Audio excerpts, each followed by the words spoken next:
February 18th, 2000. A single shot rings out, shattering the nighttime silence of Topeka, Kansas. A young man lies dead. Next to his body, a suicide note, the last known thought of 26-year-old Michael Gonzalez, before he pulled the trigger. In the note, the reason for ending his life, tracing back more than 10 years. It's a bigger betrayal that the SSPX as an organization has been choosing to handle these situations like this. Michael's life and story is just one among many stories of vulnerable kids, preyed upon and covered up by an organization bent on hiding the truth. He told me just in little increments that it wasn't just one time that it happened, that there were other occasions that it happened. All hidden by a controversial society of Catholic priests, proving itself no different from scores of other dioceses it looks down on, all while draping itself in the pomp of traditional Catholicism, covering over a network of lies, spanning continents, and now the focus of a nearly year-long criminal investigation, details that have been shared with church militant for months.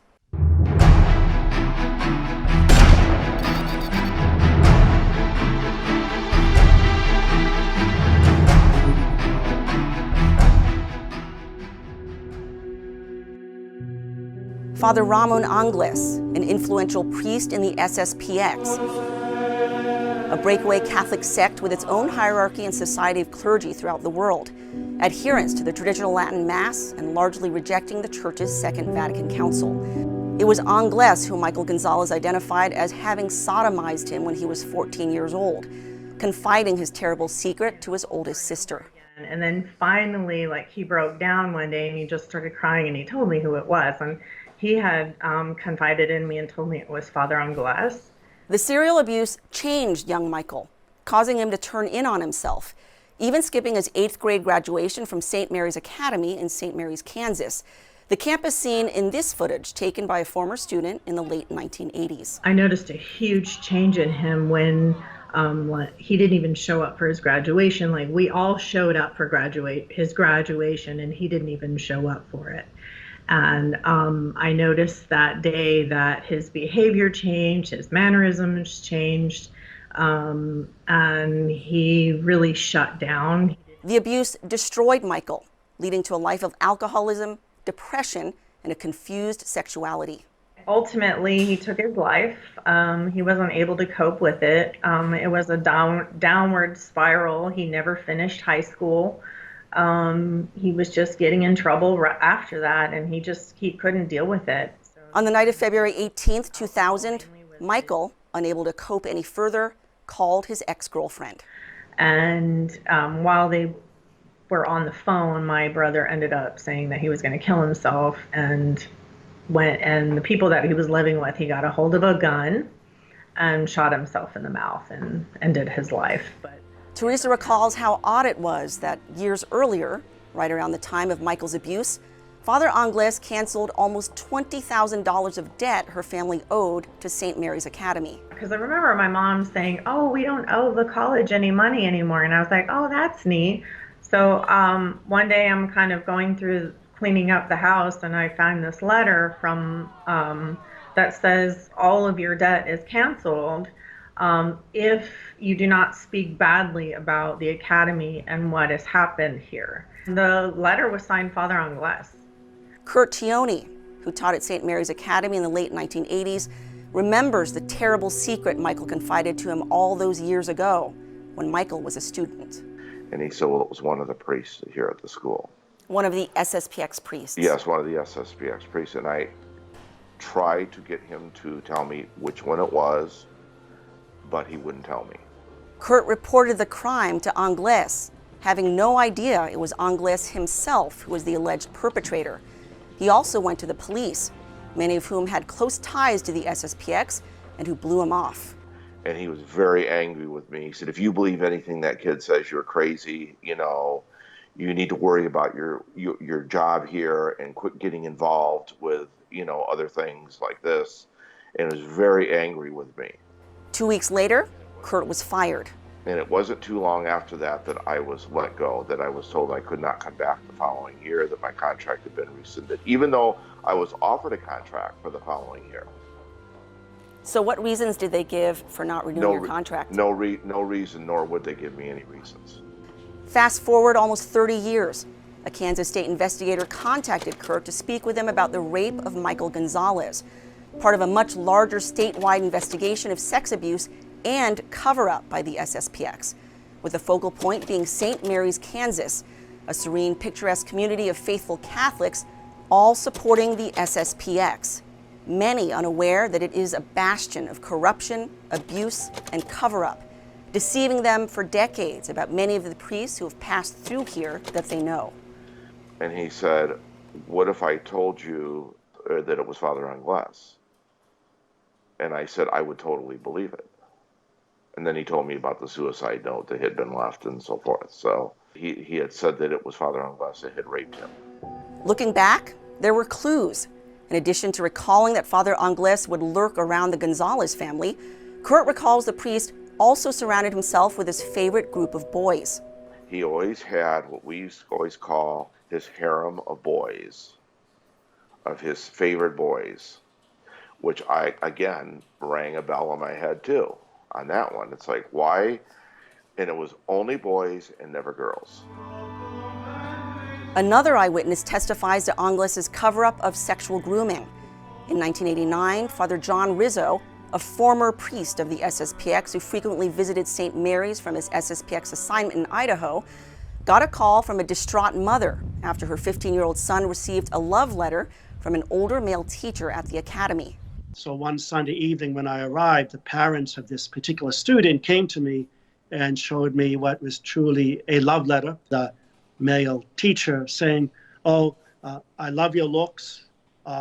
It's great to look upon you when I'm sitting there or when I'm standing there in the classroom and seeing you in the classroom. Rizzo immediately called up Father Angles to report the sexual grooming. Father Angles got on the phone. I read him the contents of the letter, and he expressed shock. He apologized, and I said, please remove this teacher, Father. He should be removed yesterday. And he said to me, Father Rizzo, I will take care of it. But within a few hours, Rizzo was on the receiving end of Angles's venom, receiving a fax from him accusing him of lying and promising to run him out of town. And it was sent by Father Angles, and the letter was written in Latin, accusing me of lying, and how dare I interrupt his good work at St. Mary's Academy, shame on me type of thing, and I don't like your lies. And furthermore, I will have you removed in the near future. Within 6 months, Rizzo was removed from his assignment in Idaho. The district superior actually said to me that more or less it was because of the machinations of Father Angles. The corruption and climate of intimidation and cover-up is one of the major reasons Rizzo eventually left the SSPX. Even more bizarre, Rizzo was eyewitness to Angles's fascination with Adolf Hitler, having special regard for a particular book, The Life and Death of Adolf Hitler. He proceeded to parade around his coffee table, making the noise ching, ching, ching, ching, which would be the noise of a thurible or incenser, striking the chain of the incense. So in other words, he got across the idea, and that's suggested that you use in the Mass for the gospel. While Angles has in the past denied the allegations, multiple eyewitnesses testified to his fascination with the Nazis, including Mark Gentiloni, Ted Remarque, and Joseph Souther, all former students at St. Mary's Academy invited to watch the Nazi propaganda film Triumph of the Will in Angles's office in May of 1990. Souther wrote in a 1992 letter, quote, "The fact is, he did show Triumph of the Will to myself and a friend with me. I also have witnesses who were present when Father Angles asked me if I would like to watch it, along with having pizza. They have come forward and are prepared to back me up on all of this." One student said to me that he actually went there to see it, that he felt uncomfortable and he left. He said, that priest is a weirdo. Those same students confirmed they saw Nazi memorabilia in Angles's office, including ceremonial daggers worn by high SS officials, a book written by a Waffen SS colonel with a signed dedication to Father Angles, and stacks of anti-Semitic literature. The priest also boasted of his family's ties to the Nazis. In spite of all this, Angles was promoted to district superior in Ireland, during which time he was also appointed to the high-ranking role of judicial counselor for the SSPX and canonical advisor to then Superior General Bishop Bernard Fillet. While in Ireland, Angles was also accused of abusing a boy, afterwards running off to Italy. He's now serving as administrator of the palatial Castel Gabbiano in Lombardy, far from the reach of criminal prosecutors in Ireland or America, under the protection of his SSPX superiors who refuse to hand him over for justice, while his victims live out their shattered lives, those victims who are still living. But Angles is only one among multiple SSPX clergy now under a statewide criminal probe for sexual grooming, rape, pederasty, and other crimes, with the cover-up reaching to the highest levels of leadership. From St. Mary's, Kansas, to Eugene, Oregon, to Post Falls, Idaho, to Belgium, France, the Philippines, and beyond, all around the globe, the SSPX has covered up numerous cases of sex abuse over decades, much of it kept hidden because whistleblowers say they're punished and victims shamed. But eyewitnesses are now coming forward and cooperating with investigators who are knocking loudly on the SSPX's doors.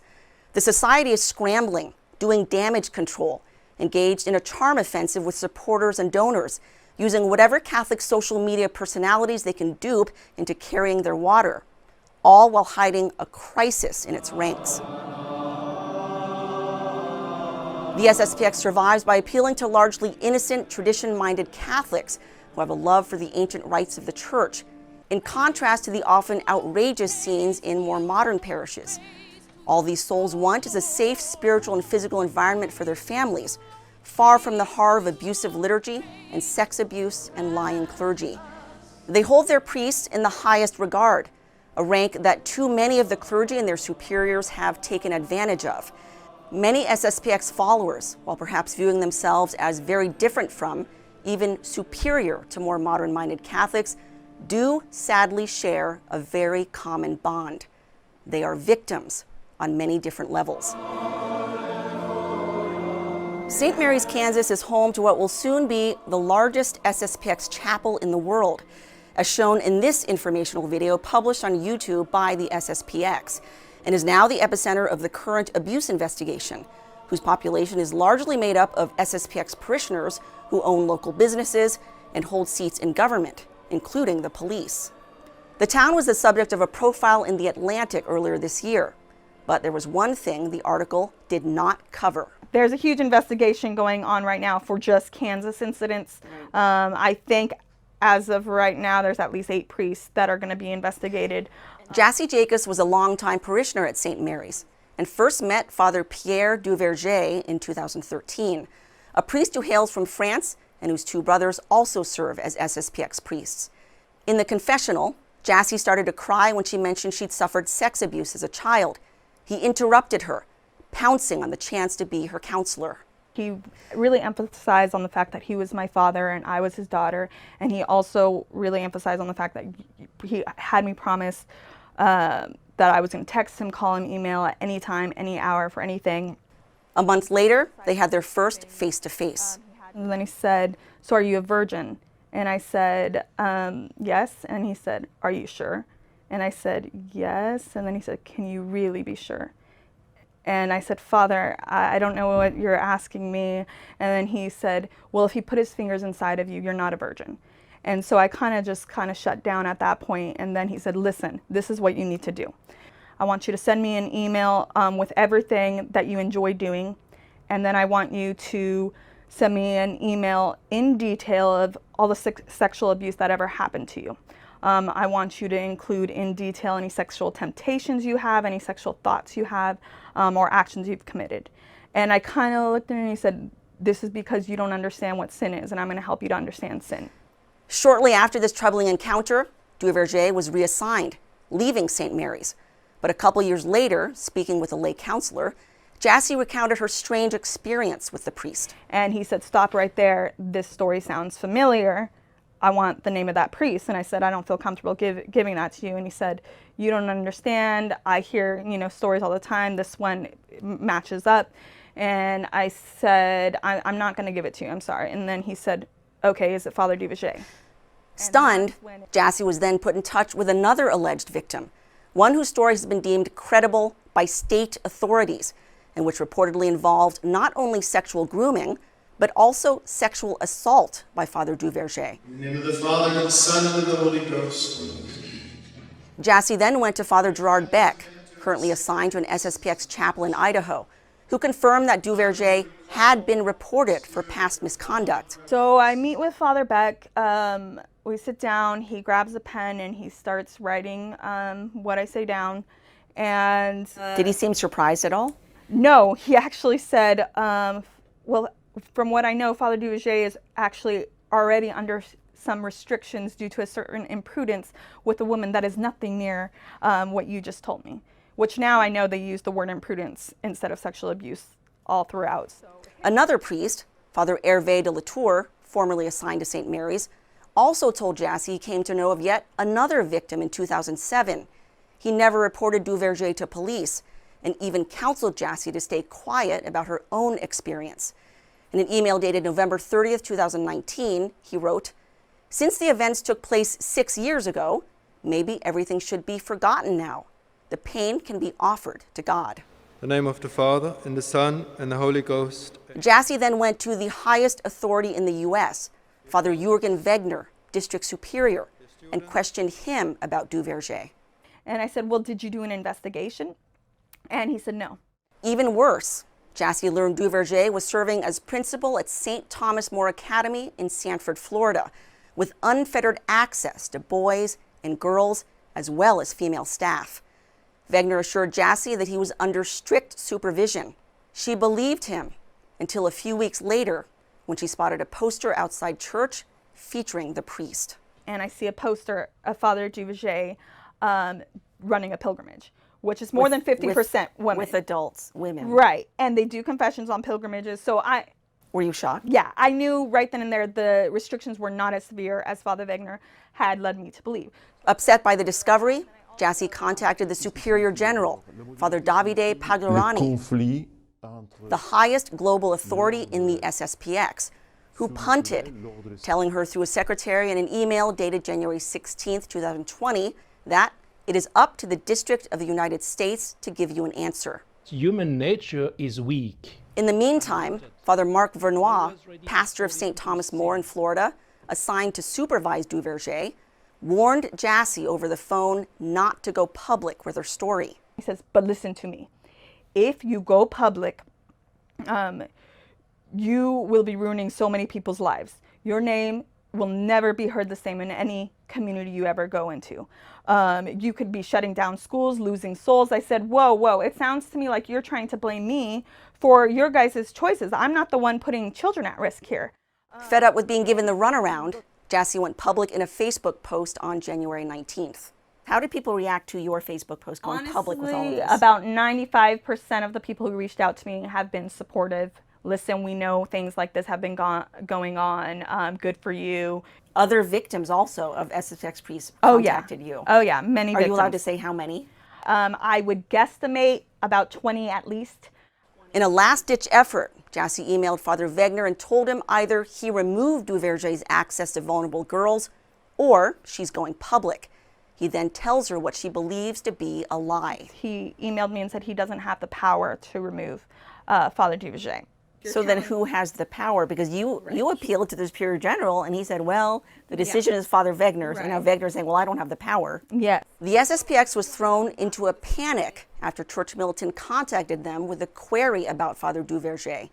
In their eventual email response, they didn't realize until it was too late that they had accidentally included in the email thread a series of behind-the-scenes emails among leadership, strategizing about how to respond to Church Militant.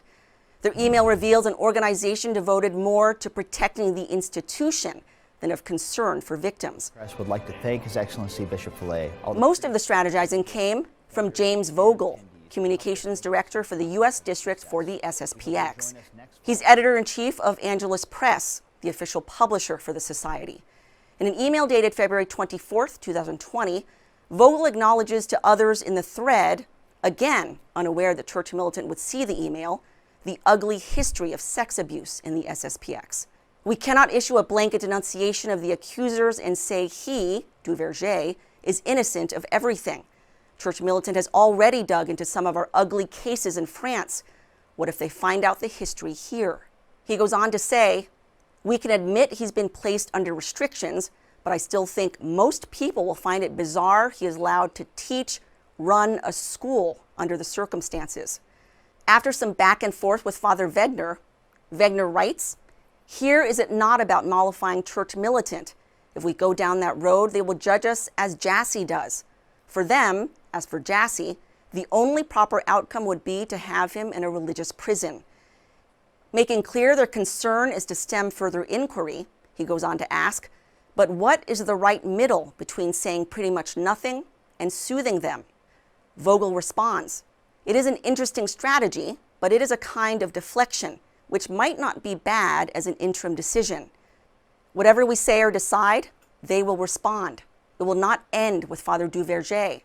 Jassy's claims and contacts will be a veritable gold mine for them.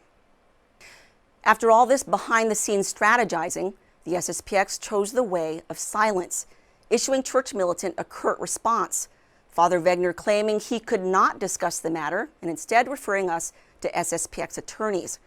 When Church Militant contacted the attorneys, they also refused to talk. So in the end, no questions answered, no transparency, total silence. But SSPX leadership had good reason to be concerned about the discovery of what they termed a veritable gold mine, and it not ending with Father Duverger. It turns out the leadership has a deep history of covering for predators, failing to report crimes to civil authorities, attacking witnesses, and trying to silence victims. A gold mine indeed. The SSPX was founded in 1970 by Archbishop Marcel Lefebvre, a Holy Ghost father who desired to form clergy devoted to offering the traditional liturgy. In 1988, Lefebvre defied the Holy See by illicitly consecrating 4 bishops, leading to their automatic excommunication, which would only be lifted from the 4 bishops decades later by Pope Benedict in 2009. Lefebvre, however, died excommunicated and remained so. A letter from the pontiff that same year clarified that the Society has no canonical status in the Church, and its ministers do not legitimately exercise any ministry in the Church. A Vatican commission clarified that they're suspended ad divinis, that is, prohibited by the Church from exercising their orders because of their illicit ordination, meaning they're not permitted to offer Mass, and each time they do is an act of disobedience. In spite of recent indults from Pope Francis granting the ability to hear confessions or conduct marriages purely for the good of the faithful, the status of the Society has never been formally changed by the Holy See. The SSPX also rejected the Pope's offer to be granted a personal prelature, a form of governance that would have brought the Society into full communion with the Church. Through the years, the cult of the SSPX has grown, now with 600 priests worldwide, 3 bishops, 6 seminaries, houses in 62 countries spread across 6 continents, with a flock of more than 1 million souls. The SSPX has often pitted itself against what it calls the Novus Ordo Church, There is mercy. meaning the new rite of the Mass offered in the vast majority of parishes today. A number of its supporters touting that the Society has been free of the stain of sex abuse that's racked the rest of the Church. Some, however, have noticed the curious silence of the Society's leaders on this score. And even when they did speak out, as they did in a 2018 article, supporters were puzzled by what appeared to be the Society's downplaying of abuse. In a write-up published by SSPX-friendly publication The Remnant, titled SSPX Addresses Pennsylvania Grand Jury Report, they wondered why the Society appeared to be brushing off abuse. Why then does the Society report close with what appears to be an attempt to minimize the clerical abuse crisis in the Novus Ordo? The article going on to say, as someone who's attended SSPX chapels for many years, I'm trying to understand why the society is taking this course of action. A closer look at the SSPX makes clear why, because the society has been at the exact same game for decades. But in this case, because of how the leadership presents itself, it strikes many as even more egregious. In fact, the very first American priest to be ordained by Archbishop Lefebvre, Father Douglas Loudenschlager in 1980, once a bright star in the SSPX constellation, had a trail of abuse allegations from before his ordination till years after. When Loudenschlager was a deacon in the 1970s, he taught at the SSPX seminary in Connecticut, but was sent packing after a seminarian accused him of sexually propositioning him. Douglas Loudenschlager is his name. And so he had a history, and some of that history was also in the seminary because he taught in the seminary, St. Thomas Aquinas Seminary in Connecticut at the time. A seminarian confided to Father John Rizzo, who was a fellow student at the time, that Loudenschlager had approached him asking for sexual favors. He spoke to me about it, and then he reported that incident to the rector. And to the rector's credit, Douglas was removed from the seminary that night. It's thus remarkable that not only did Loudenschlager go on to be ordained in the SSPX, Lefebvre was so enamored of the young priest, he personally traveled to the U.S. to ordain him. That priest would go on, according to one witness, to abuse boys at the SSPX Academy in Idaho. I was a friend of one particular family whose son was victimized. So they came to me one day with that particular issue at hand. I believe that the student did receive counseling at the time, and I think they did address it to the Society of St. Pius X, and at that point I believe they said, well, he's no longer with us. Church Militant tracked down Loudenschlager, who lives in Seattle with his longtime gay partner. Is this Douglas Loudenschlager? Yes, it is. Yes, I'm very sorry. My name is Christine Niles. I'm an investigative reporter. I was just doing a little bit of research on a priestly society, and your name came up. I just want to confirm with you, were you once a priest of the SSPX? Oh, I'd prefer not to talk about that. Thank you, Christine. Sancte Johannes. His case raises a number of serious questions. How could a society so dedicated to the pre-Vatican II liturgy let a predatory homosexual slip through the cracks, even while allegations were raised prior to his ordination? What exactly did the society see in him that it viewed as star material? How could the very founder of the society itself suspect nothing when he was so suspicious of everything else and traveled to the U.S. personally to ordain him? Why did it not remove him immediately when it became clear who they were dealing with? And why did they not alert civil authorities about his abuse? He's never been called to account for his crimes, meaning there's been no justice for his victims, because the SSPX never reported him to police. That refusal to report sexual predators to authorities is standard operating procedure for the SSPX. In St. Mary's, Kansas, for example, just this year, 2 SSPX parishioners, Dean Johnson and Peter Palmieri, have been jailed for serious sex crimes against children. The latter, a father who raped his own children, while 3 SSPX priests who had certain knowledge of his deeds refused to report him to authorities. Palmieri was arrested and charged last year on multiple counts of rape and child sex assault. He's now in prison. He's father to a large family that are longtime parishioners of the local SSPX chapel and worked at St. Mary's Academy. According to one eyewitness, not 1, not 2, but 3 SSPX priests knew of his abuse and said nothing, even ordering him to stay quiet. He said not to turn Palmieri in, and that if I was to speak about it, I would be committing a mortal sin for ruining his good name. He said if you reported on Peter Palmieri, you'd be committing a mortal sin? Correct. In 2012, Kyle White was engaged to one of Palmieri's daughters, who'd been sexually abused by Palmieri from the time she was 8 to age 15. Both Kyle and she were parishioners at St. Mary's. At age 19, she and Kyle went to SSPX priest Father Todd Angeli, therefore, during the ceremony, at the time assigned at St. Mary's, to ask for his advice on how to handle this. So we went to go talk to Father Todd Angeli, and I was hoping that he would advise her to turn her father in, Peter Palmieri, and he did not. Noteworthy, Angeli grew up going to St. Mary's Academy with Palmieri, the two longtime friends. Palmieri was an employee of the St. Mary's Academy there in St. Mary's at the time. And he stayed an employee for quite a few weeks after our first conversation with Father Angeli.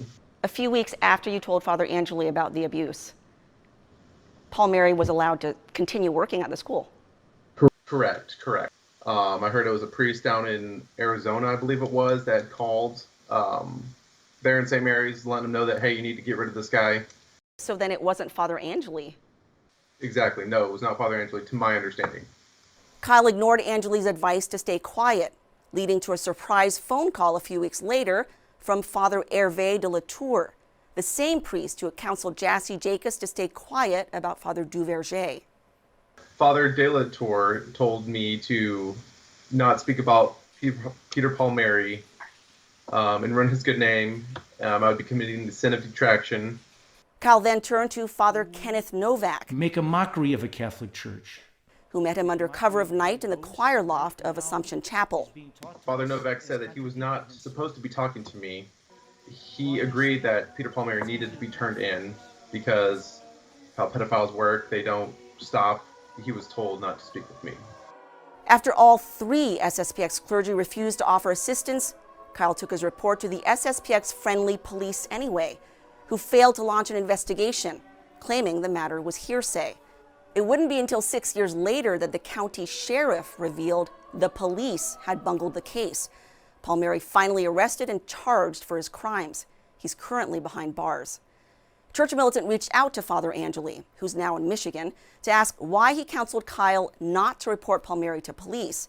Communications Director James Vogel answered, invoking the priest penitent privilege to prevent Angeli from responding. But the priest penitent privilege only applies to matters spoken in confession. Angeli's advice was not given in confession and therefore not protected by church law. We never heard from Father Angeli. Church Militant contacted Father Kenneth Novak, who also failed to respond. Novak is currently the subject of an assault charge lodged against him by a parishioner who claims the priest roughed up his son. And multiple individuals have spoken with Church Militant, accusing Father Novak of breaking up marriages and families, using his spiritual authority to seduce women away from their husbands and convince them to file for divorce and take their children to St. Mary's, where Father Novak freely visits them at all hours of the day and night. One anguished man fighting to save his marriage told Church Militant Novak convinced his wife to leave him and take the children with her.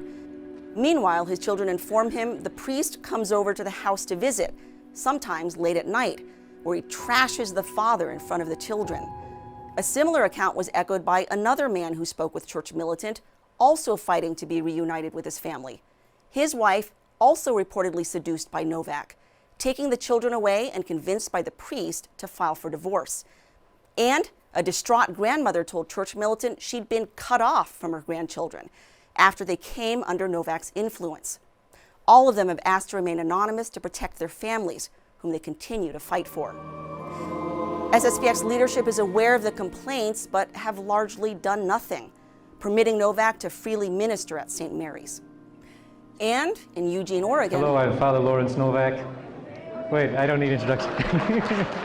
Kenneth Novak's brother, Lawrence, another SSPX priest, went to bat for a convicted sexual predator, actually writing a character reference for him, a man who eventually did 4 years of hard time for sexually abusing 2 adolescent girls. In the May 10, 2007 letter, Lawrence Novak praised James Zimmerman, a local millionaire and SSPX donor, as a very generous person, saying he is a gentleman, signing off by saying, "He has been very kind, generous, and useful to me. I consider myself honored to have known him." The abuse he committed was outlined in a 14-count indictment. It showed the abuse of the minor girls occurred at the SSPX-run St. Thomas Becket Academy and occurred not just on school property, but also during school hours. Zimmerman even placing a sleeping bag in a room next to the church bell tower, where he would assault one of the girls. Zimmerman had free reign at the school and church, unquestioned access, owing to his $700,000 donation and close association with various FSSPX priests he would take on frequent trips to his vacation home in Alaska. Shockingly, though, when the abuse had been reported years earlier to the FSSPX priest in charge of St. Thomas at the time, Father Daniel Cooper, he disregarded it and did not report it to police. When the case eventually went to trial in 2007, both FSSPX clergy and the supporters rallied around the sexual predator while shaming the victims.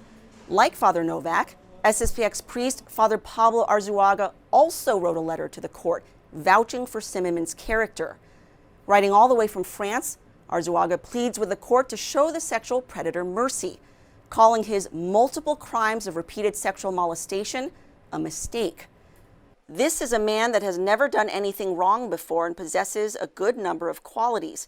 He made a terrible mistake. Parishioners also wrote to the court begging for clemency, while attacking the victims as provoking the abuse.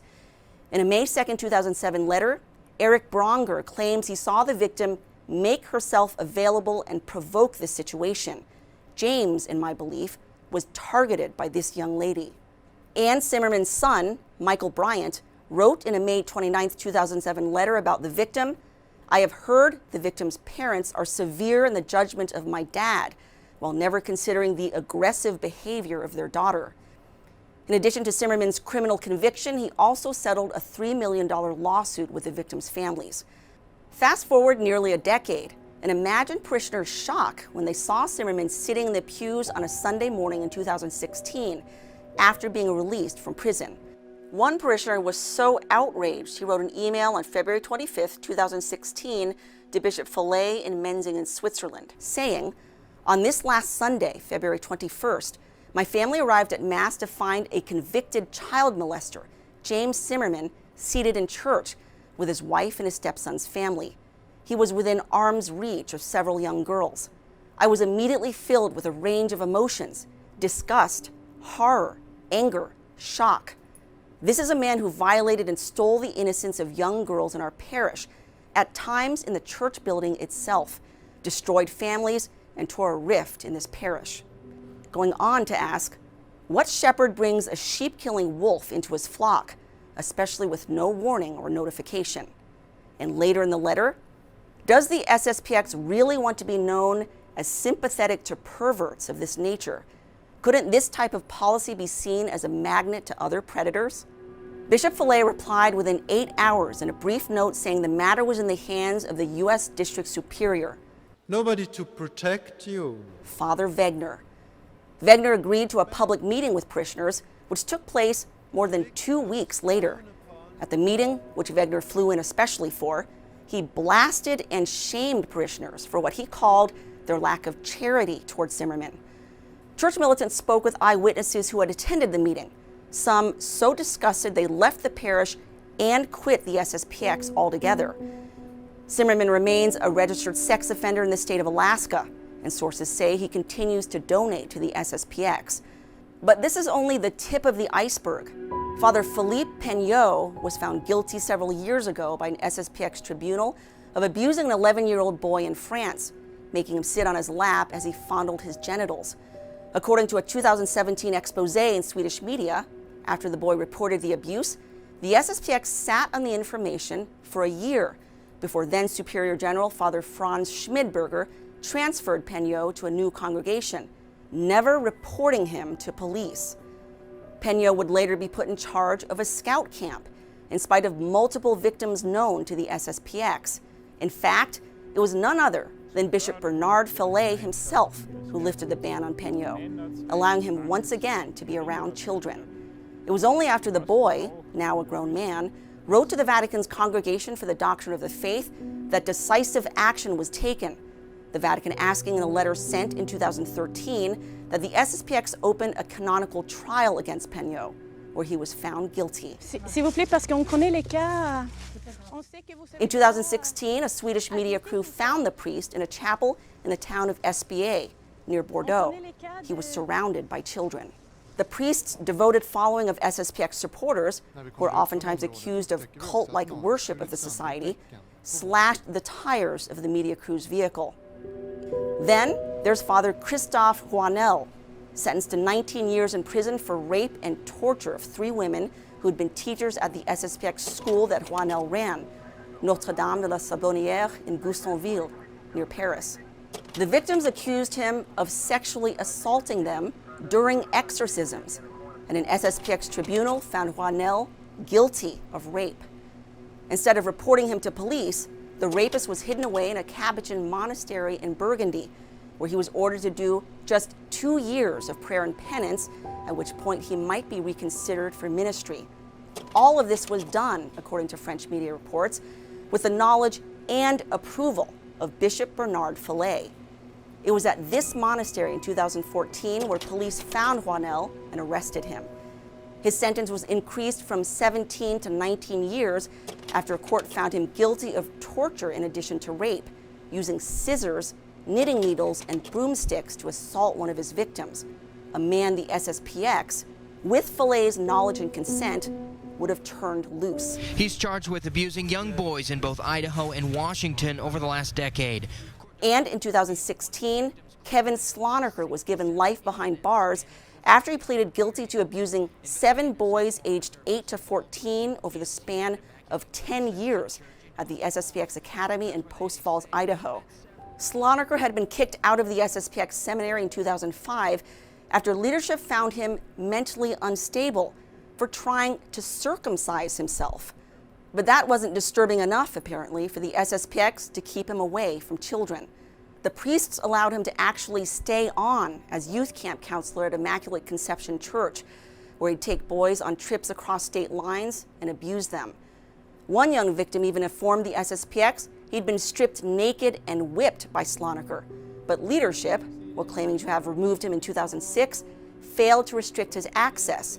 A local police investigation showing Sloniker was able to contact children through the SSPX school as recently as 2013. He's currently serving a life sentence at Idaho Correctional Institution. In Bordeaux, in southwest France, SSPX priest Father Uribe Silviano Bernabe was sentenced in criminal court for sexually assaulting a 13-year-old girl as well as an adult woman. Bernabe was ordained in 1989 and was headmaster of a school in Bordeaux. He took his case to France's highest court of appeal, which upheld his conviction. He's now behind bars for his crimes.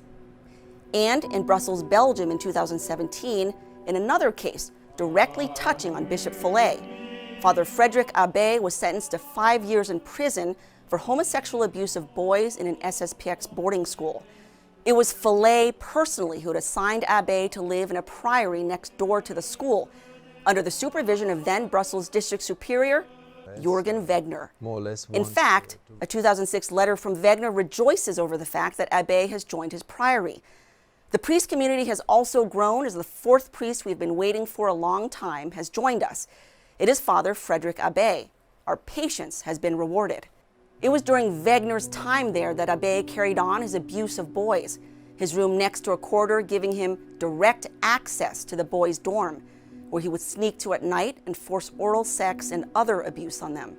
But note, this came after prior abuse allegations in his native Switzerland, where he was accused of abusing a boy at the San Jose camp run by the SSPX in Valais. According to sources, the SSPX assured the victim's parents he'd never have access to children again, set up a tribunal to try the case, and acquitted him of abuse based on lack of evidence. When new abuse allegations arose in Brussels, Bishop Fillet again stepped in personally to intervene on Abbé's behalf, sending his private secretary, Father Raphael Grange, to accompany the accused priest to the courthouse daily. Grange was an attorney and dressed up in lay clothes to avoid being recognized. Father Stephen Abraham, ordained to the SSPX in the 1990s, was accused of homosexual abuse of a young man in the Philippines, and again 10 years later, where he allegedly abused a 14-year-old boy. According to a priestly source, when the first allegation was made known to Bishop Fillet, Fillet again was slow to act. It wasn't until the abuse incident in France that Abraham was sent to live in seclusion in England, where he was still allowed to wear his cassock and present himself as a priest. But see, the way the people are fooled is people say, well, that was a Novus Ordo problem. Our priests say the Latin Mass, so that couldn't possibly be true. And they know they have the people in that mindset.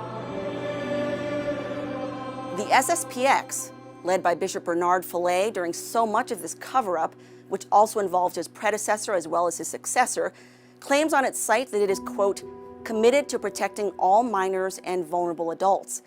Its track record, however, presents a glaringly different story, indicating frightening and horrific abuse and cover-up reaching to the highest levels, all under the guise of piety and a reverent liturgy that continues to draw well-meaning Catholics yearning for tradition.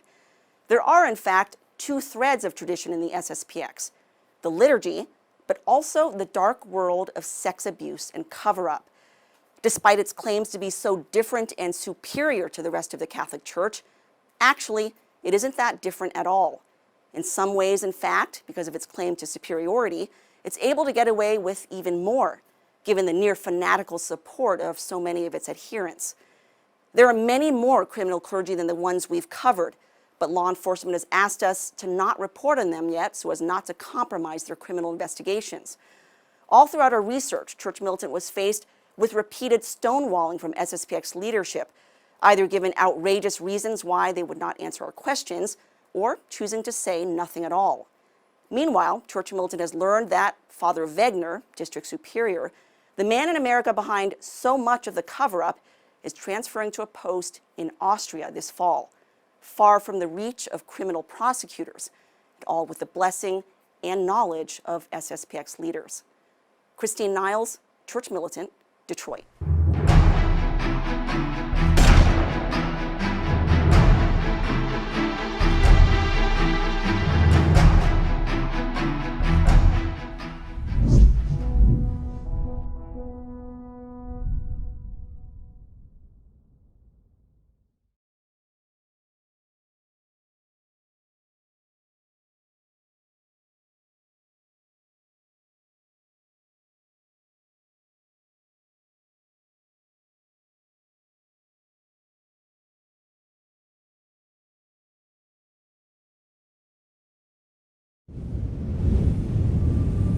Somewhere in this idyllic town nestled in a valley in the southern Alps of Switzerland, a predator priest roams free. Father Frederick Abbé, a priest of the Society of St. Pius X, was convicted in a Belgian court in 2017 for child sex crimes, sentenced to 5 years in prison. But before he could serve a day behind bars, he fled to his native Switzerland, where locals say he walks free, even frequenting a swimming pool with his nephews. Meanwhile, the parents of abuse victims continue to grieve and mourn the damage Abbé did to their sons' lives and souls. It's too difficult. Yes, and then, it's still emotional after all these years. It's very devilish for me. And there we have the children. None of the suffering could have happened had it not been for the actions of not one, not two, but 3 SSPX clergy who to this day refuse to admit their complicity in evil. Most disturbing, Bishop Bernard Fillet kept the predator in place even after he admitted his temptations around boys. So grievous were Fillet's actions that the abuse of these young boys can be laid directly at the feet of the bishop, whom SSPX faithful consider a holy man of God, but in truth has no problem sacrificing victims.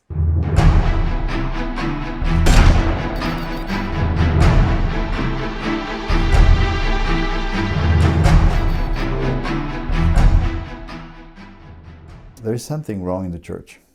Bishop Bernard Fillet, Superior General of the SSPX for 24 years, from 1994 to 2018, assigned Father Abbé to this priory in Brussels, Belgium in 2006, which houses the École Notre-Dame, an SSPX boarding school where Abbé had direct and easy access to the boys' dorms, sneaking into their bedroom at night and sexually abusing them. Most shocking, Fillet assigned him there in violation of a 10-year ban on the priest from being around children unsupervised. An SSPX tribunal in June 2006 had imposed a number of restrictions on Abe arising from earlier abuse allegations, where a boy had accused him of sexually assaulting him at a scout camp the priest ran in Valais, Switzerland. A letter written by Secretary General Father Christian Touvenot confirms the restrictions, which included a 10-year ban on using the internet, which Fillet lifted immediately, and a 10-year ban on being around children unsupervised, which Fillet violated within less than 2 months, assigning Abe to live in the Priory of Christ the King Chapel in Brussels, where the priest would live under the same roof as young boys. And we have been clearly misled by FSSPX. We have been misled. And they are big liars. Florence and Carlo Peters' 9-year-old son, Nicolas, was abused by Abe. This is the first time they've spoken publicly. So do you agree with some other critics, other victims who say that the SSPX leadership is more interested in protecting its reputation than protecting victims? Yes, I do agree. 200% agree. Yeah, 200%. Nicolas was only 8 years old when he became a boarding school student at the SSPX's Our Lady of Holy Hope Academy in Brussels in 2010, where he and other little boys slept on the top floor. It was there that Abe would assault the boys at night, coming into the dorms and placing his hand under the boys' sheets, or carrying them out of the room to abuse them elsewhere. And at the end, he began to cry. He began to cry, and it came out. To say what happened. Say out what happened, and then we had some more details afterwards. The parents reported the abuse immediately, meeting with Father Benoit Wayer, prior of the chapel, who acted surprised, failing to inform them of Abe's restrictions or that Wayer had already been aware of other abuse claims. Now, at the time when you mentioned your son's abuse to Father Benoit Wayer, did he bring up the fact that Father Abe had prior abuse allegations against him from Switzerland from years earlier? No. That came after a long time afterwards. When it was too late. No, he didn't tell anything about that. In fact, when the case first went to criminal court, the Peters initially lost because of lack of sufficient evidence. It was a case of he said, Abe first claiming Nicolas was lying, later changing his story to say he was sleepwalking and not conscious when the abuse took place. During the trial, did the SSPX, even though they promised to help you, did they actually help you, and did they at any time reveal Father Abe's prior abuse allegations? No, they only gave things to the justice when they had to. Now we heard about the old case with Father Abe just by coincidence. Nobody spontaneously told us about that. We always had to ask, and they promised to do things, but never did anything. The Peters only won on appeal after they learned, purely by accident, that Abe had come to Brussels with prior abuse allegations, identical to those of their own son, and that an SSPX canonical court itself had imposed severe restrictions on Abe in 2006, restrictions that Fillet violated almost immediately. Dominus vobiscum. Fillet himself refused to hand over information about Abe's earlier abuse allegations when he met one-on-one with the Peters.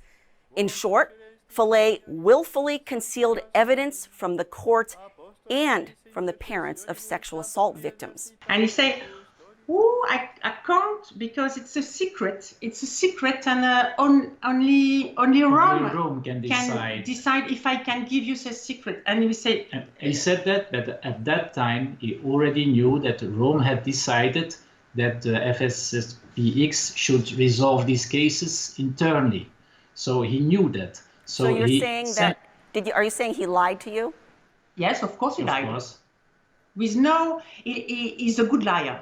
It was only after the court ordered Fillet to do so that he finally disclosed information about Abe's prior abuse allegations from Switzerland. Based on this new information, the Peters won their case on appeal, and Abe was convicted. I can say you normally priests are trying getting people to heaven and not putting us through hell during a few years. Now, do you think, since you lost your first trial, do you think if you had never found out about the prior abuse allegations about Abe, do you think that the SSPX ever would have come to help you? No, never. Those restrictions on Father Abe had been communicated early on to Father Jürgen Wegner, The refusal of the church, former prior of the Brussels chapel, and later to Father Wayé. But none of that was ever made known to parents in Brussels, nor was the society forthcoming about them even after complaints arose against Abe there. But Father Wayé, he knew, and he didn't do anything. That is incredible. That is incredible. That is just incredible. Victoria Weber's two sons, 6-year-old Richard and 8-year-old Edmund, were also abused by Father Abe in the same school year. This is also her first time going public. I never want them. I will do everything that is possible for me that they, being abused by a priest, will never become a priest themselves, and I mean that. Long before learning about the abuse, Victoria had met with Wayé in December 2010 to complain about expensive gifts Father Abe had been giving to her son Edmund, typical of grooming tactics. And I made this complaint, I guess it was in December, to Abbe Wayé about me not trusting Father Abe with his behavior and, his presents he gave to Edmund. So he gave presents to your son Edmund. What kind of presents did he give? Oh, he gave big presents, bigger than I normally give.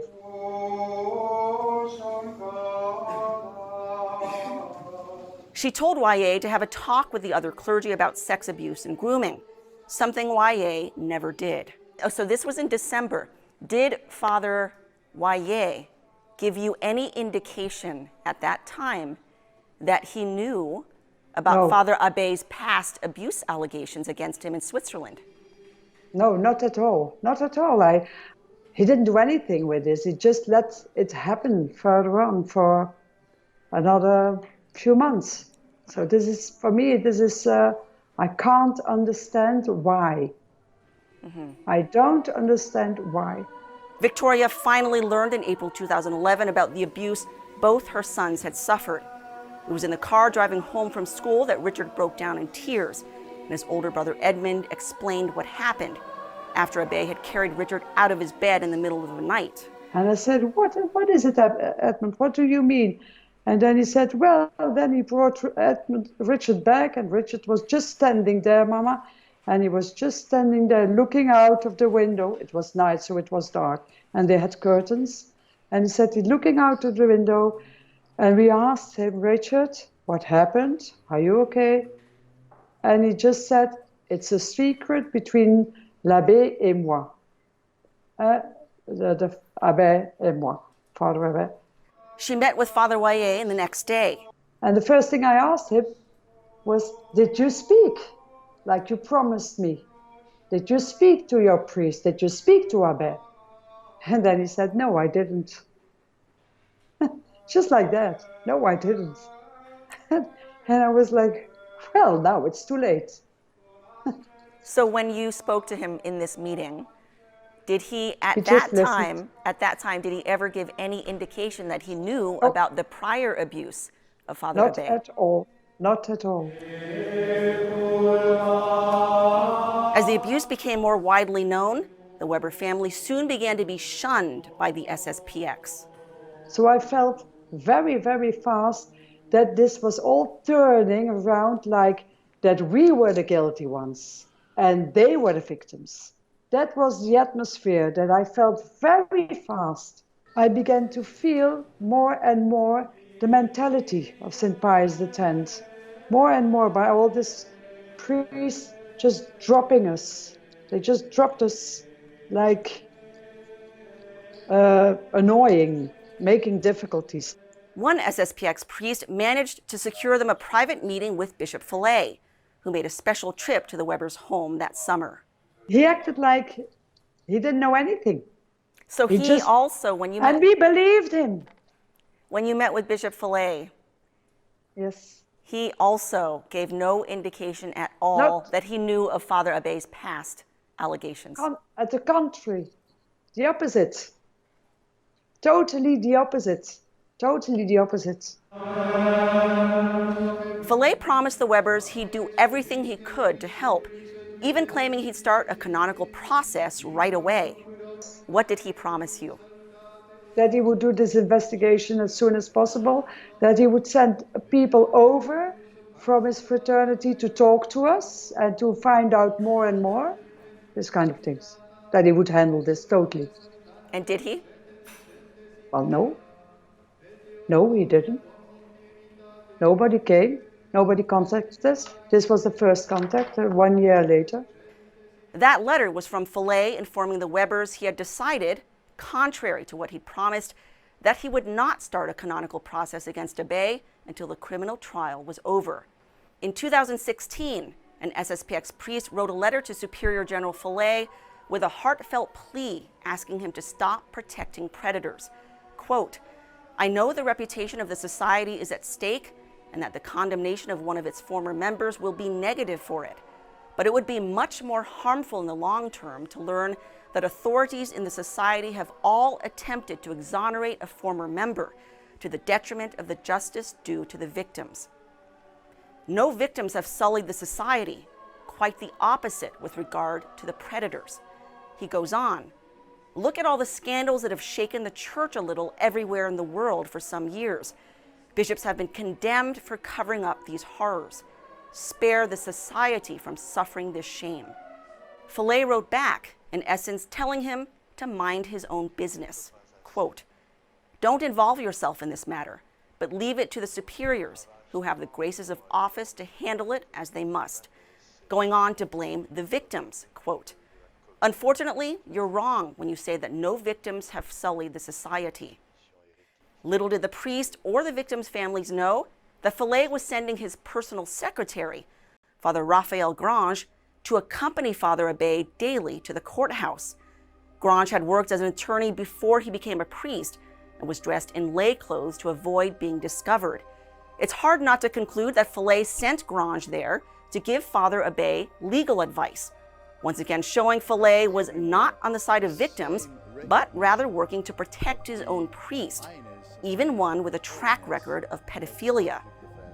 That was in 2016.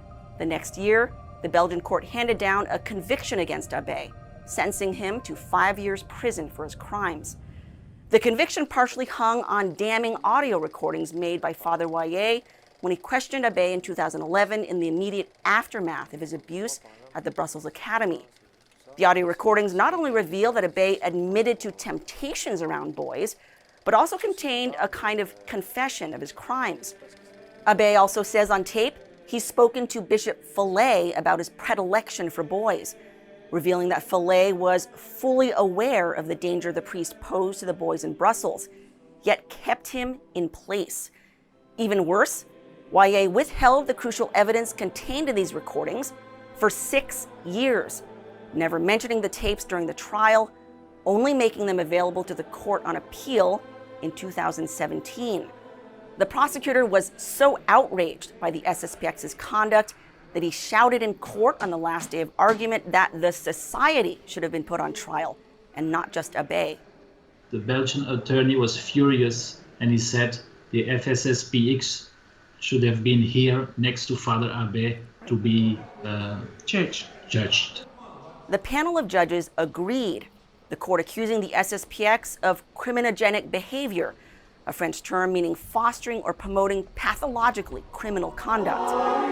And the society's actions so shocked European victims' rights groups that 3 of them published a joint statement accusing the SSPX of deception and obstruction of justice. Quote, "When the families of the Belgian victims learned from other sources of Father Abe's onerous past, the SSPX set up roadblocks in various ways, by first refusing to put them in contact with a Swiss victim or even to give them his identity, then requiring them to go through a lawyer specially hired for this purpose, a lawyer of a very particular kind, a parishioner of the Geneva chapel of the SSPX, He behaved more like a devotee of Bishop Fillet than a lawyer, treating the Belgian families with extreme contempt and systematically obstructing their contact with the Swiss victim.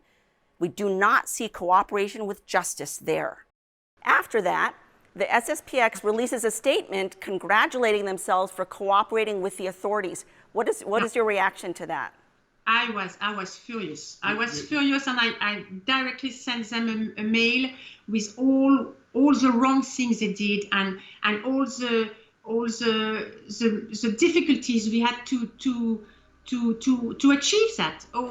They never helped us. Never.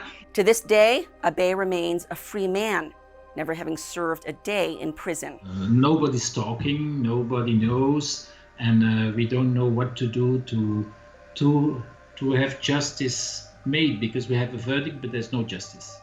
He's free, possibly to abuse more children. Oh, so, yes. Do you think Fillet, if he really cared about the welfare of the children, he should let the local police know? He should let the Swiss government know? Of course. Of course. That's nothing more than normal, is it? How can you even argue this? This is the first thing you should do. The first thing Royer should have done, Father Royer. It's normal, but it's not normal there.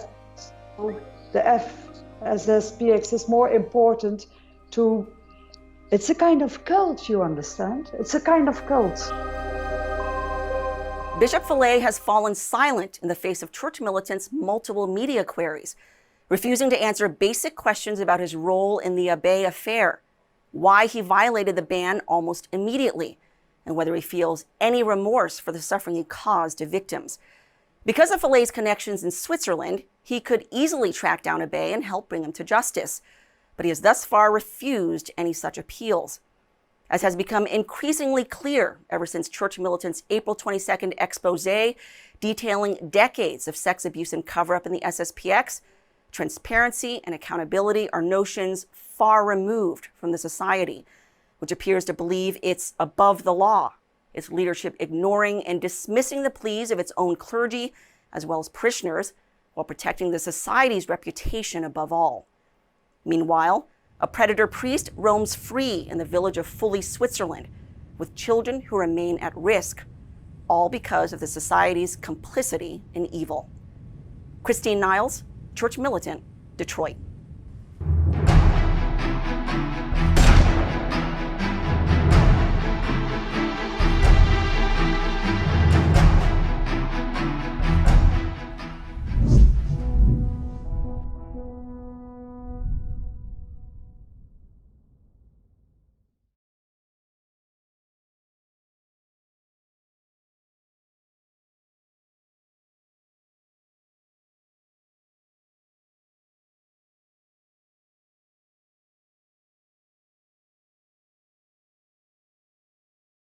The techniques they used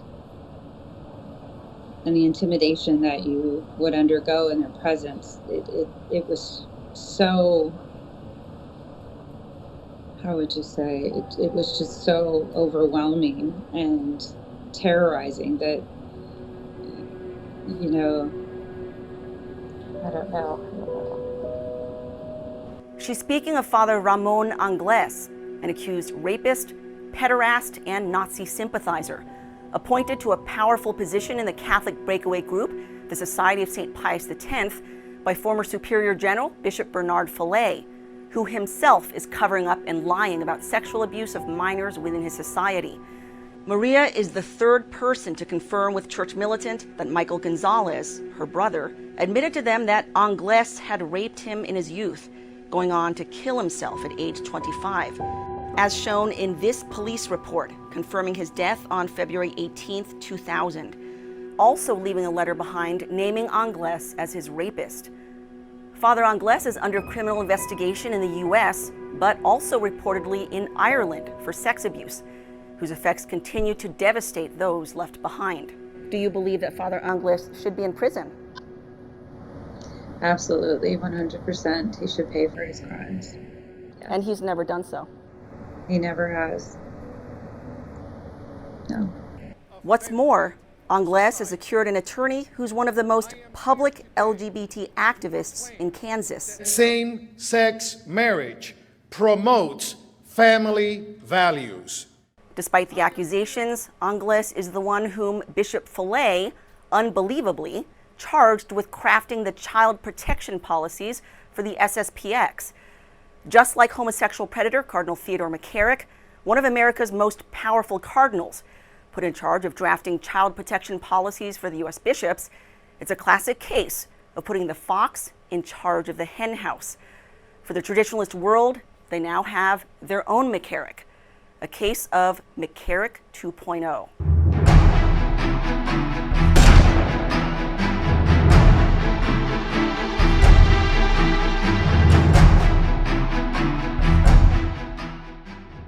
The church is alive. The church is vital. The Catholic Church in America was rocked by news in 2018 that Cardinal Theodore McCarrick was in fact a homosexual predator who for decades would take priests and seminarians to his beach house in New Jersey where he would sexually assault them. Rumors of his behavior had floated around for years. Many bishops aware and Catholic media types later admitting they were aware but turned a blind eye.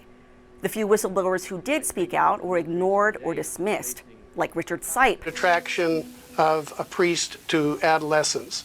The renowned sex abuse expert who wrote a letter in 2016 to San Diego's Bishop Robert McElroy detailing McCarrick's crimes.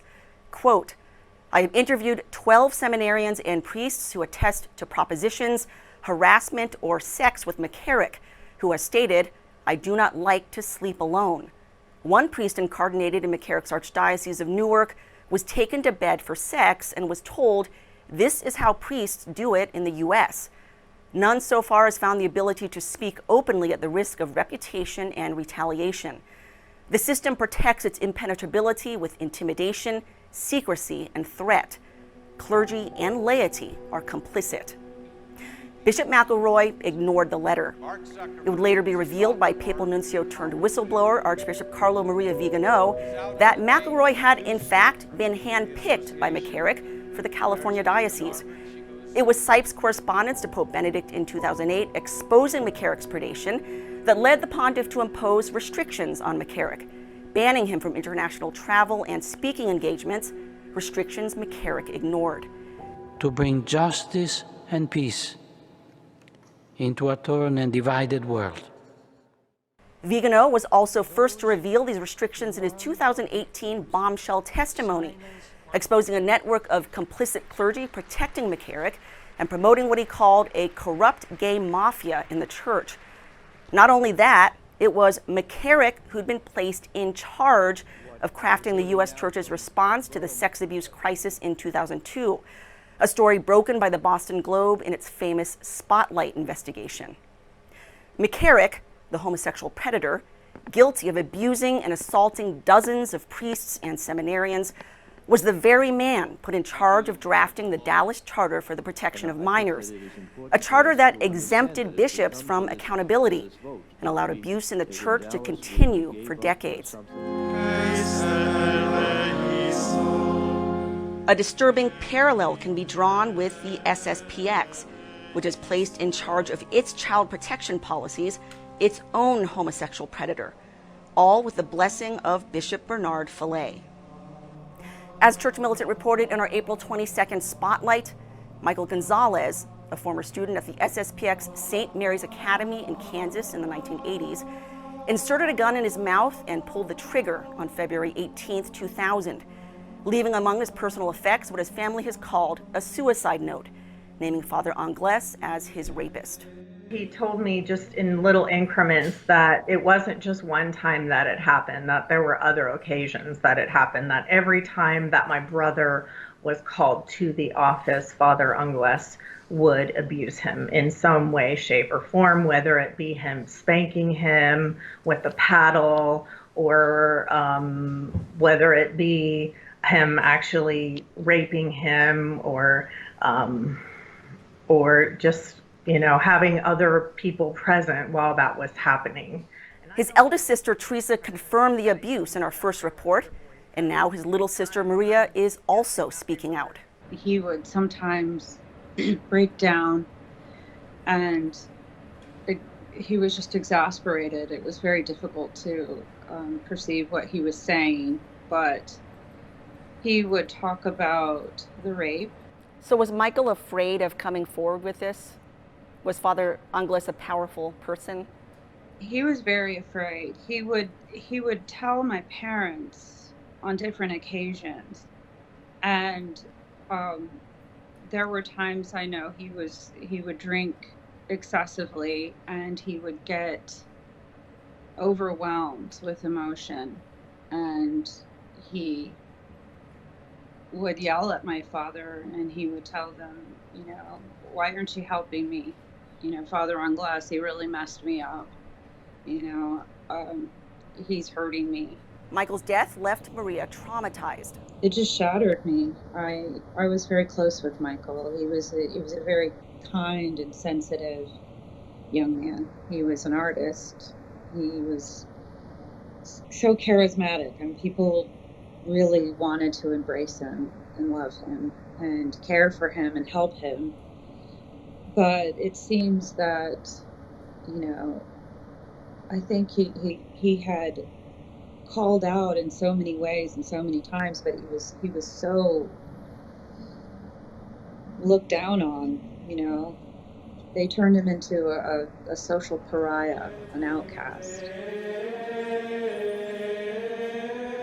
Father Ramon Angles holds one of the top positions in the society, who, as judicial counselor, oversees the laicizations of SSPX priests, and whose canon law arguments are widely used to justify the status of the society, as clearly seen in articles authored by Angles posted on the SSPX website, as well as videos based on Angles' arguments on jurisdiction. He was placed in this position by Bishop Bernard Fallet, Superior General for 24 years. This in spite of the fact that Angles has had a trail of abuse allegations following him for decades. From St. Mary's, Kansas, where he served as pastor of the SSPX chapel, to Dublin, Ireland, where he served as district superior, the highest SSPX authority in that country. During that time, Fallet promoted him to the position of top canonical authority for the society, a role he serves to this day, living in the palatial Villa Grifoni Sant'Angelo in Castel Gabbiano in Lombardy, Italy.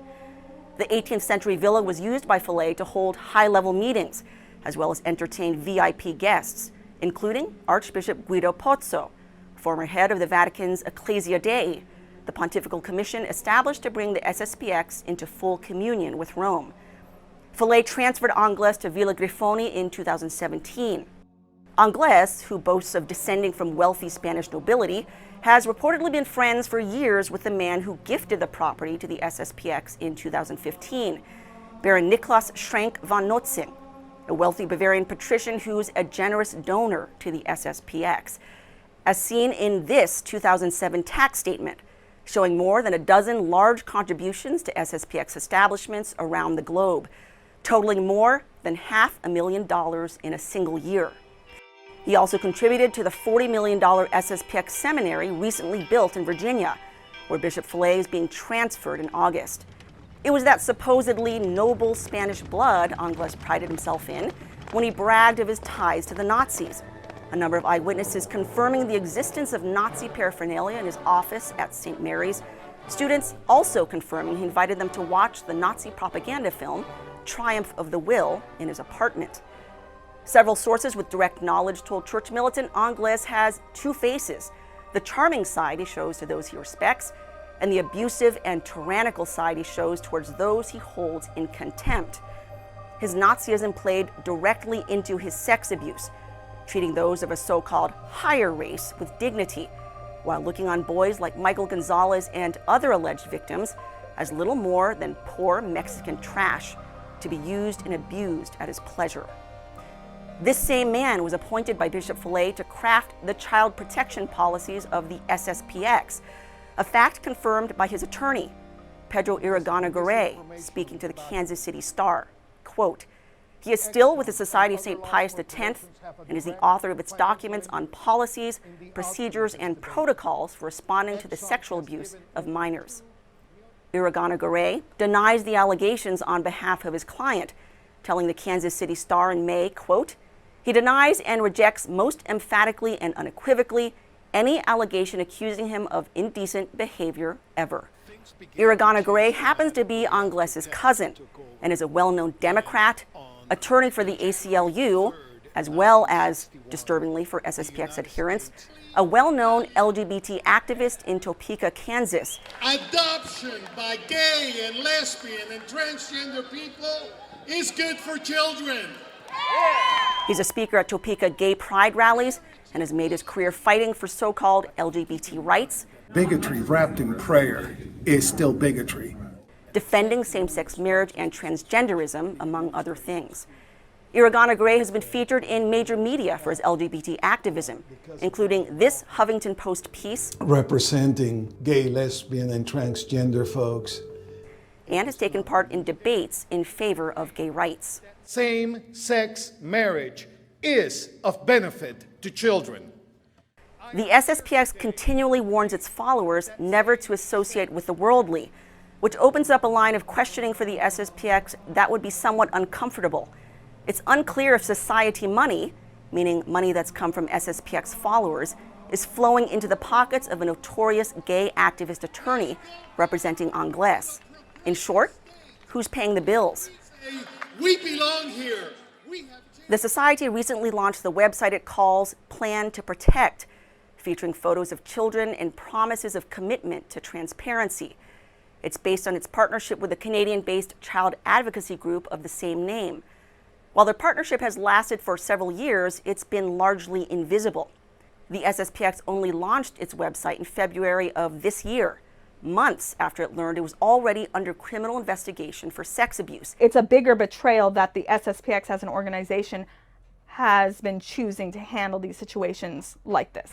And only days after SSPX whistleblower Jassy Jacobs went public with her own allegations of sexual grooming by Father Pierre Duverger, and how the case was badly mishandled by leadership. This domain registration proves the Plan to Protect site was registered in February 2020 under the French name for the society. It was registered in Switzerland, whose country code is CH. Menzing in Switzerland is the location of the General House, the world headquarters of the SSPX and the current residence of Bishop Fillet. Some see this recent website launch as little more than a public relations maneuver, meant to get out in front of the criminal investigation they knew at the time was about to explode. In fact, sources tell Church Militant that it aligns with a larger PR campaign meant to shore up the image of the SSPX before any official public revelation of criminal activity, a campaign that also included courting Catholic social media personalities to give the society some positive press to help with the coming storm. And the very words on the Plan to Protect website are a direct contradiction of the society's actions. For instance, on this page, titled Communications Regarding Abuse, the SSPX states, quote, "We strongly believe that it is the exclusive right and duty of child protection services and law enforcement to investigate and to determine guilt or innocence. It is up to these authorities to make the final statement on such situations. The Society of St. Pius X will not and cannot assume this role." Not only is it a convenient way for the SSPX to disclaim any responsibility in conducting its own due diligence with regard to abuser priests, it's also a lie. The SSPX does indeed conduct its own investigations into sex abuse by its clergy, a fact Bishop Fillet himself personally acknowledged in a 2017 written interview with Swedish media, when the heat in Europe was starting to increase on the society and Fillet. Quote, "As soon as the superiors are made aware of allegations of abuse from a member of the SSPX, a canonical investigation is opened, and the member is immediately suspended from any ministry that would give him care over souls." Going on to say, when the SSPX superiors are made aware of a possible case, it is immediately reported to the civil authorities, who are able to rely on the complete cooperation of the SSPX authorities. This is demonstrably false in case after case, most notoriously with Father Christophe Rouanel, sentenced by a French court in 2017 to 19 years in prison for the rape of 3 women. One he tortured with knitting needles and broomsticks during his sexual assaults. Not only did an SSPX canonical trial find the priest guilty of rape, Follet never reported him to civil authorities as required under French law. Also, and what many have little knowledge of, including SSPX followers, there's a quiet standing agreement between the Society and the Vatican to report sexual abusers to Rome as well. Follet and leadership have kept that arrangement fairly quiet. And in the case of Father Juanel, Follet ignored the arrangement and refused to report the case to the Vatican, reneging on his own understanding with the Holy See. The arrangement dates back to the end of the pontificate of John Paul II, wherein the Holy See delegated authority to the SSPX to conduct canonical trials on behalf of Rome against accused clergy, with Bishop Follet appointed as a judge. This was confirmed by Bishop Follet himself in this 2015 French article, in which he said of the arrangement, quote, "This is not new, but has existed for over 10 years. Follet has cited this arrangement to argue that the SSPX is recognized as part of the Church, even as he violates the arrangement's rules. In particular, Article 16 of this Vatican document, which requires Follet to report all abuse cases to the Holy See. Quote, "Whenever the ordinary or hierarch receives a report of a more grave delict, which has at least the semblance of truth, once the preliminary investigation has been completed, he is to communicate the matter to the Congregation for the Doctrine of the Faith." Rome also has the power to remove Follet as canonical judge, which it did in the case of pedophile priest Father Philippe Peignot. Rome was so unhappy with Follet's conduct, in which he repeatedly and for years endangered children by allowing the pederast to lead scout camps, that Cardinal Luis Ladaria, Secretary General of the CDF, wrote Follet in 2013 ordering him to appoint another judge to try Peignot in canonical court, which went on to deliver a verdict of guilty. The SSPX claims on its plan to protect site it cooperates with civil authorities, another demonstrably false claim, as shown in its egregious conduct in the case of Father Frederick Abbé. While SSPX leadership claims it contacted police immediately after learning of Abbé's abuse, they did, but in the most deceitful fashion imaginable. Dominus vobiscum. Bishop Follet and other SSPX clergy set about to withhold crucial evidence from victims' families and from the authorities, and they did so for years. Eventually discovered years later, the SSPX finally was forced to surrender it, which led to Father Abbé's criminal conviction. Their conduct was so outrageous, the prosecutor, the court, and victims' rights groups harshly condemned the SSPX for its deception and obstruction of justice. Church militants sent a series of questions to the SSPX, including, what is the exact procedure when you receive an abuse complaint against a priest, staff member, or parishioner? Can you please detail how you proceed? Whom do you first notify? Who makes the decision to contact law enforcement? How is that decision made? When is that decision made? Is a file kept of the abuse allegation for record-keeping purposes? As you know, this is done in dioceses around the world. Is there also a file kept on SSPX clergy? Who is responsible for such record-keeping? When and how does the SSPX decide to launch a canonical trial with regard to a priest accused of abuse? Consistent with the track record of the SSPX, we received no response. Meanwhile, the priest reportedly responsible for destroying a number of victims' lives, including that of Michael Gonzalez, has never been brought to justice and continues to enjoy one of the most powerful positions in the SSPX, thanks specifically to the protection afforded him by Bishop Follet. After our last expose, some asked why Michael Gonzalez's parents didn't help him. As his sisters Teresa and Maria reveal, their own father was an abuser and refused to assist his son. So your father showed no sympathy whatsoever when Michael came to him and told him about his rape by Father Angles? No, he in fact would make fun of him. He would tell him that he was just a drunk, that he wasn't going to make anything of his life, that he was, he threw him out on the streets pretty much. His father also had a violent streak. He would oftentimes pick up whatever was around and throw it at us or hit us. I do recall an incident where he picked up a hammer and he hit Michael with it. He used to wear these combat boots that he would kick us with. Michael's father, though outwardly devout, a daily mass goer and popular in the SSPX parish, was a sex abuser himself, molesting children in the SSPX community. So clearly there was a lot of sexual abuse, physical abuse, emotional abuse, psychological abuse in your family. Yes. Do you think that other people in the SSPX community in St. Mary's knew about that? Absolutely, 100% I did. There were a lot of families that we grew up around, large families. Their siblings would talk about abuse as well. So other families in the SSPX community were also being abused by their own parents or family members? Priests, family members or priests. Among the families Mario Gonzalez was friends with was the Palmieri family, whose father, Peter Palmieri, as Church Militant previously reported, was convicted and imprisoned just this year for raping his own daughter, and whose crimes had been made known to 3 SSPX clergy back in 2012, who told Palmieri's victim not to report him to police.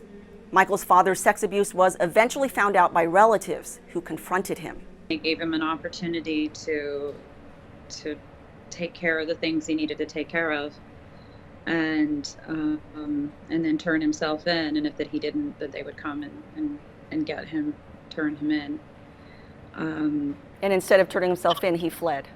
He fled, yes. And how many felony charges was he facing? I believe 9 felony charges. Mario Gonzalez escaped to Mexico, where he lives to this day. Another sister, Maggie Gonzalez, has gone on the record confirming Angles's abuse of her brother. All 3 sisters have spoken to the Kansas Bureau of Investigation, which is actively investigating the priest. Angles has also been caught in contradictions, his attorney telling the Kansas City Star, quote, "Father Angles had no reason or opportunity whatsoever to converse or meet with the students in private. He did not even have an office, nor did he use his office space until the summer of 1989. This is contradicted, however, by former altar boys who served at St. Mary's, who confirmed with Church Militant they met privately, one-on-one, with Father Angles on numerous occasions, contrary to what Angles's attorney is claiming.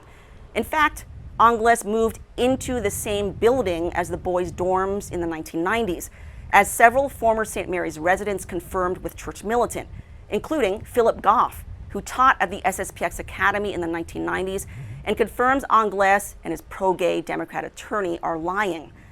Joseph Rizzo, brother of former SSPX priest Father John Rizzo, lived in St. Mary's and also confirmed Angles had moved into the boys' dorms, writing Church Militant, quote, "I remember very well that he did move his office there.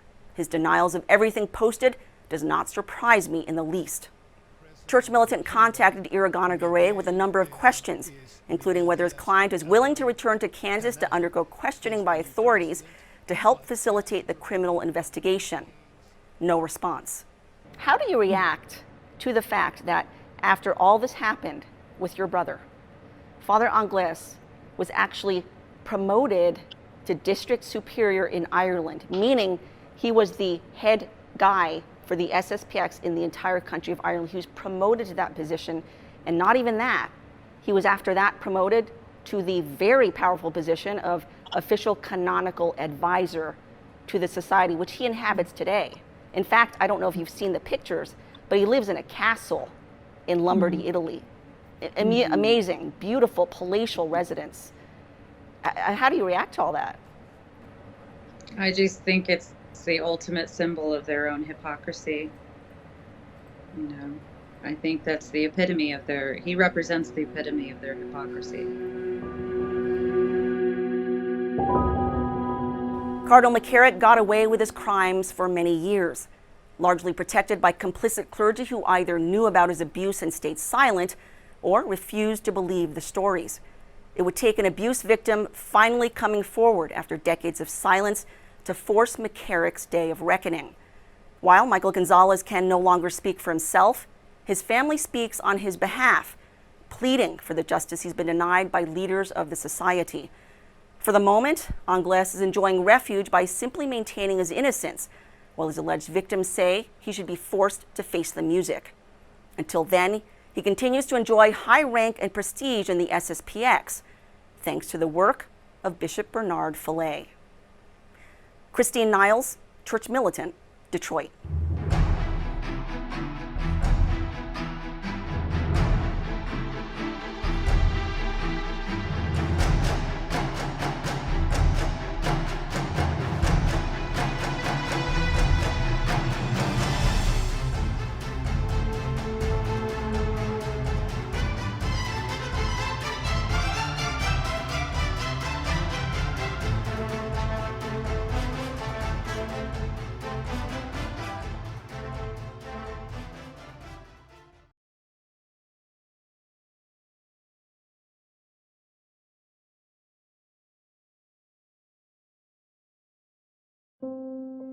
These so-called priests who are doing this, they're not priests at this point, they're pedophiles.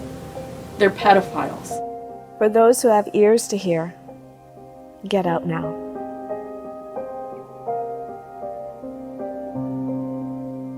Get out now. The most powerful SSPX authority in the U.S. today has covered up sex abuse. After Church Militant Spotlight in April last year revealing decades of sex abuse and cover-up in the Society of St. Pius X at the highest levels, the SSPX was shaken to its core. The group, through spokesman James Vogel, issuing multiple statements promising transparency and reform. It turns out it was all talk. Now, victims are coming forward for the first time, revealing their ordeal with one notorious SSPX abuser and the way leadership, including the current U.S. District Superior, Father John Fullerton, failed to protect victims, instead protecting the abuser and the society.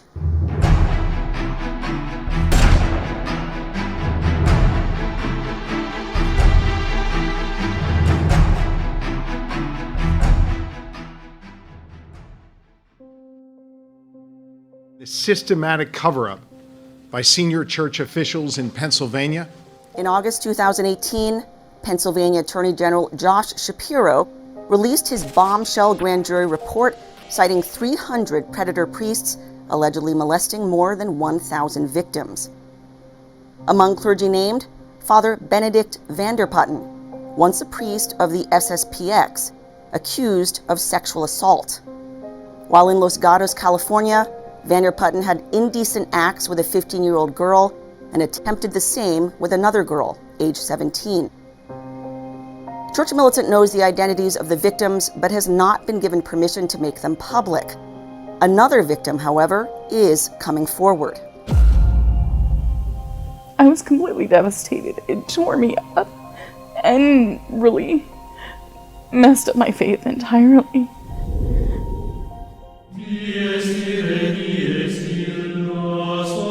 Luann Manwarren was a naive 18-year-old when she first met Vanderputten during a retreat in Los Gatos in 1994. He offered her a teaching job, and so she returned the next year to be a teacher. Oh, I thought he was a saint. To me, he was a saint. I had never met someone who loved God so much. He would, encouraged us to go to compliment in the evenings. He encouraged us to be there for the benedictions and overnight adorations, and I because of him, I did. I went to all of those things. So there was no reason for you to suspect anything about him? No. As a matter of fact, it was the last thing that ever crossed my mind, or would have ever. If anybody had ever said anything, I would have been the first to say, "There's no way. There's no way." A native of Missouri, Vanderputten graduated from the SSPX's St. Thomas Aquinas Seminary and was ordained in 1992. Later going on to serve in Los Gatos in 1995, a small town just south of San Jose, about 20 minutes from the coast. In charge of the secluded St. Aloysius Gonzaga Retreat Center, nestled in the forested hills of Los Gatos, he led retreats for youth, including adolescent boys and girls. During retreats, Luann would stay in a cabin on the retreat center grounds, and so was frequently in contact with Vanderputten. He became her spiritual director, told her she had a religious vocation, and spoke with her frequently, in person and on the phone. At one point, he had said, I thought I heard him say, "I love you," when he was hanging up the phone. And I thought, okay, I misheard that. So I blew it off. And then the second time after that, he called and we were talking and he said, "I love you" again. And I was like, bye. Hung up. I just was very uncomfortable with... How old were you at that time? I was 19 at that time. Over the course of months, he'd find ways to get her alone, even using the Song of Solomon, also known as the Canticle of Canticles, an Old Testament book about a bride and groom on their wedding day, to sexualize their relationship. He goes, "Do you want me to become a saint?" And I said, "Of course I do." And he said, "Do you care about my soul and my sanctity?" And I said, "Of course I do." And he goes, "So then you have a spiritual love for me." And so from that time, he'd always say that, and I was more accepting of it because it was, I had taken it the wrong way. He tried to spiritualize it. He was spiritualizing it. He would also ask inappropriate questions. He goes, "So I have an awkward question to ask you, but I feel that, we're close enough as friends and I can trust you to help me answer it without taking it the wrong way." And so I asked him, or I said, "Okay, so, what is it?" And he said, "Well, how do women feel about blowjobs and giving blowjobs to their husband?" And I was... Did he use that language? He used that language. He asked, and I was like, "Well, I don't know what that is." So he had to explain it to me, and I was like, "Well, I couldn't answer that." One night, the power went out in a nearby home where Luann was staying. Vander Putten offered to put her up in the schoolhouse, steps from the priory, where she could use the cot in the bathroom. She wasn't expecting what would happen next. That night I was taking a shower. I could have sworn I locked that door into the bathroom, but I'm in the middle of taking a shower, and the next thing I know, the shower curtain comes back and he's standing there. And I grabbed the shower curtain and I started to scream, and he goes, "Luann, it's not at all what you're thinking. It's not at all. You're fine. It's fine. It's not a bad thing. It's God's beauty. It's God's, it's just a human body." So telling me I was overreacting. Essentially, I told him if he didn't get out, I was going to scream like louder. He played it all off as a misunderstanding, left the room, and she eventually went to the office, locking herself in and falling asleep. At some point, I wake up to the light coming on, and he was standing there in his cassock only. The cassock was open. He was fully erect right in front of my face. So his erect penis was right in front of your face. Yeah. And I started screaming at that point, and he took off running up to I assume up to the prairie. So he took off out of the building and ran around. I was just completely shaken up. Didn't sleep the rest of the night. I was teaching the next day, but trying to figure out what I was going to do. And he ended up coming down towards the end of the school day and asking if he could talk to me. This time, the priest told the young, trusting Luann, who looked up to the priest as a holy man, she was puritanical, immature, and not ready for love. Confused, blaming herself, she continued teaching at the school until he tried to assault her again. There was one evening that I was there helping out, and I was really sick. And he told me, he's like, "Just go downstairs to one of the rooms that they had for the retreatants down there." And he goes, "Just go down there, you can just stay the night there." He had given me a hot toddy to drink, and I think it had a lot of alcohol in it. And I never really drank alcohol, so I was pretty, it knocked me out pretty. And the next thing I know, I wake up to him in the room, and again, he's in a cassock and it's undone, and he's trying to get me to touch him. And is he nude again? He has this erect penis again in your face. So I didn't know what to do. So at that point, I just played up the alcohol in the thing, which I didn't even drink half of it, but I was just really uncomfortable and just acted like I was out of it, and just closed my eyes and acted like I was asleep and really couldn't wake up. After this attempted assault, she reported him to Father Timothy Pfeiffer, whom she met on retreat in Connecticut, who spoke with Vander Putten and the district superior at the time, Father Peter Scott. Vander Putten confirmed the sexual advances, but instead of disciplining him, Scott and Pfeiffer took Vander Putten's side, blaming her for being an occasion of sin for the priest. So I was essentially told that I couldn't go back to the retreat center, could no longer teach there. I could only go back. So it was you. Did anything happen to him? Nothing happened to him. No, he remained there. He continued being stationed there, running the priory and the retreat. In touch with girls and everything? Yes. Luann eventually left Los Gatos in 1998, moving to Michigan and attending St. Joseph's Church in Armada, where SSPX priest Father John Fullerton was assigned. During that time, she found out Father Vanderputten was being allowed to lead a girls' pilgrimage to Europe. Luann was stunned, considering his past sexual misconduct, and greatly feared for her former students, especially when she found out the sleeping arrangements would separate the adult mothers from the teen girls. And I went and I found the rector of the parish because I was just shaken. And Who was that at the time? Father John Fullerton. Father John Fullerton was U.S. District Superior after this. After that. And now he's the current U.S. District Superior. Yes, yeah. Yes. At the time, though, he was the rector in Michigan, in Richmond, Michigan. And I talked to him. I asked him if I could. Did you tell him everything, like what happened to you? I didn't go into explicit detail. I just explained that I was involved in this situation. Where he took advantage of you. Just situation with VDP and that Vanderputten, and that I was concerned even then because of my students and seeing that he was doing the same kind of things with them that he had been doing with me. And he stopped what I was saying and he said, "Do you have any proof?" And I said, "No, I don't have any proof." He goes, "You have no physical proof that he did anything to those girls?" And I said, "No." He goes, "Then you can't say anything to anyone because that would be detraction," which was also what I was told before, because it's a sin of detraction, essentially, to talk about a priest in a negative light. So just to get this straight, because I've heard this so many times from so many different victims who tried to go public. So what Father John Fullerton said to you is you cannot warn these girls because it would be the mortal sin of detraction. Yes. The same excuse has been used by other SSPX clergy.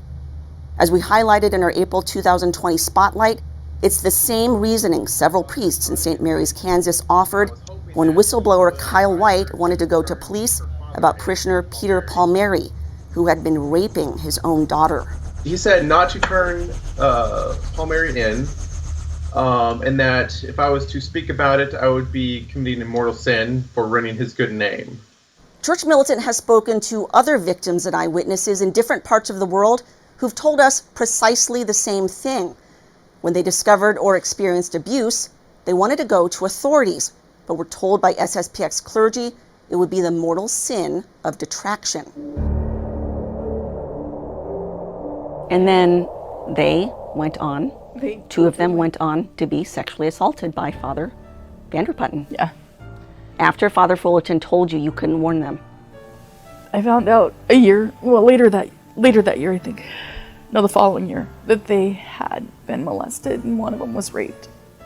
And a 15-year-old, she was 15 at the time, was raped. And I was angry and upset. I was angry at myself, and I was angry and upset with them because this was the second time I had tried to warn them, and it could have been prevented, and it wasn't. And so I was completely devastated. It tore me up and really messed up my faith entirely. All of it could have been prevented had the SSPX taken Luann's allegations seriously years before, and had Father Fullerton allowed her to warn others. The light of God.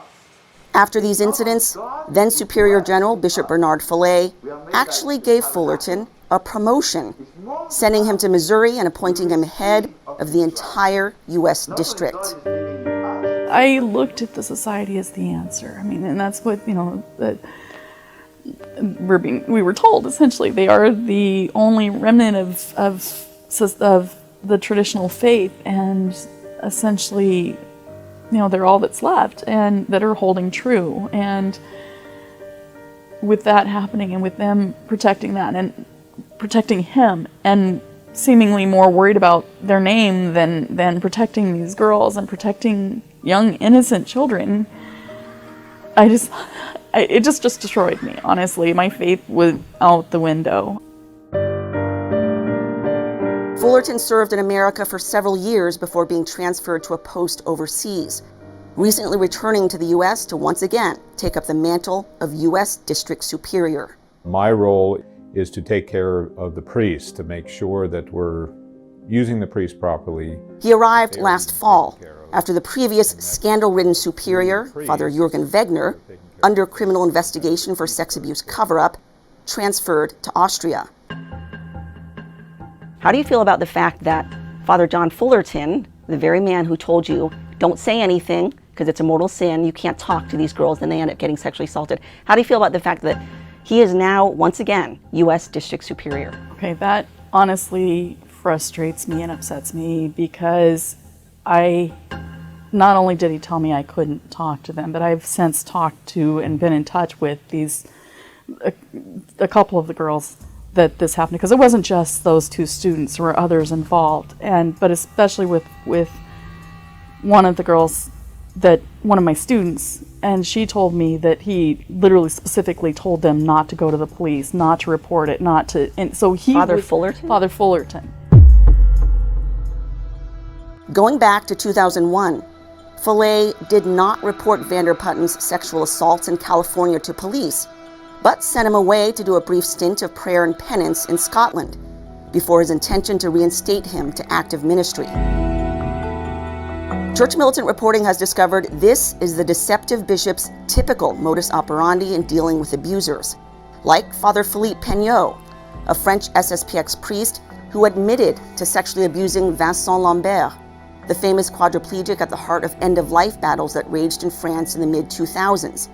In fact, Lambert's condition can be laid directly at the feet of Peignot, whose abuse led Lambert to a life of alcohol and drugs, leading to the fateful crash in 2008, landed him in the hospital with a broken neck. After a year of so-called prayer and penance for his crimes in Lourdes, France, Peignot was, of course, reinstated to active ministry, in keeping with the pattern, where he went on to abuse multiple young boys and eventually left the SSPX. Then there's Father Pierre Duverger, the subject of a criminal probe by the Kansas Bureau of Investigation, after several allegations of sexual assault of young women. Turns out, it's not the first time. In 2007, Duverger was accused of rape by the family of a vulnerable young woman receiving marriage preparation by the priest. Instead of reporting him to police, Follet sent him off to Silver Spring, New Mexico, to Our Lady of Guadalupe Monastery, afterwards giving him a promotion to the position of personal secretary to the U.S. District Superior. Duverger ministers freely to this day at St. Thomas More Priory near Orlando, Florida.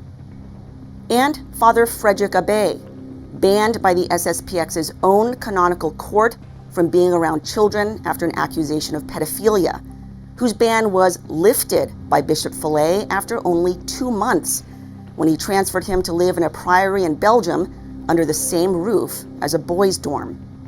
Of course, he used his access to boys to sexually abuse them, some as young as age 6.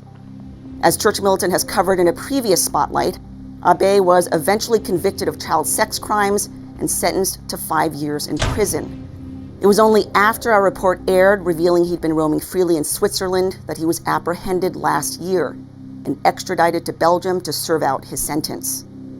And then there's Father Christophe Juanel, sentenced to 19 years in French prison for the rape and torture of female teachers at an SSPX school. He used scissors, knitting needles, and a broom handle to torture his victims.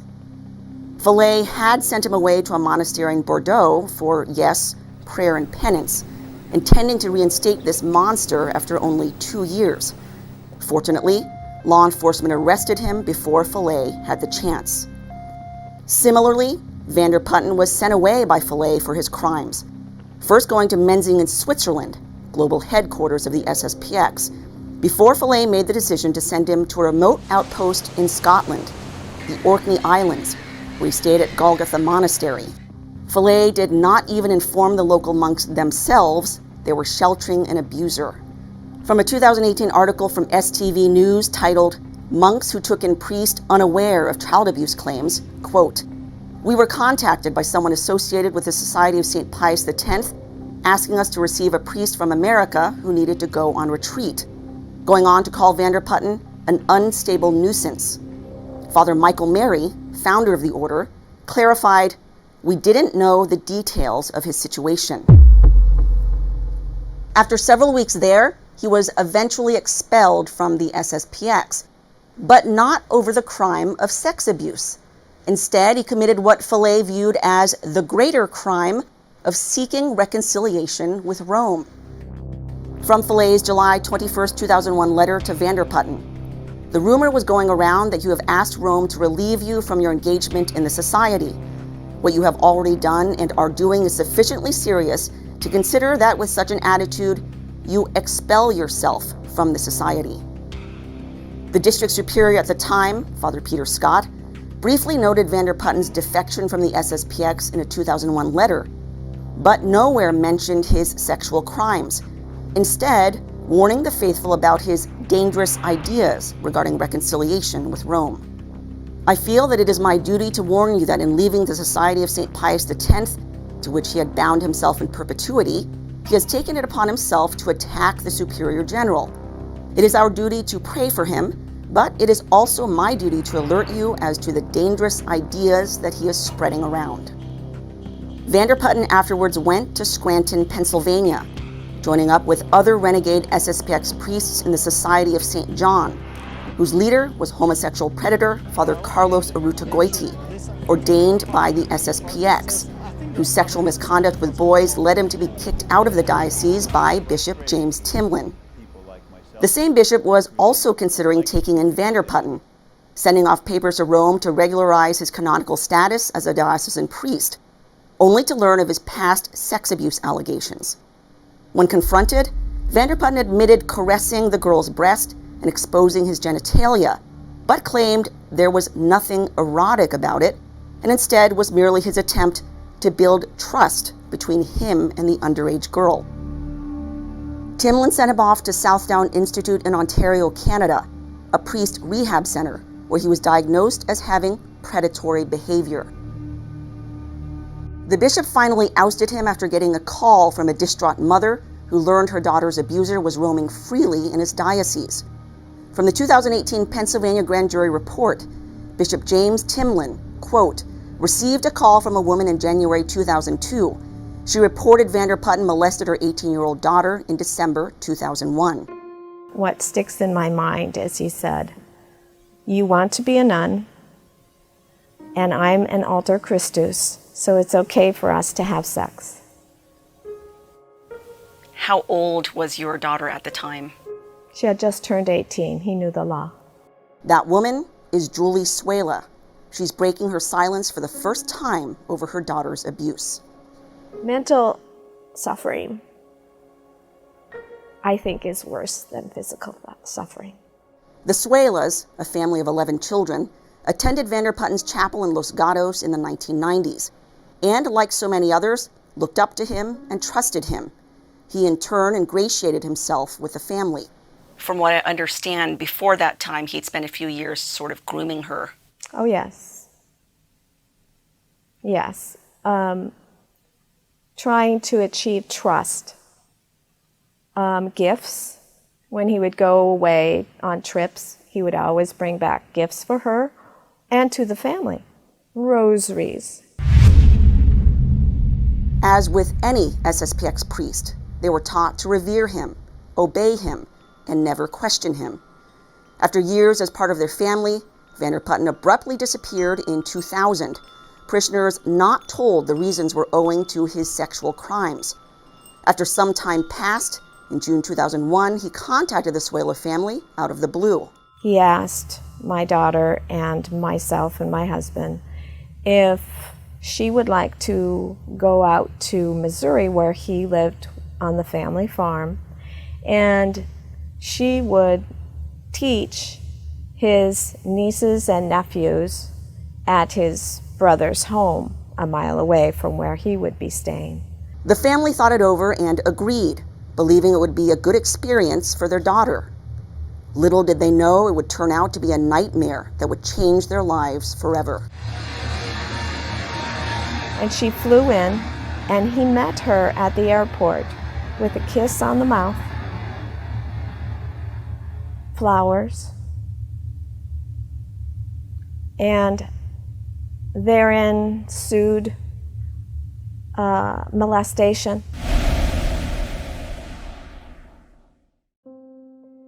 Staying at a home in Fairplay, Missouri, Julie's daughter slept in a room with a separate entrance from the outside.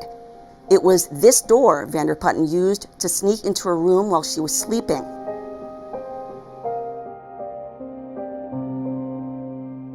The assault didn't take place immediately, but only after 4 months of grooming. The priest, again, using the Song of Solomon to sexualize their so-called love, getting her alone, hugging and kissing her, preying on her youth and vulnerability, convincing her he was in love with her. The final assault involved coming into her room at night through the side door, unclothing her and trying to penetrate her. But she stopped him and refused to allow it to continue.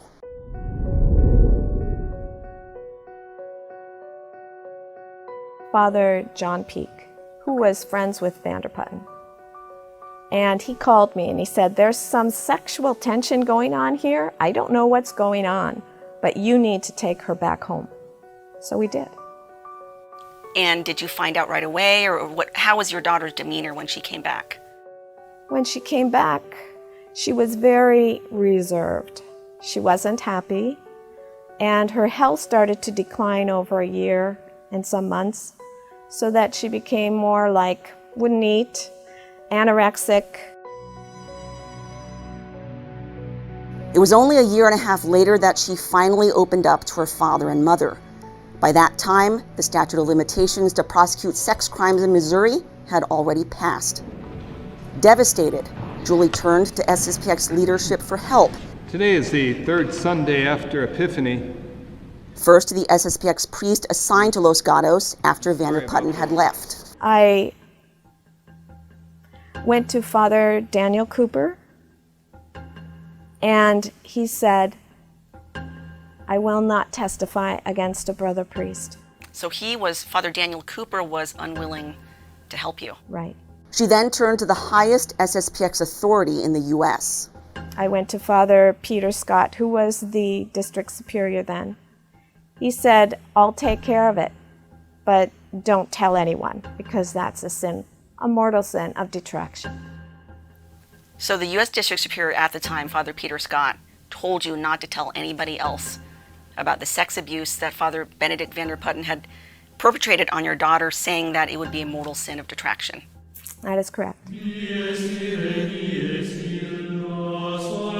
The SSPX initially appeared to take the attitude that Vander Putten was no longer their responsibility, washing their hands clean of him, with little care as to whether this sexual predator might find other victims now that he was let loose into wider society. Some years later, Julie's family discovered Vander Putten was still acting as a priest, giving a retreat at a nearby parish, and they confronted him. My husband and my son, Peter, went down there, and they stood up in front of the congregation, and my husband said, well, Vander Putten was giving the retreat, said, I know what you did to my daughter. So he said that in front of everybody? Yes. Wow. When my husband said this, he molested my daughter sexually. People started screaming. And someone called the police. So did Father Vander Putten say anything in response? His response was, I'm sorry.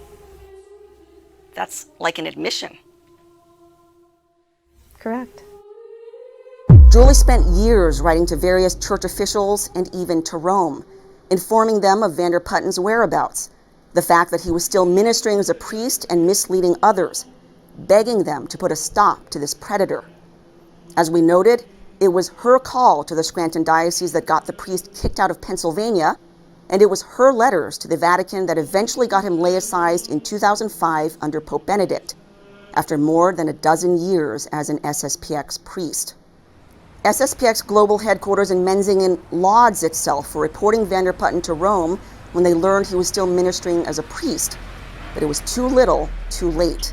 The damage had already been done. Damage that could have been prevented had the SSPX acted sooner. How does it make you feel to know that this man has never faced justice? You know, he always said, there's consequences to our actions. He always preached that. And that's what I would say to him. You have not suffered the consequences of your actions.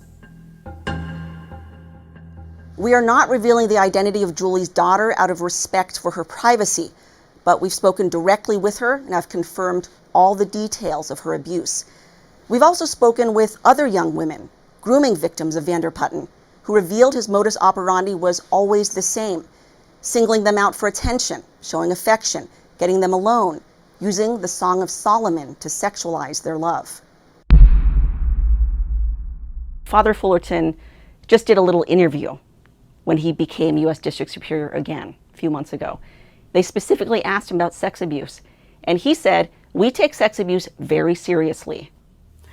If he takes it so seriously, then they need to be addressing these situations and not covering them up. They're not protecting the innocent. That is their responsibility as priests, as Catholics, is to protect the innocent.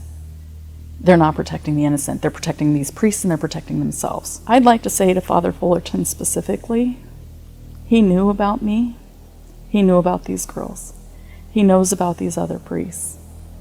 If he is truly a man of integrity, a priest of integrity, who truly believes in his faith and truly wants to protect the innocent, then he would protect the innocent and do what is right and not continue to cover up what is happening. As to Vander Putten, after he was laicized, he moved to Hawaii and married a 16-year-old girl with whom he had 4 children. It appears they eventually divorced, and he moved to Shawnee, Oklahoma, just east of Oklahoma City, where he lives today. Not only am I doing this for my daughter and all the girls that have been molested, but I'm doing it for his daughters. Are you worried for his daughters? Very. My mother's heart. Church Militant contacted Father Fullerton and Father Scott for comment, asking, among other things, if they believe they bear some responsibility for Vander Putten's crimes.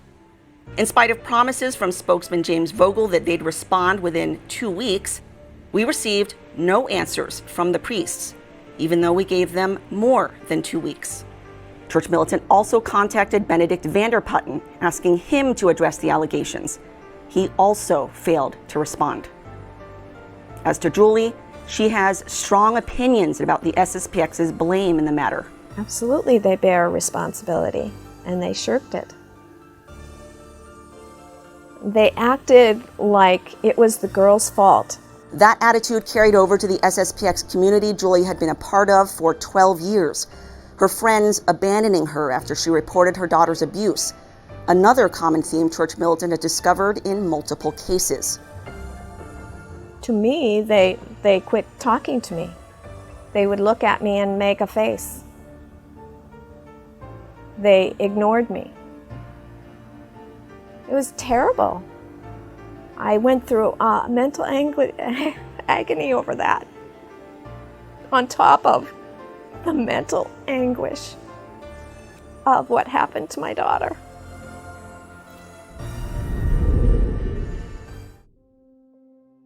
As to Julie's daughter, the effects of the betrayal linger to this day. She stopped practicing the faith, nor does she trust clergy. Oh, she does not trust a priest, ever, will never, and I don't blame her. She can't. All the way from mental anguish. Why didn't I do this? Why did this develop this way? All the questions, and I suppose self-blame. And Julie's reaction to Father Fullerton back at the helm in the U.S. I feel that he washed his hands of my case long ago, and it's coming back to haunt him. He's going to have to face the music. He's not going to like it one bit. To this day, Vanderputten's name remains on the Scranton Diocesan website of credibly accused priests, as well as that of the Diocese of San Jose, California. But nowhere is he listed on the SSPX website, which is scrubbed clean of his name, with no mention of him anywhere, as if he had never existed. We've got to try to stop this. We've got to protect these, because all of these kids, these young children, are having their lives destroyed, their faith destroyed because of what's happening, and it's being protected and it's allowed to continue.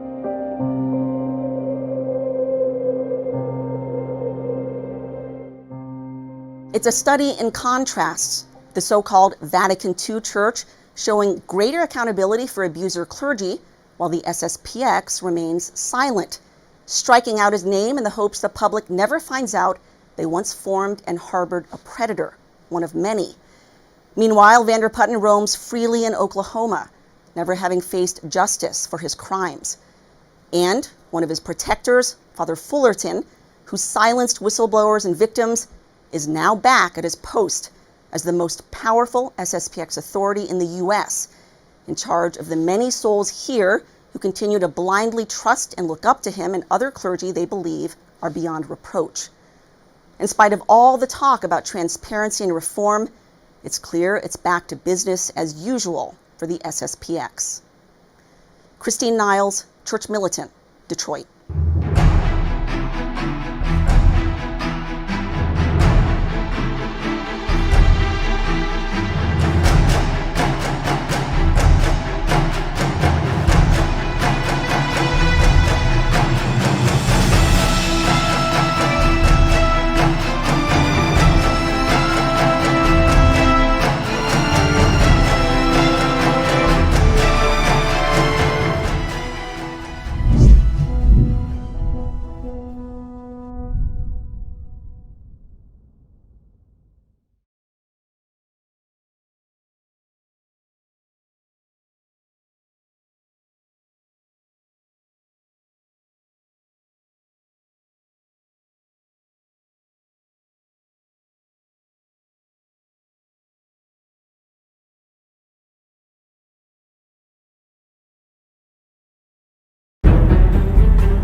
It's a dangerous organization.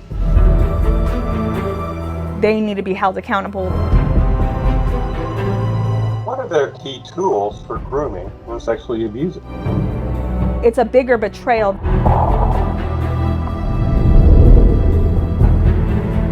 With the Pope's new decree restricting the traditional Latin Mass, some are turning to the Society of St. Pius X, the SSPX, a breakaway priestly group that offers the traditional liturgy. But the SSPX is not the safe haven people assume. Never before released evidence obtained by Church Militant pierces through the veil that cloaks the society to expose a dark reality, the disturbingly large number of predators in its ranks, and leadership's continued lack of transparency and protection of abuser clergy.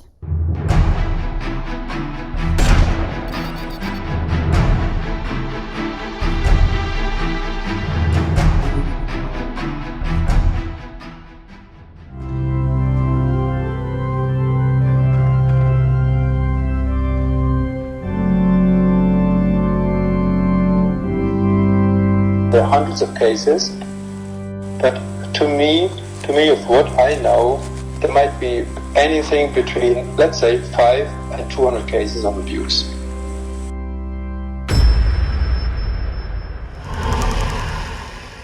A shocking and very telling admission, caught on audio, of Father Jürgen Wegner, former U.S. District Superior for the SSPX. That lone comment raises many questions and has enormous implications for the society, which portrays itself as holy, pure, untainted by the moral corruption of the so-called Vatican II sect. I want you to include in detail any sexual temptations you have, any sexual thoughts you have, or actions you've committed. And I kind of looked at him and he said, this is because you don't understand what sin is, and I'm going to help you to understand sin. Whistleblower Jassy Jacobs first exposed a cover-up scandal last year involving Wegener's failure to investigate grooming and abuse allegations against one of his priests, Father Pierre Duverger. Worse, Wegener lied about the restrictions placed on him. And he says, listen, Jassy, the restrictions are so severe for him that he literally says mass and he has to run and hide afterwards, because if he is even seen talking to a woman, he's done. So did you believe him at the time when he told you that? I did. A couple weeks later, I am making a visit at the church and I see a poster of Father Duverger running a pilgrimage, which is more than 50% women. With adults, women. Right, and they do confessions on pilgrimages. So I Were you shocked? Yeah, I knew right then and there the restrictions were not as severe as Father Wegener had led me to believe. That's been confirmed by a visitor to Duverger's chapel, who said he saw a whole line of women waiting for Duverger to hear their confession, after Wegener had expressly said he was not allowed to hear women's confessions.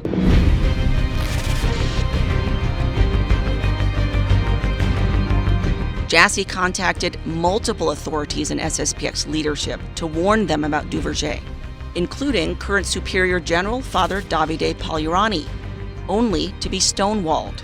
And he says that the Superior General wanted me to respond to your email. He measures your sorrow. However, the decision's still Father Wegener's. So I'm like, okay, thanks for nothing.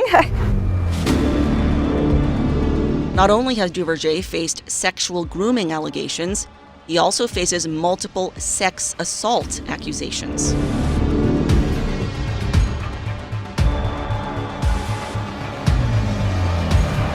It's not just Father Duverger at this point. Right. It's a bigger betrayal that the FSSPX as an organization has been choosing to handle these situations like this.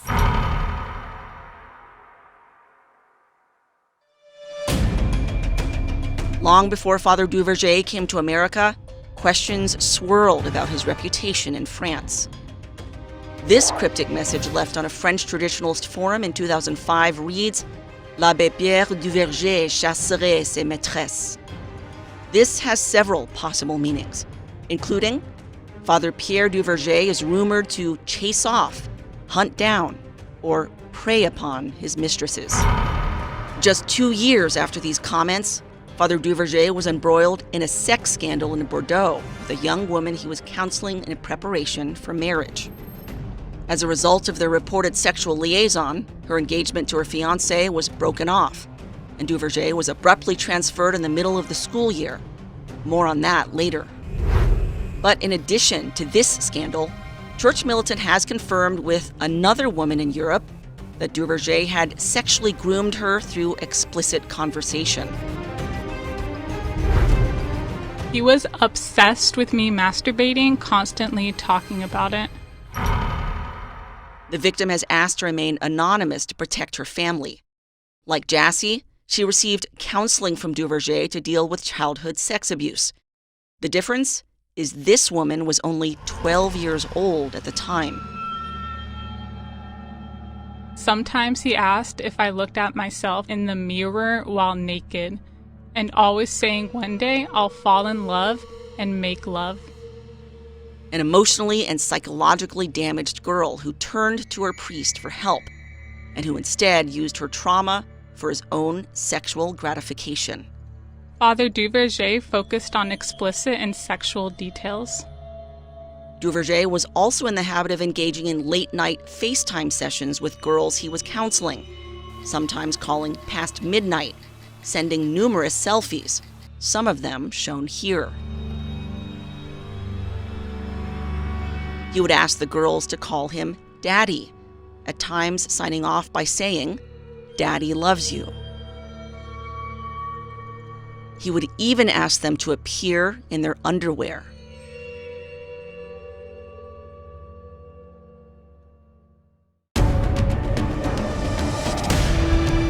Returning to a sex scandal in Bordeaux, Church Militant has confirmed the identity of his victim. Her father is a prominent attorney who's defended the SSPX in court. He was so outraged by Duverger's actions, he initially planned to file a criminal complaint of rape. In French law, Duverger may have committed a crime involving abuse of a vulnerable person, punishable under the French Criminal Code with up to 3 years in prison and a fine of almost $500,000. The crime involves taking psychological, emotional, or physical advantage of a person vulnerable owing to age, illness, infirmity, or psychological deficiency. When it involves taking sexual advantage of a vulnerable person, it rises to the level of rape, as the person would not truly be capable of consent. According to sources, her father only dropped the case after another SSPX priest urged against taking the matter to court. That priest, Church Militant has learned, has since bitterly regretted his counsel after learning of Duverger's later assault allegations in the U.S.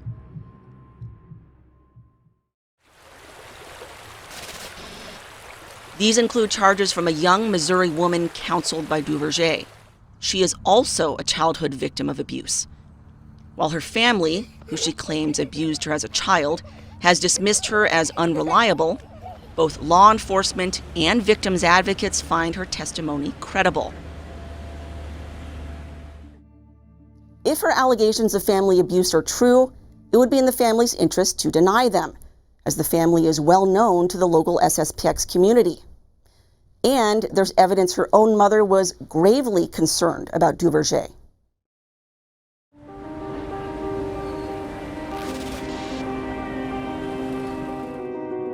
Several years ago, the mother contacted Father Kenneth Novak, formerly stationed in St. Mary's, Kansas, to express concerns about Duverger's requests of her daughter. From Novak's January 15, 2020 letter addressed to Superior General Davide Pagliarani. She asked what I thought of Father Duverger's instruction to her daughter that she sleep the night with her live cell phone open to Father Duverger. I thought it was creepy. After the alleged assault on the daughter, Duverger gloated, hinting of the power he holds in the society. At the breakup with the alleged victim, Father Duverger spoke, "Nobody watches me. Nobody will investigate my things. I hold a lot in a whole other location." SSPX leadership never actually investigated these allegations. They also wrote off Jassie's claims.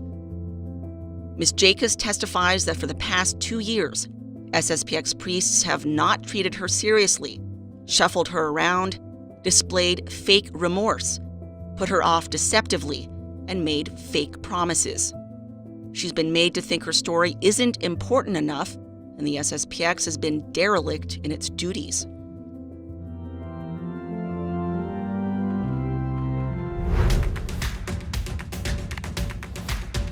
Multiple allegations, yet as district superior, Wegener never launched an investigation, merely transferring Duverger to St. Thomas More Academy in Sanford, Florida, putting him in charge of male and female students. The whole thing could have, honestly, we wouldn't even be in this situation if Father Duverger would have been investigated. You could have literally said, yeah, I did an investigation, and that would have been the end of it. And instead, nothing was done about it, and now you have several people who say, hey, he was improper with me, and he's running a school? Ruth Ann Parks is a longtime victims advocate in St. Mary's, Kansas, who's helped scores of survivors. She recorded this phone conversation in April 2020, audio that's been turned over as evidence to the Kansas Bureau of Investigation. If this was a regular teacher in any public school, they'd have been fired, terminated, and sent to the cops right away. End of story. There, in a certain way, I don't want to defend Father Duverger, and I will not. Even as he admits he won't defend Duverger, Wegener downplays the priest's actions with young women. If Jessie admits, and even the others admit, there was nothing criminal. Oh, one of them absolutely denies. I mean, she would tell you that it was criminal. That what happened to her was not okay, and it was criminal, and there should be a criminal investigation for that allegation alone. But you compound the other 3 in, knowing now the SSPX had knowledge that Father Duverger was up to no good. It's called the crime of solicitation. What it involves is a confessor directly or indirectly in any way using the confessional to lead some other person into a sexual sin. Theologian Dr. John Lamont believes Duverger did commit a crime, the canonical crime of solicitation in the confessional. It doesn't have to be a sin of act. It can be a sin of speech, written or spoken, or it can be a sin of interior thought. Dr. John Lamont is a longtime SSPX insider, attending their chapels and having his children baptized by the SSPX. He's the most highly regarded theologian arguing in favor of the Society's theological positions, and was responsible for drafting much of the 2017 filial correction to Pope Francis, even persuading Bishop Follet to add his signature. Lamont says Duverger's actions attempting to elicit needless, graphic sexual details from Jassy make him guilty of solicitation in the confessional, where he first pounced on the chance to become her spiritual advisor after learning she's a childhood victim of abuse. Of course, this is part of a broader strategy of grooming, and grooming itself is also falls under the category of that sin, solicitation in the confessional. So he was guilty of a very serious crime in canon law that is punished even in the new Code of Canon Law by penalties up to and including dismissal from the clerical state. Lamont believes SSPX leadership is engaged in a cover-up of Duverger's crimes. They lied to her and assured that it was being dealt with, that he was being investigated, and that he was restricted, which was not the case. Only when she found out that this was not true did she make his misdeeds public. Lamont goes much farther and believes Pope Francis, who is likely aware of the abuse scandals in the Society, handed them a gift in his latest motu proprio. So by giving them this extraordinary privilege of hearing confessions anywhere, which he hasn't withdrawn, he's both given them huge power to continue, and extended their huge power to continue their practice of sexual corruption and corrupting people in the confessional. He's given them, for which they owe him something, right? And he's also enabled them to walk much further down the path of corruption and sexual abuse, which gives him a better hold on them. While Wegener publicly plays innocent, a series of emails Church Militant published last year between him and SSPX Communications Director James Vogel reveal they were well aware of Duverger's troubled track record. From Vogel's February 24, 2020 email to Wegener, "We cannot issue a blanket denunciation of the accusers and say he is innocent of everything. Church Militant has already dug into some of our ugly cases in France. What if they find out the history here? We can admit he's been placed under restrictions, but I still think most people will find it bizarre he is allowed to teach, run a school under the circumstances."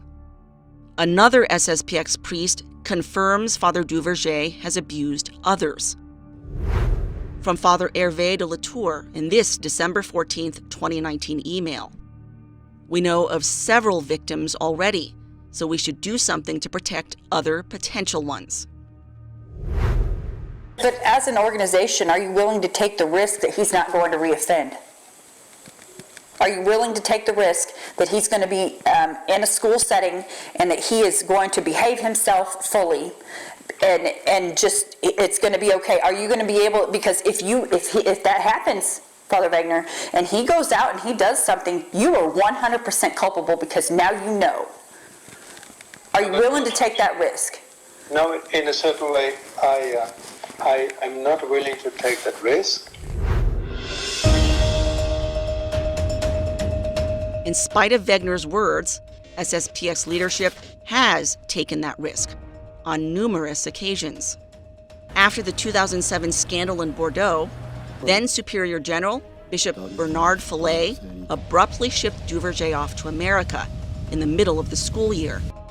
Fallet lied to his flock, explaining the transfer was owing to reasons of health related to his heart. Duverger was sent to a remote monastery in Silver City, New Mexico, to do 1 year of prayer and penance, something Wegener has publicly acknowledged.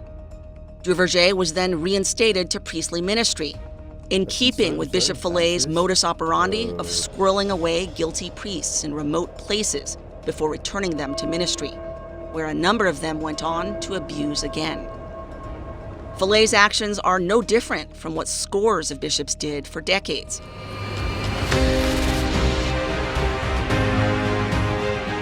Including the notorious Cardinal Bernard Law of Boston, exposed by Boston Globe's Spotlight team for his record of shuttling predators from parish to parish, sending them away to rehab on so-called medical leave before giving them another assignment where they'd find more victims. I wish to apologize once again for the harm done to victims of sexual abuse by priests. Law was forced to resign in disgrace in December 2002, leaving a trail of destruction in his wake. My family, we were left to pick up the pieces. And how do you do that? Fallet, he got a comfortable retirement in the $40 million SSPX seminary in Dillwyn, Virginia, leaving his own trail of destruction. It's too difficult. Yes, and then it's still emotional after all these years. We indeed receive the grace. Church Militant has learned some SSPX seminarians are angry at Bishop Fallet for his mishandling of abuse cases and the shame it's brought to the society. These seminarians desire authentic reform and are deeply disappointed in leadership's failures.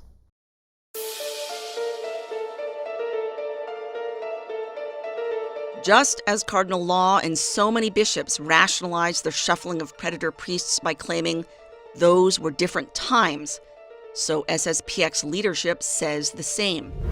In fact, Wegener actually compares their approach to shuffling predators to car manufacturing. If today you get in a car, it's normal that you have airbags everywhere. Right. But in 1990, I can tell you the first car I bought didn't have an airbag, it didn't have a brake system. It was simply a basic car, and that is a mistake. That is a mistake that some people make, that they take 2020 standards and want to apply them to a 1990 or 95 situation.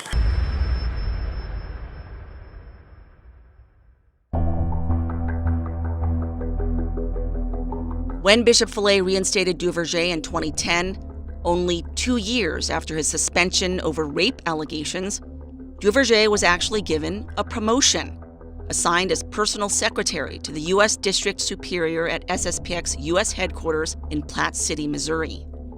Duverger was also assigned to work alongside spokesman James Vogel on the communications team, an alleged predator priest now handling communications for the U.S. territory of the SSPX. The society has been less than forthcoming about the scandal, with Father Duverger even threatening to sue Church Militant for defamation, a threat he has yet to follow through on. His attorney, Rosa Armesto of Miami, Florida, is being paid by the SSPX to defend Duverger, and she's made a point to dismiss his accusers as liars. But Armesto has her own track record of deception.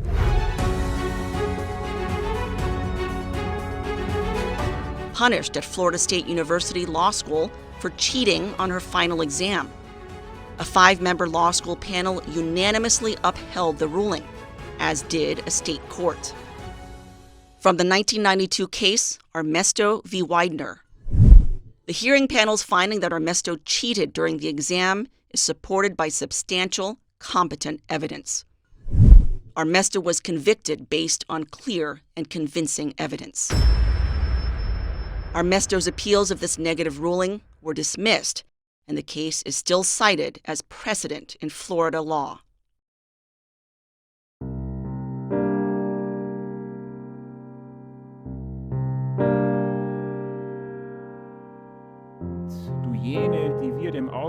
Perhaps the most stunning among Wegener's remarks is his admission of as many as 200 abuse cases.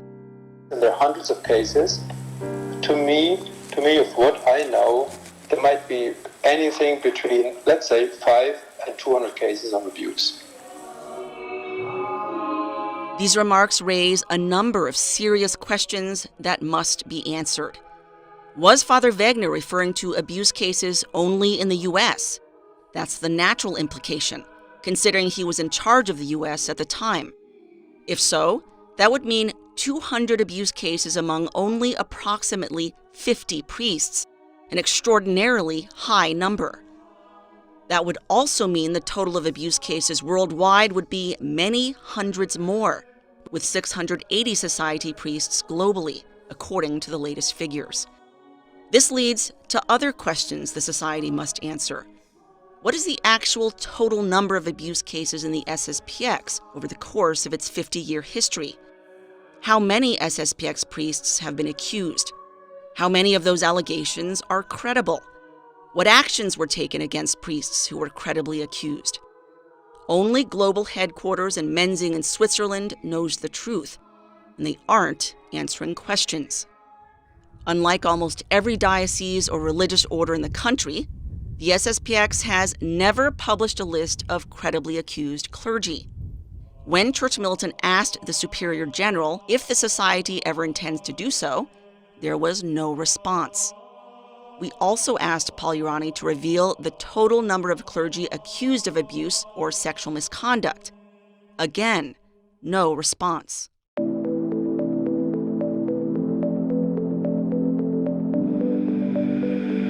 In this, other dioceses are light years ahead in transparency and accountability. The SSPX remains stuck where the church was in the 1980s, back before the Boston Globe exposed massive abuse cover-up, leading to a flood of exposés and lawsuits around the country, culminating in the Dallas Charter, with its so-called zero-tolerance policy for clerical abuse. The SSPX has yet to face such a reckoning. The society made a small step toward reform after Church Militant's own explosive spotlights last year, when the U.S. District, for the first time in its history, established an independent review board to investigate abuse claims. Victims were initially hopeful, only to be disappointed by the society's failure to follow through on its promises of transparency and accountability. These catchwords are touted in Plan to Protect, the society's abuse prevention program, which in reality just ensures the society is covered by insurance in case of sex abuse lawsuits. In spite of numerous requests from victims to publish the identity of its independent review board panel to ensure no conflicts of interest, the SSPX refuses to do so. This is contrary to the practice in numerous dioceses, where the identities are published for the world to see. Church Militant has also learned of individuals who've filed complaints with the review board, only for their complaints not to be taken seriously. For instance, this woman, whose identity we know but are not allowed to reveal. The SSPX has completely stopped communicating with me. They don't care. One of their Plan to Protect people has taken my case to them after I have exhausted all my efforts to get responses from them. And she said she has heard nothing. I asked her to bring it up to them again. I have proof in my case, and still they do nothing. So yeah, the conversations are still going. I still have victims lined up to speak to. So like, it hasn't stopped since my post. Right. So it's big. When Jassy first went public last year, about 24 victims reached out to her and made contact. Since then, that number has skyrocketed. That was a year ago. Now I've spoken with hundreds of victims of SSPX priests and staff, she says in a June 15th, 2021 Facebook post. Do you understand that literally this is a minimal amount that you can do that's going to help restore faith and trust with people? I do not want people to lose their faith. The people of SSPX are good, and they're good people.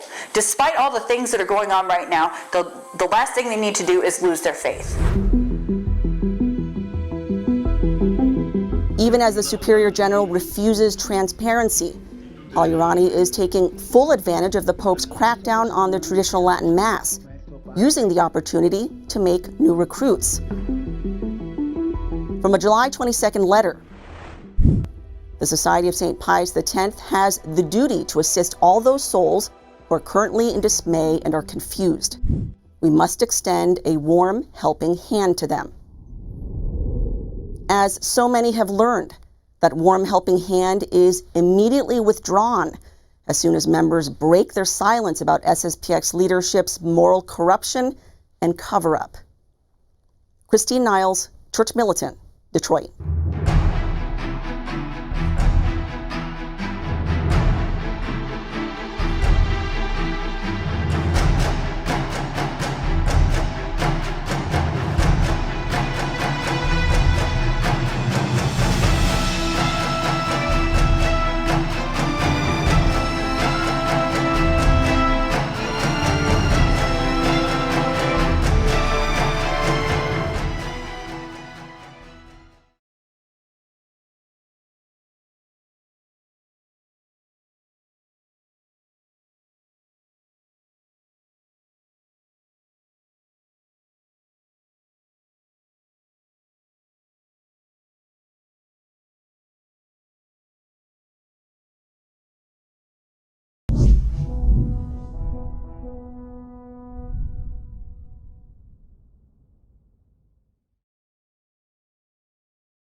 Voilà, c'est la part des dames. He abused me every night. Pour préparer le baptême, oui. It was unbearable for me, but I was young. I didn't realize what was really going on. Pour ces petites choses, vous savez. Voilà. Allez, au revoir. He was treated like a king in Gabon, Africa. Father Patrick Roche, one of the longest-serving priests of the Society of St. Pius X, a traditionalist priestly group that broke from Rome in 1988. But instead of bringing the light of Christ to the African continent, Roche brought darkness, turning the mission into a predator's playground with the help of multiple SSPX clergy. For the first time, victims are speaking out.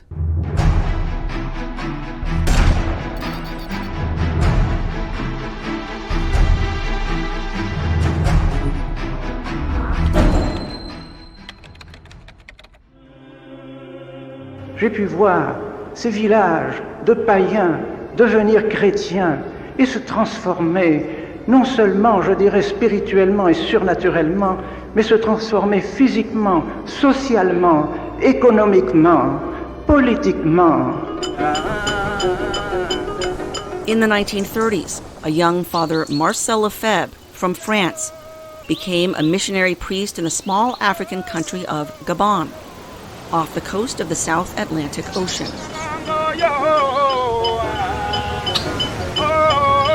Working as a seminary professor and later rector for the Holy Ghost Fathers in Libreville, he would spend a total of 13 years bringing the faith to the Gabonese.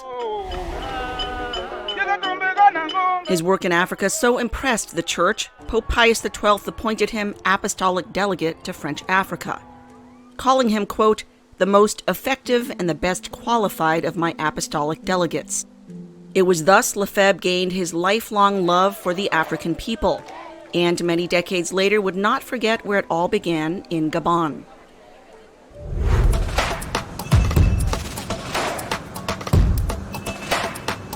In 1985, after 40 years away, he returned to Libreville, where he was warmly welcomed back by all those who had remembered him. By his side Father Patrick Grosch, one of his earliest students, ordained for the SSPX in 1976.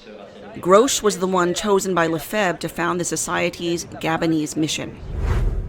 On January 16, 1986, on the feast of St. Marcel I, Pope and Martyr, our small mission of St. Pius X was born in Libreville. Since then, the SSPX has branched out to 25 missions on the African continent, including in Nigeria, Ghana, Benin, Zimbabwe, Kenya, and others.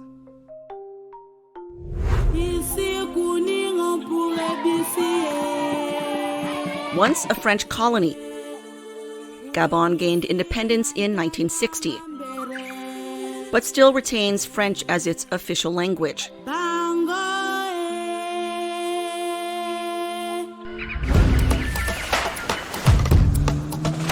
With a population of 2.5 million, 42% are Catholic.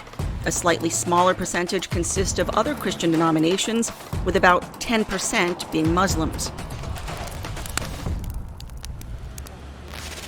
Libreville, its capital and largest city, contains about a third of the population. From 1986 to 2008, nearly a quarter of a century, Grosch reigned as superior of the Libreville mission. To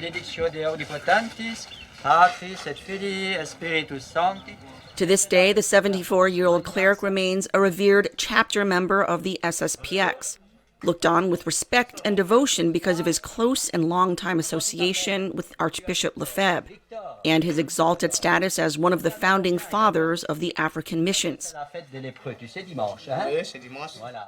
What SSPX leadership won't tell you, Grosch is a sexual predator. And they've known about it for years.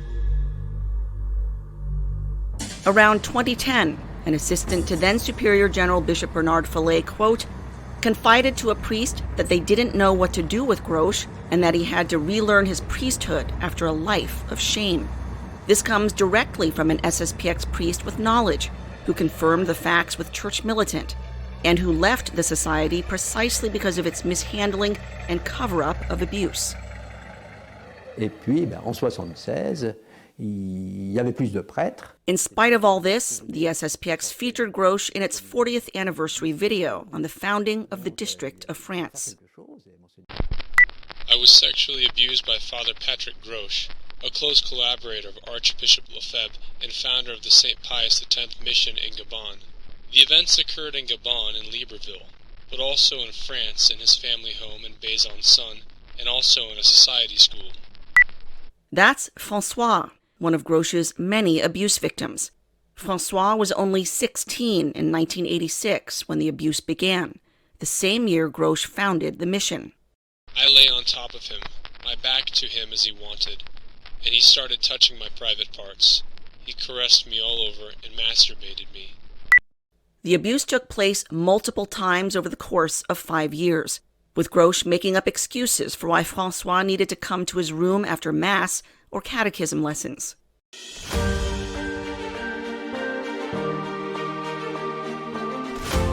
In Africa, a white priest was at that time considered an envoy of God. Our parents also respected him greatly because he was the superior of the mission of Libreville and very close to Archbishop Marcel Lefebvre. It is for these reasons that I could not react. Grosch had excellent relations with local authorities and was given special treatment, trading off the honored reputation of Archbishop Lefebvre. The government even issuing a special stamp with a photo of Lefebvre on the 10th anniversary of the SSPX mission. 10,000 were printed, quadruple the usual number.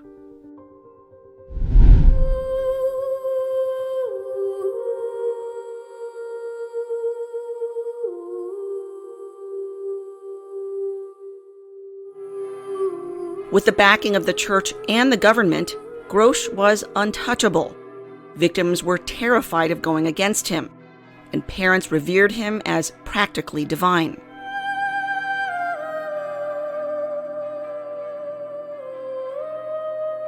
Grosch was successful in fundraising for the African mission. Raking in donations he's accused of using on himself, building a spacious home in Libreville, renting luxury cars when he traveled, and living and eating well. Fellow clergy also say he adopted a colonialist mindset, looking down on locals and even making racist remarks about them.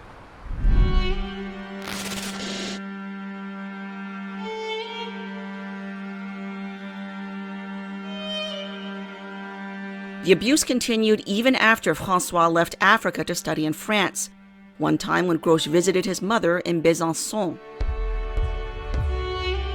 During a 2-day visit, François was made to sleep in the same room as the priest. He abused me every night. He abused me every time he came back to visit us in France in the boys' boarding house, Star of the Morning Academy, in Aigleshart, France. He was the superior of the mission of St. Pius X, very authoritarian, very strict, the right arm of Archbishop Lefebvre. We were very afraid of him.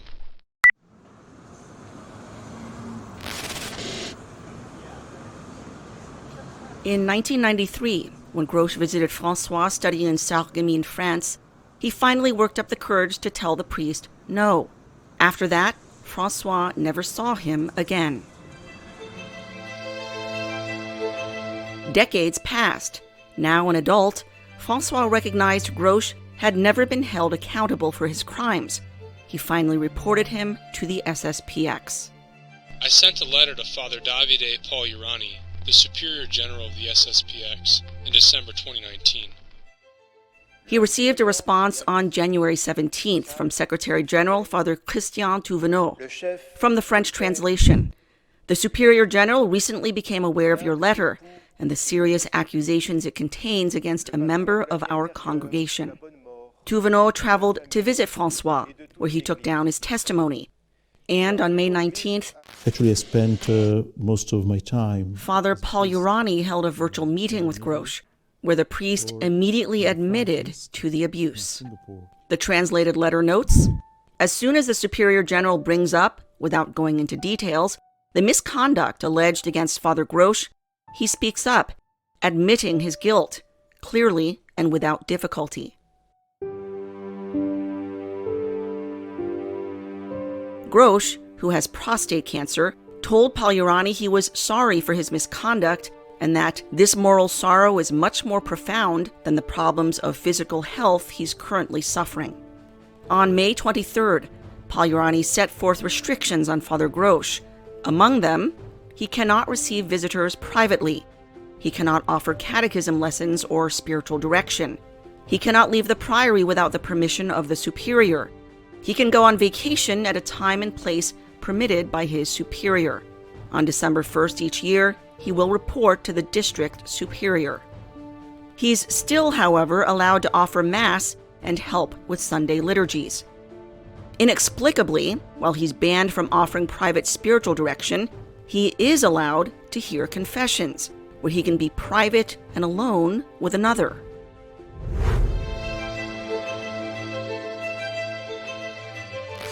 Pagliurani alerted the local prosecutor to the allegations, but the SSPX has never issued any public statements about Grosch, instead quietly transferring him to the SSPX house in Lourdes, France, the Maison Saint-Ignace, where he remains to this day, just minutes from the world-famous sanctuary, a place of pilgrimage for scores of families with children. François believes the SSPX only reported the case to the prosecutor because it was forced to, after Grosch freely admitted to the abuse. I am certain they would never have done so if the facts had not been corroborated. Because the statute of limitations had passed, the prosecutor was unable to charge Father Grosch for his crimes against children. François also doubts his movements are being strictly supervised. As Church Militant has extensively covered, the SSPX has a history of lax oversight and even lying about predator priests' restrictions.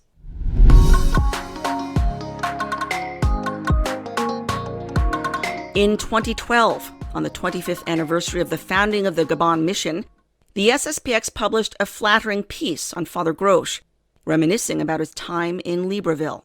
The SSPX asked him, among other things, why he made the unusual choice to stay in Gabon for so long, rather than branching out to other African missions.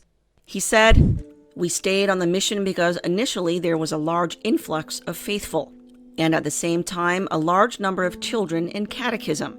It is obvious that if we want to properly train the faithful and children in catechism, to prepare them well to receive the sacraments, baptism, communion, confirmation, we must give them lessons regularly, at least twice a week."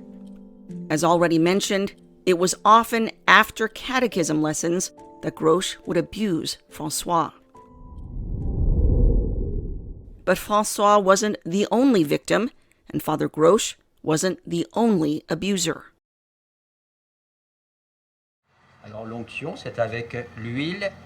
I was a victim of Father Patrick Grosch and Father Damien Carlisle. Father Damien Carlisle was a fellow priest in Gabon from 1991 to 2000. Born in Sydney, Australia in 1965, he was ordained for the SSPX in 1991. He was sent immediately to Africa.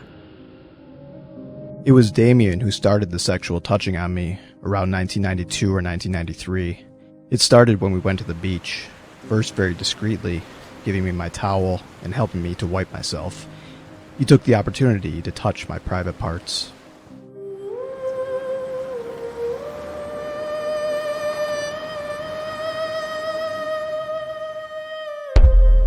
Jacques arrived at the mission in 1989. The abuse began several years later. Damien wanted me to get naked and touch my private parts. It gave him pleasure and allowed him to ejaculate. Carlisle organized beach trips, taking boys for what was supposed to be a day of fun at the shore, and then molesting them. It was unbearable for me, but I was young. I didn't realize what was really going on. Grosch also took part in the abuse back at the mission. As with François and others, he would ask Jacques to come upstairs to his room alone. I arrived. He asked me to wait. He went to the bathroom and he came back naked. He asked me to masturbate him. According to Jacques, both Grosch and Carlisle had a well-established system, taking sexual advantage of altar boys after high masses, including Christmas and Easter. Also making them bring collection money back to their rooms, abusing them, and then paying them a few silver coins in exchange for their silence. Sometimes they would ask the boys to stay overnight. Our parents were not suspicious. They trusted the priests. Everyone called us the darling children of priests. The priests were aware of each other's abuse, and it even became a competition between them. One day I heard Father Grosch say to Damien, "To each his darlings, to each his favorites."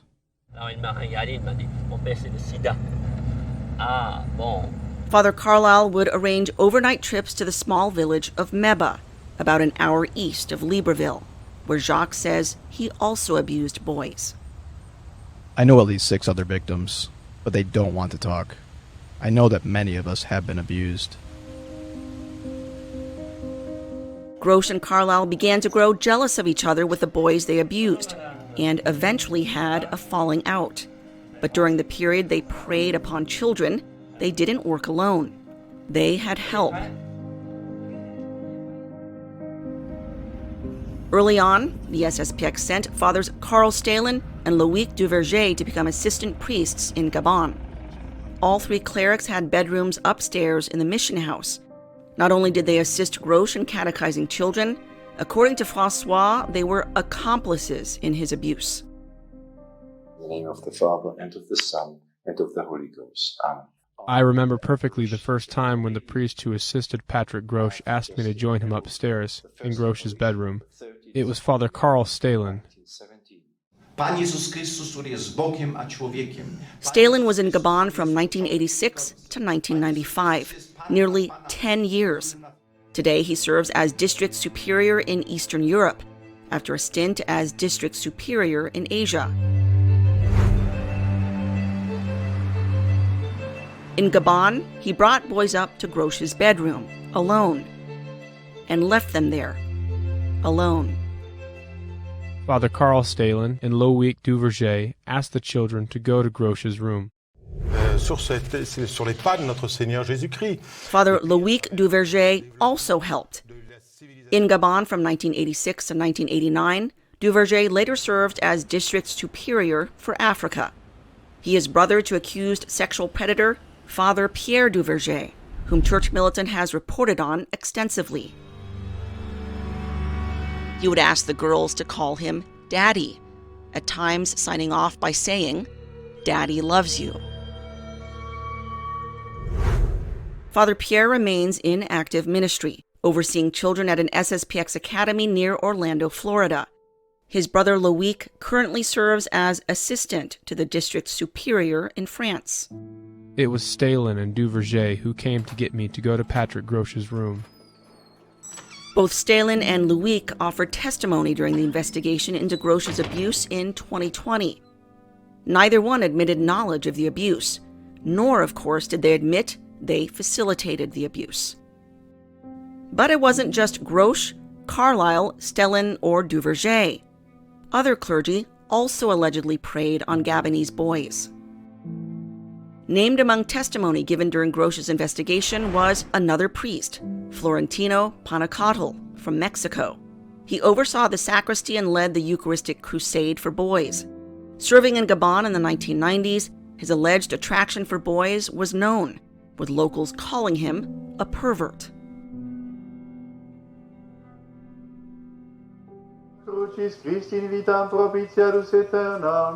In 2000, 2 victims came forward to report Father Carlisle. The Superior General at the time, Bishop Bernard Fallet, did what he's known for doing, transferring the predator to a new assignment. It's what Fallet did with Father Philippe Peignot, found guilty by a canonical trial of abusing multiple boys, including famed French paraplegic Vincent Lambert, who made international news in the late 2000s for his family's fight to keep him alive. It's what Fallet did with Father Frédéric Abbé, currently sitting in a Swiss prison serving time for abusing boys. Arrested only weeks after Church Militant reported the convicted pedophile had been roaming free in Switzerland, only minutes from Écon, home to the SSPX seminary. It's what Fallet did with convicted rapist Father Christophe Rouanel, found guilty of torturing and raping female teachers at an SSPX academy in France, and whom Fallet squirreled away temporarily at a monastery in Beaujolais with the hopes of restoring him to ministry. But police found him first and arrested him.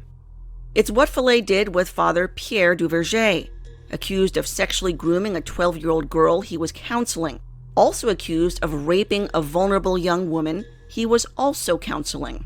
Fallet transferred him from Bordeaux to a monastery in New Mexico, then reinstated and promoted him. And it's what Fallet did with Father Damien Carlisle, with tragic consequences.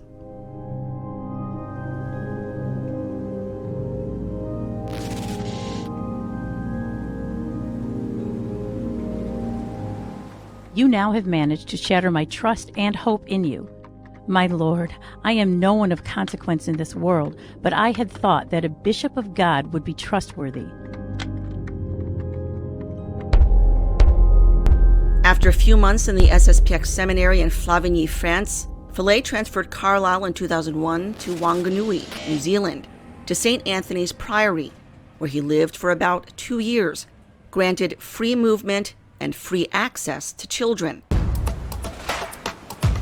Even visiting the island nation of Fiji in 2002, where he can be seen surrounded by boys and girls.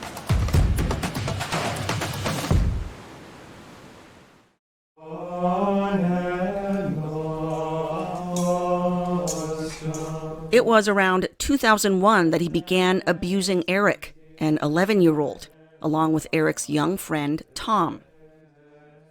I understand the sinner needs mercy and compassion, and yet, where is the mercy and compassion for the innocent? Their minds are shattered, their bodies are betrayed, their hearts broken, and their souls, something happens to their very souls, something I've never come up with a word for, but it is why even old men weep when thinking about it 60, 70, 80 years later.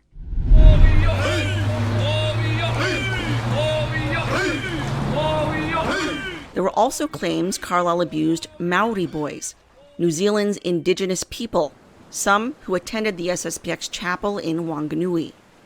Tom told his parents about the abuse, and they reported it to the SSPX. It's unclear what, if any, actions were taken by Bishop Follet at the time. It appears he waited several months before exiling Carlisle to St. Joseph House in Caussade, France in 2003, run by an SSPX affiliate, and which doubled as a dumping ground for problem priests. Carlisle stayed there until 2009. After the forced exile, Follet restored him to priestly ministry in Johannesburg, South Africa, where he was allowed to move freely until 2011, when Tom's mother informed Eric's mother, who had not known until then, about the abuse. Eric's mother then reported the abuse to an SSPX priest. And now you will come to the bishop. Around 2012, while on an Australasian visit for confirmations, Bishop Follet personally met with Eric's mother, admitting right away he believed Carlisle had abused her son. He never informed her of Carlisle's lengthy track record of abuse.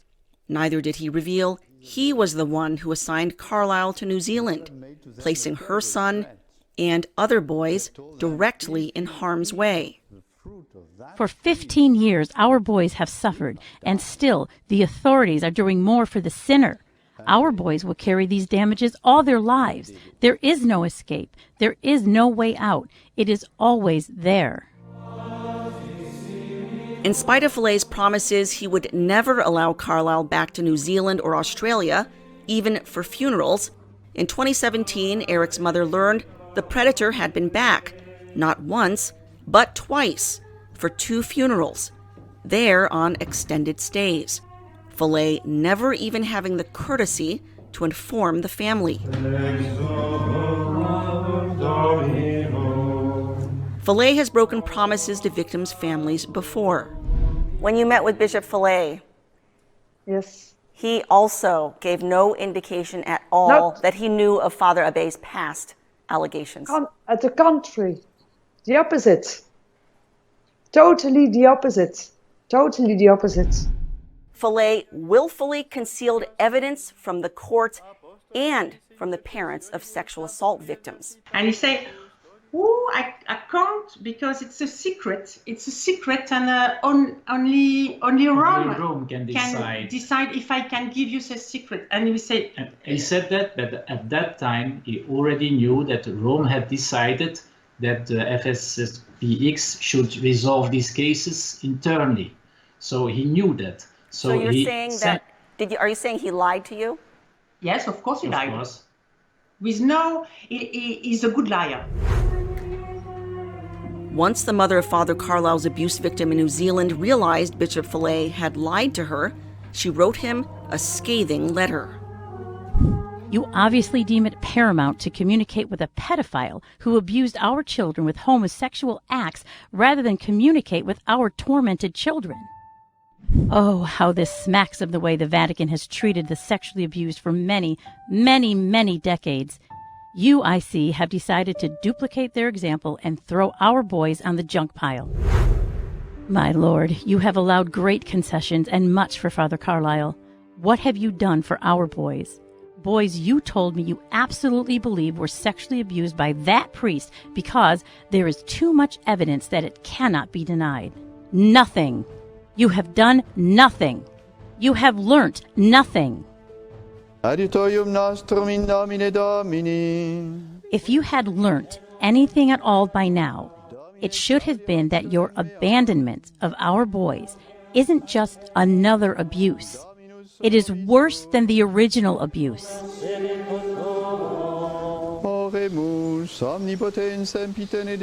Today, Father Carlisle lives in a retreat house nestled in the French Alps, in Montgardin.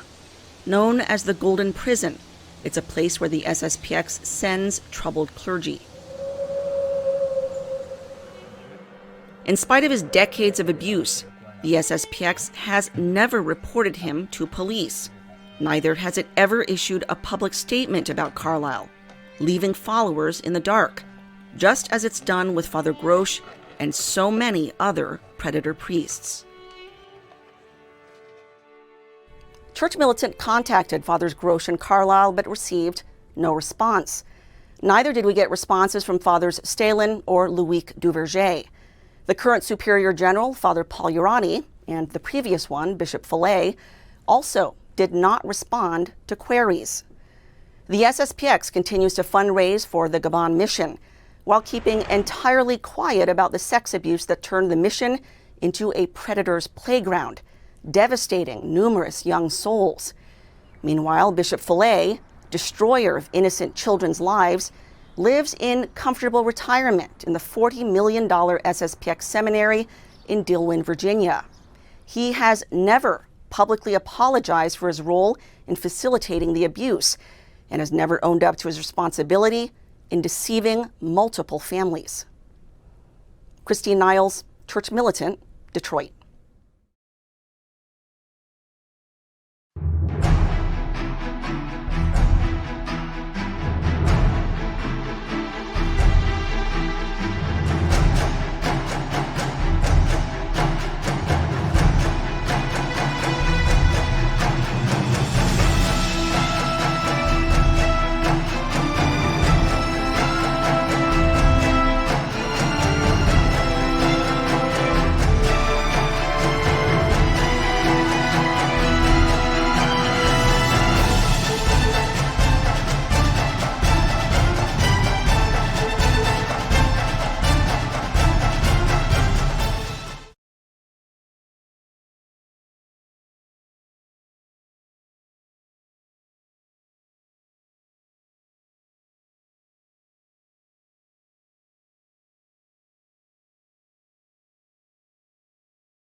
Hello everyone and welcome to The Vortex, where lies and falsehoods are trapped and exposed. I'm Michael Voris. When Church Militant's Spotlight investigation last month exploded the practice of decades of cover-up of sexual abuse within the breakaway Catholic group, the FSSPX, it was not well received by the society or many of its followers.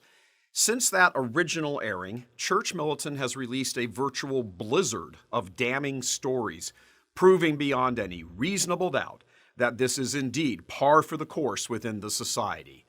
Now, Church Militant has released its latest investigation, and this one is even more damning because it directly implicates the former leader of the society himself, Bishop Bernard Fillet, who, in the report, victims' families say on camera that Bishop Fillet lied to their faces about what he knew regarding certain child molesting priests who went on to molest their children.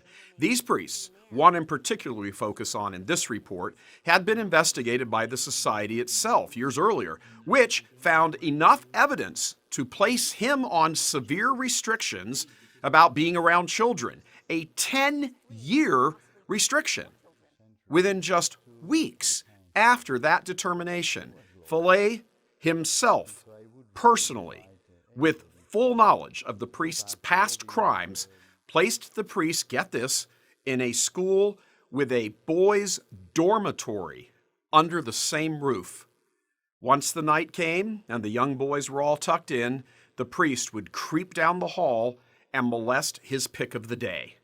In this newest spotlight, Church Militant interviews the mother of not one but two victims of the priest, and in the interview she reveals that in a face-to-face meeting with Fillet himself, he straight up lied to her about what he knew as well as what he would do. We also speak with the parents of yet another victim, again, a young boy, victim not just of the priest, but of Fillet's enabling and protection of him.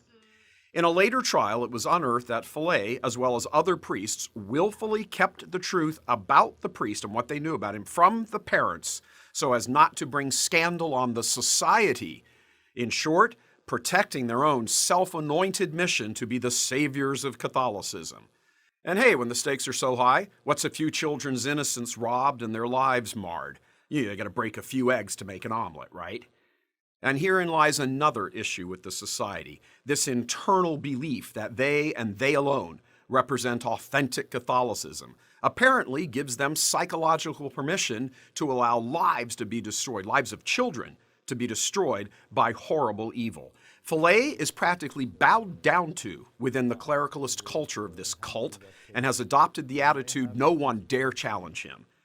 When one priest became aware of the sexual abuse, because it all started coming out in a public trial and a retrial, he wrote to Fillet and said, in essence, the truth needed to be admitted. Fillet needed to step up and admit it. Fillet wrote back in documents we freely show in the spotlight that the priest had no business challenging him. He should mind his own business because, since he is the bishop, he has the grace of office, his term, grace of office to deal with these matters. We mention a retrial because at the first trial, Fillet and his cover-up leadership team hid evidence of what they knew in advance, as they have in multiple cases. Some point later, what they were hiding came to the attention, kind of accidentally, of the victim parents, who, armed with the new information, went back to the court, and this time they won, a resounding victory. The court demolished the SSPX in its ruling, publicly stating that the SSPX itself should have been on trial. Yeah. Now to the point of believing themselves being the saviors of the church. The group routinely recruits future supporters, influencers in the media, even in the hierarchy, or money circles, playing up the current crisis in the actual church as a reason to jump ship and join them. They've had some degree of success in this regard, playing on the well-founded, absolutely well-founded fears of loyal sons and daughters of the church, some members of the hierarchy included, rightfully distressed over current affairs. They sell them, peddle them a false narrative, a one-sided view of things that conveniently never mentions a deep-rooted association with fascism or a culture of cover-up that goes all the way to the very top. They get the influencers to peddle their message in so-called Catholic media and at various conferences and get moneyed people to give them donations in support of the phony narrative that they are the saviors of the church, all the while hiding and covering up the most heinous crimes against children, deceiving secular courts, lying to their followers. In the immediate press release, in fact, that the Society issued about our original spotlight, they printed a bald-faced lie about the very case this newest spotlight profiles. They said our original report was wrong because the Society had cooperated with authorities in that matter. That was a lie. They had not. They deliberately concealed evidence from the court, and then so disturbed by their lie in that press release, the parents of the very victims got in touch with Church Militant and said, "That's it, enough with the lies and cover-up. We are going public." Their testimony, which demolishes any claim the SSPX leadership can make to the contrary, proves absolutely that this is a systemic problem up and down the society. Anyone being courted, if you're a cleric or you're a layman, anyone being courted by them to come to their side, peddle their savior narrative in the media, for example, give them large sums of money to rebuild the church, needs to reverse course or stop that process dead in its tracks right now. This is not a case of a few bad apples. The very leader, the top man himself, Bernard Fillet, signed off on all this personally, proven in the documents and testimony in this latest spotlight. The Society, to save itself, needs to expel him from their ranks, come clean about the lives that he has been a willful part of destroying, and then turn over every last bit of information they have about anything and everything they have and they know. Bernard Fillet is a liar. Stop defending an enabler of child molestation, and stop issuing deceptive press releases riddled with lies. You are not the saviors of the church, and certainly not as you continue to protect child molesters. Please watch this latest Church Militant Spotlight investigation. Raise your voices, you within the Society, and that includes those Catholic celebrities who have mysteriously fallen so silent on this evil, which you, every day that passes, are becoming more complicit in, so you can keep peddling your misguided narrative. And for the record, the molester priest Fillet lied about and still to this day refuses to answer questions about and has not come clean about, is roaming about freely in a Swiss town, the local authorities knowing nothing of a verdict in Belgium that would have placed him behind bars for years. Lies are the currency the FSSPX traffics in. Good thing Pope Benedict did not let them reconcile with the actual church. Who needs more homopredators in the ranks of the clergy? We'll say it again. What if it was your child? God love you. I'm Michael Voris.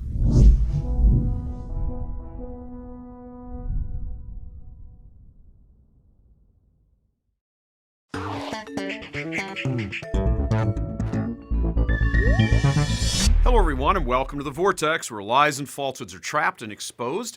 I'm Michael Voris. As you may know, last month, Church Militant released a spotlight investigation blowing the lid off decades of sexual abuse and cover-up in the breakaway Catholic group, the Society of St. Pius X, also known as the FSSPX. The FSSPX claimed the liturgical high ground in the 1970s, following the madness unleashed on the Church in the wake of Vatican II. The group's founder, Archbishop Marcel Lefebvre, was eventually excommunicated for consecrating 4 bishops, directly contravening orders from Pope John Paul II to stand down and not do it. He did it anyway, and that initial seedbed of disobedience has now come back in spades on the society.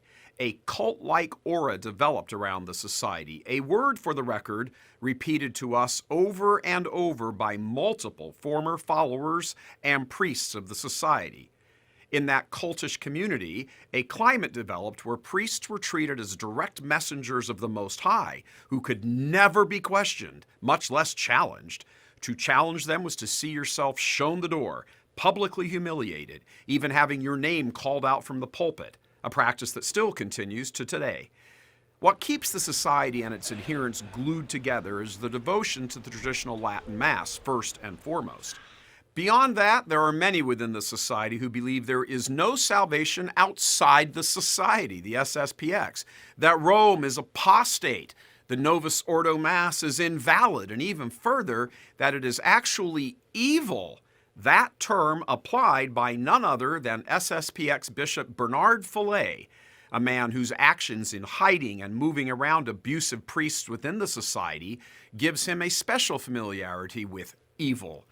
While most of them are prudential in not speaking about all that in the open, it is nonetheless a creedal point for many in the society and its supporters. They see, not without justification, mind you, the liturgical and doctrinal insanity in the Church right now, which both preceded Francis and has grown exponentially on his watch. Again, absolutely correct diagnosis. Church Militant has been reporting on that for years now and taking it on the chops from many in the authentic hierarchy who go out of their way to disparage us and even me personally. Undeterred, however, we remain in the Church and press on. So on the matter of diagnosing the disease of modernism in the Church, FSSPX followers and Church Militant have shared much in common over the years. So much so that a sizable number of them followed us. But where we must part company is not the diagnosis, but the remedy. Disobedience is never a proper course of action, never. And like the Church of Nice crowd, who also were disobedient, just in other areas, one wrong first step sets your feet on the path to multiple evils. Hence, the cover-up, an ongoing to this day cover-up, by the way, of multiple clergy right up to the present day, of heinous sex abuse of minors, of breaking up families, impregnating women, paying hush money. How is any of this different from the scandal that rocked the Church in 2002 when the Boston Globe reported its Spotlight series on the same type of thing? The only substantive difference is that more of the Church of Nice victims were teenage males. It seems a bit more evenly split in the FSSPX abuse cases between homosexual and heterosexual abuse. And speaking of differences, perhaps the one main reason this kind of evil is allowed to persist is because of the silence of those who know about it. And here we are speaking on the secondary level, the media types who know of it but will not speak of it. In the Boston Globe scandal, it came out that not only did all sorts of chancery personnel and bishops know of the filth, but so too did a surprising number of Catholic media. And when the news of the homopredator Cardinal McCarrick broke in 2018, news came tumbling out of the closet that loads of Catholic media, who mistakenly think of themselves as journalists and portray themselves that way, also knew of it or had heard this and that, but could not go near the story for fear of upsetting their precious self-centered relationships with the bishops. So boys and seminarians continued to get raped while they wrote meaningless tomes and flooded Catholic media sites with opinion pieces, waxing eloquently and most importantly, hypocritically on one subject after another, racking up speaking fees and book deals and conference appearances. See, in the Catholic world, if you tick off either your base or those who grant you access, your goose is cooked. Say the whole truth, and the wrath of the establishment, whatever establishment it is, falls on your head. Which brings us to the so-called traditional Catholic websites, publications, and personalities. You know, the ones who are always chest-thumping to unite the clans, a load of self-serving, self-promoting garbage if there ever was one. Our Spotlight investigation has been out for almost a full month now, and not a peep from any other Catholic media types aside from Tim and David Gordon, and as well as Patrick Coffin and John Zamirak, just a handful with any remaining integrity. And yes, we say integrity because for the so-called trads, more in love with traditional Latin Mass than the actual truth, they have completely ignored this story, which, by the way, has now broken into secular media. They always do. The Kansas City Star this past weekend ran a lengthy expose on its front page spelling out the entire case in St. Mary's, and if it were possible, their investigation, as far as St. Mary's goes, was even more comprehensive than ours, although we did get a mention, thank you. So why is it that when the Church of Nice scandals broke, these trads couldn't keep their collective mouths shut, using the opportunity to extend their argument to pillory Rome, denounce the Novus Ordo Mass as from the devil, allowing hundreds of supporters to flood their comm boxes, calling Pope Francis the Antichrist? And that was on a good day. Yep, sexual assault in the Church of Nice, and the trads start popping champagne corks, feeling even more superior to all other Catholics, if that's even possible. But the exact same pattern is proved to be the case in the FSSPX, and stone-cold silence, aside from the filthy comments directed at church militant for breaking the story. The so-called traditional Catholics spewed forth a degree of venom at us, using GD, and even publicly calling Christine Niles the C word on Twitter. Yeah, you heard that right. And by that we mean actually spelling out the C word, not just saying, quote, C-word. They spelled it out in public. We've taken incoming rounds for quite a while now, and hands down, we have never received anything like the torrent of filth which came from this crowd of supposedly traditional Catholics. We have no idea what tradition they're adhering to, but it certainly is not Catholic. It is disgraceful that this crowd of traditional media types have said not a word about this sex abuse and the cover-up. And given the vast knowledge of it, including that Archbishop Fillet, who led the society for many years, and his direct, hands-on role in unleashing some of these predator priests, it is an appalling lack of integrity by supposed journalists to fall silent just so they cannot have any stain on their narrative that all we need back is the traditional Latin Mass and all will be fine. Wrong.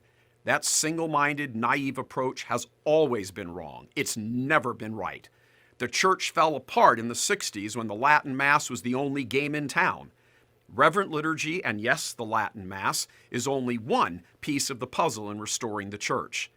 Unfortunately, the cult-like world and mindset that develops around this does little else other than to fuel the heterodox and dissidents' rantings about how traditional Catholics are a relic from the past and need to be ignored.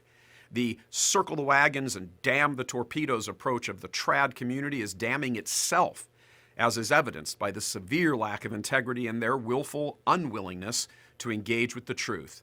They, rightfully, tore McCarrick and the whole cover-up of his evil by the likes of Supich and Worrell. They tore it to pieces, just like we did. But they refused to utter a word against the exact same behavior in their own house. It is disingenuous, hypocritical, and beyond off-putting. This crowd has within its ranks some of the loudest mouths about restoring authentic manhood in Catholic circles. Unfortunately, the manhood they present is more like a masters of the universe superiority manhood, where they rule and everyone else gets to grovel before them and their wisdom. They comically go on somehow equating scotch and cigars being related to masculinity, as well as the need to unite the clans. But they fail to tell you exactly what the clans would be uniting around. Hint, it won't be anything truthful as long as that truth upsets their apple cart. They are no different than the Church of Nice establishment they rightfully lambasted for enabling abuse for decades. In fact, in one way, they're actually worse. The Church of Nice crowd never presented itself as superior Catholics, Catholic elites, in many ways.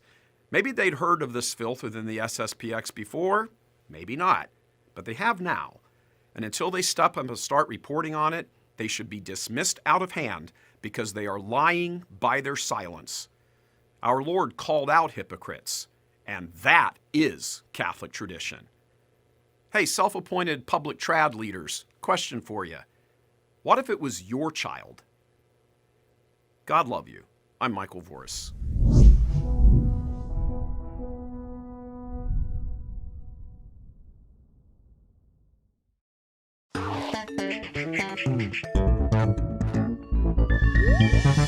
Hello, everyone, and welcome to The Vortex, where lies and falsehoods are trapped and exposed.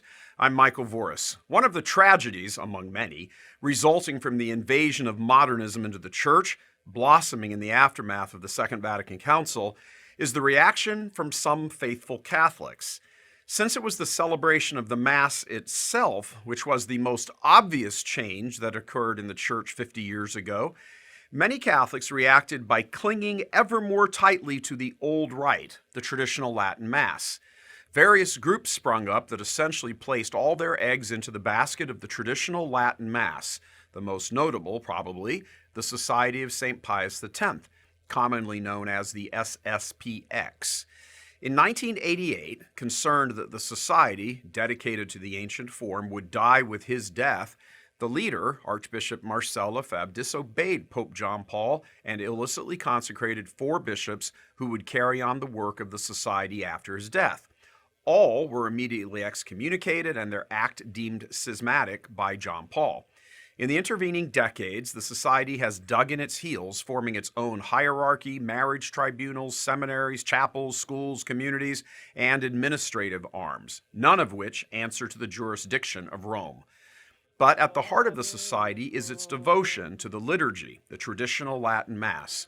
And while the society itself, strictly speaking, is only a society of the priests and bishops, there is a sizable portion of laity who are adherents to the traditional Latin Mass and the society almost to a fault.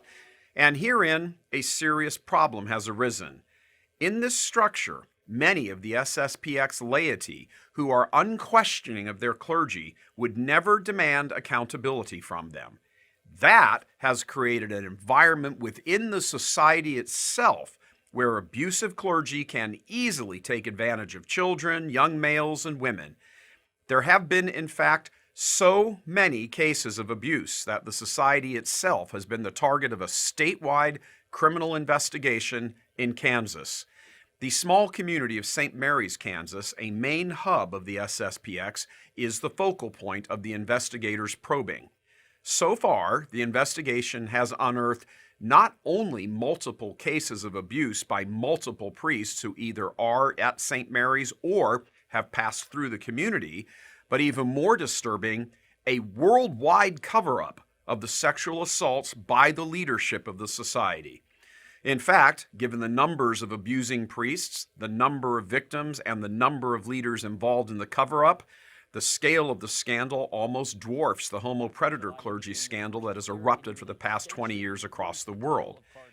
In 2000, a young man in Topeka, Kansas, Michael Gonzalez, a former student at the FSSPX school in St. Mary's, Kansas, blew his brains out, unable to cope any longer with the effects of being raped by an SSPX priest. That priest is roaming about freely, even with privileged status, despite being named in young Michael's suicide note. In fact, story after story that Church Militant has become familiar with over our 3 to 4 month spotlight investigation, the patterns repeat with frightening regularity. Abusive clergy, their abuse known for a certainty by leaders and administrators, are simply moved around and sent right back to schools and chapels and seminaries, with no one being able to question anything without being told they'd be committing a mortal sin.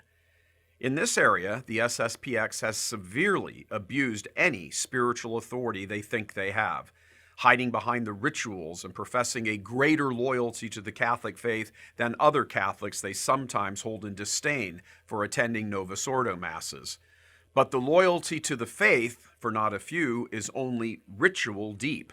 Once Church Militant had discovered the pattern, again, internationally spread, we contacted the SSPX and asked for comments.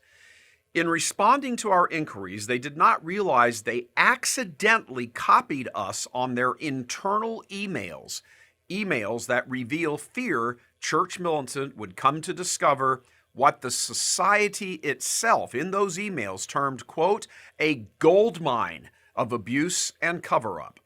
James Vogel, the lay communications director for the U.S. district of the SSPX, as well as the editor-in-chief for the Society's Angelus Press, counsels senior clergy that it would be bad if they said nothing in response to Church Militant's probing. Here is one of the relevant lines from his email, an email, remember, that he and they thought was a private communication between them about the specific case we were asking about. A priest who was an abuser being transferred to another assignment within the world of the SSPX. Quote, "We can admit he's been placed under restrictions, but I still think most people will find it bizarre he's allowed to teach, run a school under the circumstances," closed quote. Yeah, most people would absolutely find it bizarre, because it is. But the trove of private emails where they freely admit Church Militant doing this investigation is going to be a big problem for them reveals another stunning admission. Quote, "Whatever we say or decide, it will not end with Father Duverger. It will be a veritable gold mine for them," closed quote. A private communication freely discussing and admitting that the abuse cases and accompanying cover-ups, quote, "will be a veritable gold mine," is an earth-shattering betrayal of trust to the Catholic laity who placed trust in these men. In one section of the email string, Vogel and his superiors go back and forth, almost nonchalantly, about all the abuse cases and cover-ups in France, worried that Church Militant already knows about them, but deeply concerned that a Church Militant investigation will surface the same sordid history here in the U.S. Across the U.S., indeed across the world, for years, former employees have been fired for approaching leadership about abuse cases, victims told point blank not to go to police. SSPX priests sentenced to hard time, abusive priests' crimes hidden from laity at their new assignments, suicides, wrecked lives, children placed in danger, families destroyed or broken up, an abuse of spiritual authority on a grand scale. Undoubtedly, there will be some followers of the SSPX who will dismiss all of this as lies and propaganda and hate and vitriol. They will be so blinded by their adherence to the old right that they will excuse or dismiss the suicides, the broken vows, the destroyed families, and the enormous cover-up. But hopefully, others will emerge from the shock and begin demanding accountability. Many of these cases are a matter of public record, trial courts, prison sentences, successful lawsuits, with even some laity. Get this, fathers of families in SSPX chapels today sitting behind bars for sexually abusing their own children, and SSPX priests initially covering it up because the men were large donors. A love for the Latin Mass, yes, in the midst of the meltdown of the church, does not and should not excuse these monstrous crimes, and more importantly, a culture of cover-up. Laity who attend SSPX chapels are not immune from the consequences of fallen human nature because they prefer Latin masses. In fact, that love for the reverence and the awe of the old rite, understandable love for it, has actually been turned against many of them, able to hide crimes and cover-ups. The Latin Mass, on its own, is no guarantee of being preserved from the influence of the diabolical. The Church, remember, fell apart at the same time the Latin Mass was the only game in town, so to speak. Every Vatican II father had been raised in, ordained, and consecrated in the old rite, and they were the ones who allowed things to go completely off course, laying the groundwork for the rotten fruit we see so evident today.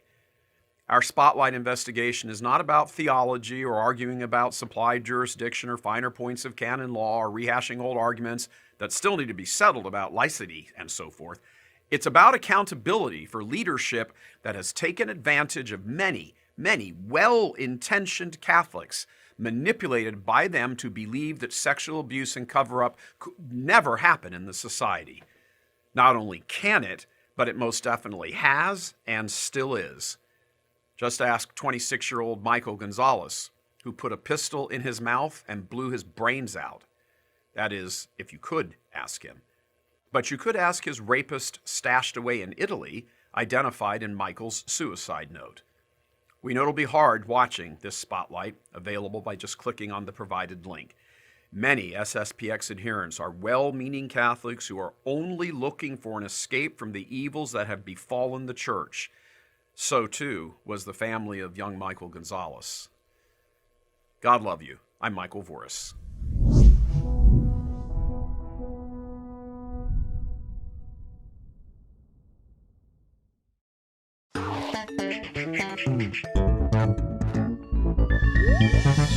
Hello, everyone, and welcome to The Vortex, where lies and falsehoods are trapped and exposed. I'm Michael Voris. Gotta tell you, for an outfit that presents itself as so superior, meaning holier, than actual Catholics in full communion with the Church, they sure can write public statements with the best of the corrupt Church of Nice, half-truths, ridiculous charges, skipping relevant, damning information, and, of course, claiming moral superiority. All of that and more is right there in the SSPX's oddball response to our Church Militant Spotlight report from last week. Late Thursday afternoon, the Breakaway Catholic group, and it is breakaway because it has its own bishops not under the jurisdiction of Rome, issued its statement, which frankly is laughable. It has all the intellectual weight of being composed by a bright high school student. Let's go into its various flaws. And by that, we mean what they don't say as much as what they do inaccurately say, and its loads. First, the very first sentence reveals the juvenile approach throughout. On April 22, 2020, the website Church Militant published a story against the Society of St. Pius X, SSPX, with the inflammatory title, SSPX, Sympathetic to Perverts. The phrase in the title, Sympathetic to Perverts, was not our invention. It comes directly from a letter to then Superior General Bishop Bernard Fillet from an SSPX adherent, totally disgusted that a fellow SSPX parishioner who had raped his own daughter and done hard time for it was now sitting in the church for Mass as though nothing had happened with young girls near him in the pews. So, if the SSPX thinks that highlighting the issue makes the society look like it's sympathetic to perverts and that's being inflammatory, well, they should take it up with the father of the children who sat near a convicted, registered sex offender that no one in the congregation was informed of. You see where this is going, and we aren't past the first sentence yet. Next, still in the opening paragraph, this is false, and the SSPX calls on Church Militant to withdraw this slanderous piece of yellow journalism. First, no, we withdraw nothing. In fact, wait until you see what else we have coming out soon. Let's just say that your statement writer dude is going to be pretty busy. And if it's slanderous, then sue us. But remember, you drop a suit on us and we get full discovery. But of course, that's why you issued a statement and not a lawsuit. You know, we know exactly the questions to ask and who has the info. That's why it took us 4 months cooperating with various law enforcement to produce this, which again is just part 1. Part 2 coming up. And the charge of yellow journalism should actually be applied to your statement. Why? Well, because it's full of lies, and here are some of them. Quote, as a primary and essential matter, the SSPX is committed to investigating all allegations of sexual misconduct by its clergy, religious, and lay employees. Lie. Father Wegner, a big player in the cover-up, freely admitted to one of the victims no investigation had ever been done in her case, a case where the priest in question had been moved to an out-of-state school. Yeah, a school. A matter that comes up in the email thread that SSPX leadership was stupid enough to accidentally include us on. The very next sentence is also a blatant lie. Quote, the Society also cooperates with all police or other official investigations into said misconduct when it violates the law, whether civil or ecclesiastical, end quote. As we said, lie.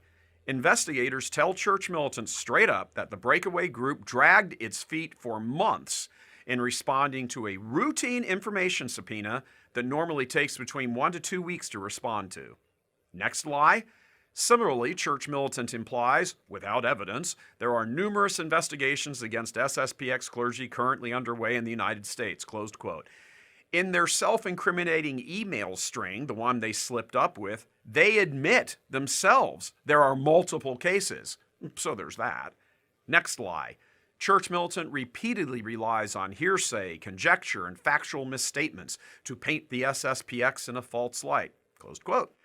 Public court documents, guilty verdicts, prison sentences, successful lawsuits, and first-hand witness testimony hardly constitute hearsay, conjecture, and factual misstatements. Juries found them guilty. Judges sentenced them. Courts awarded payouts. Those are facts, not hearsay.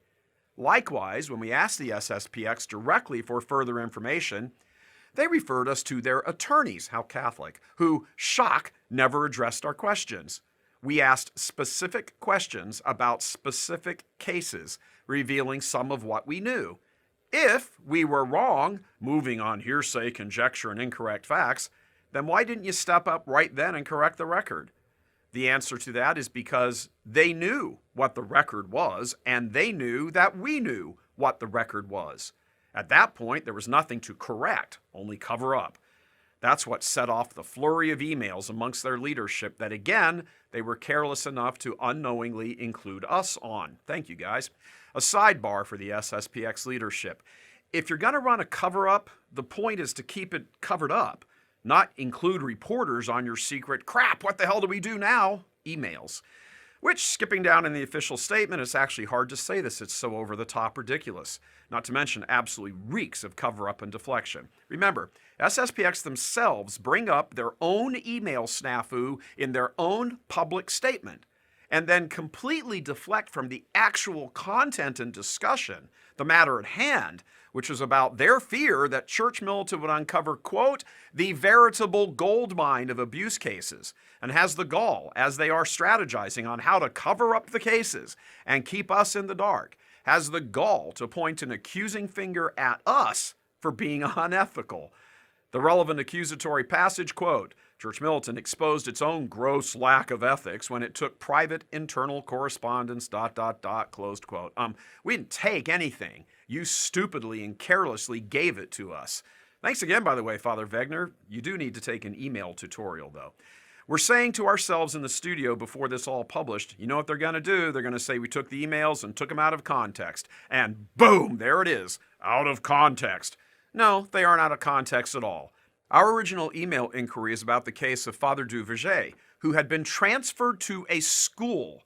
The internal back and forth between them says, we can admit there are some restrictions on him, but most people will still think it's bizarre. He's out of school. Yeah, they do. Then the discussion advances to admit there are many ugly cases in France, and that church militant is going to discover the veritable gold mine of cases here in the U.S.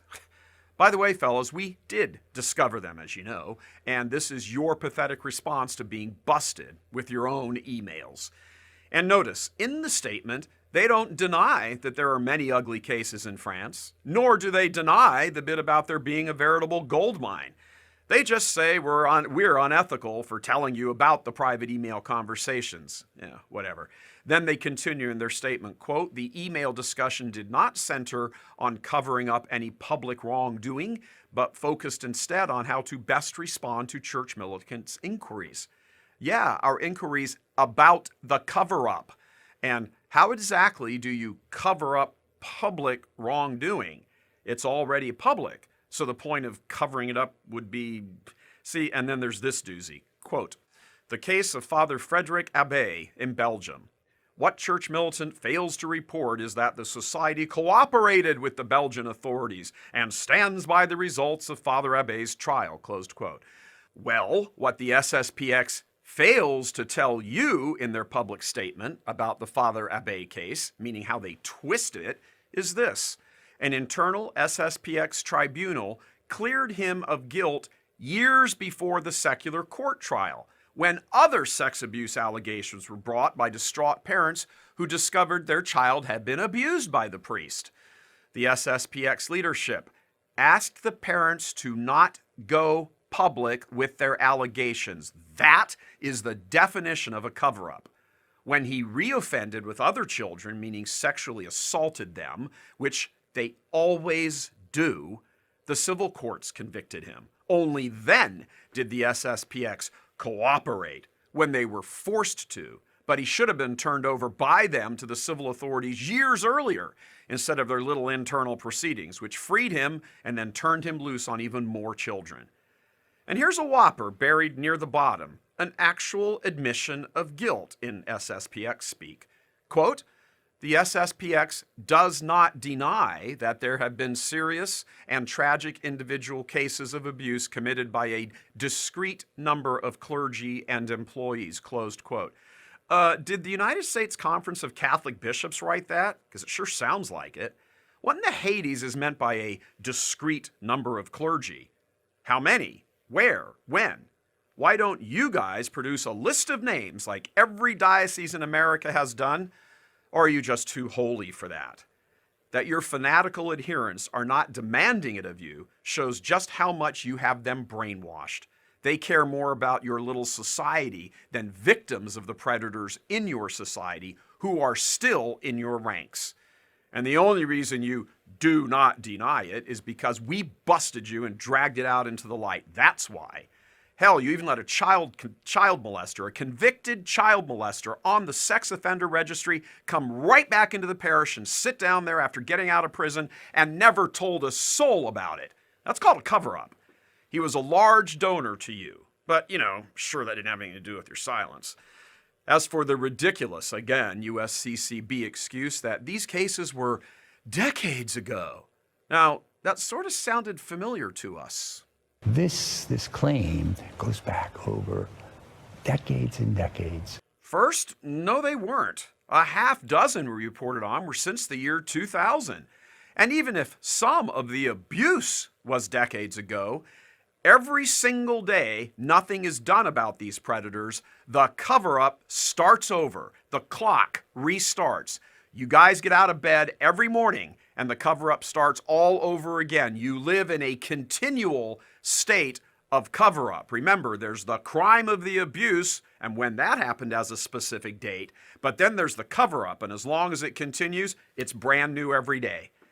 Perhaps most striking in the statement, among the many things not said, is the complete lack of remorse and failure to at least apologize to the victims. Even the phony baloney bishops in the USCCB did that sometimes.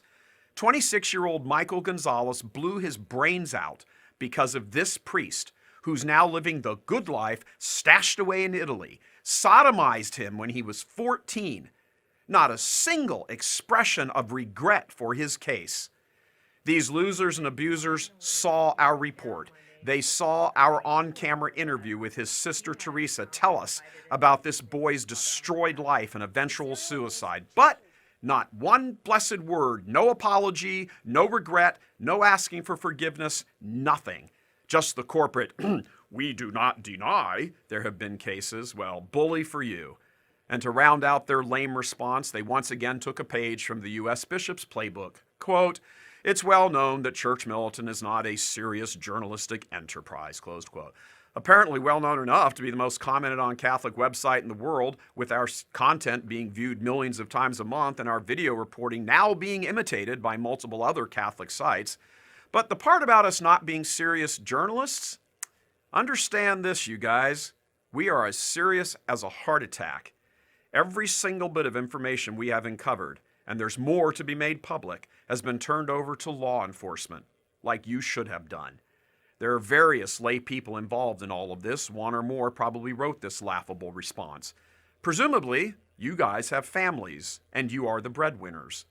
You know from the inside how all this filth was handled. If you don't think when the hammer drops with criminal indictments and civil lawsuits, those crooked cover-up priests won't either fire you or throw you under the bus, well, you're crazier than your stupid statement. And wives, you better start agonizing because your husbands are involved in a massive cover-up, and they, meaning you and your children, are going to pay the price. The society will close ranks and deliver your husbands up to the gallows. You husbands and fathers involved in this better come to your senses quickly and turn state's evidence now when you still have the chance, before your families are torn apart. Anyone who has further information is urged to call the Kansas Bureau of Investigation. They have a special hotline set up for this specific case. And that's your tip right there, that this is not going to end well for the FSSPX. Investigators don't set up hotlines for individual investigations unless they anticipate or are already receiving loads of information. God love you. I'm Michael Voris.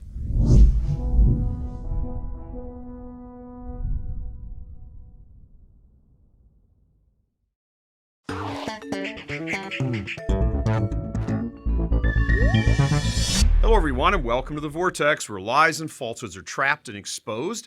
I'm Michael Voris. Church Militant's recent spotlight report about the Catholic breakaway group, the Society of St. Pius X, exposing international cover-up of sex abuse reaching to the highest levels, has not only ignited a fierce backlash by some society followers, but it has also brought to light many more interesting details, none of them good for the society.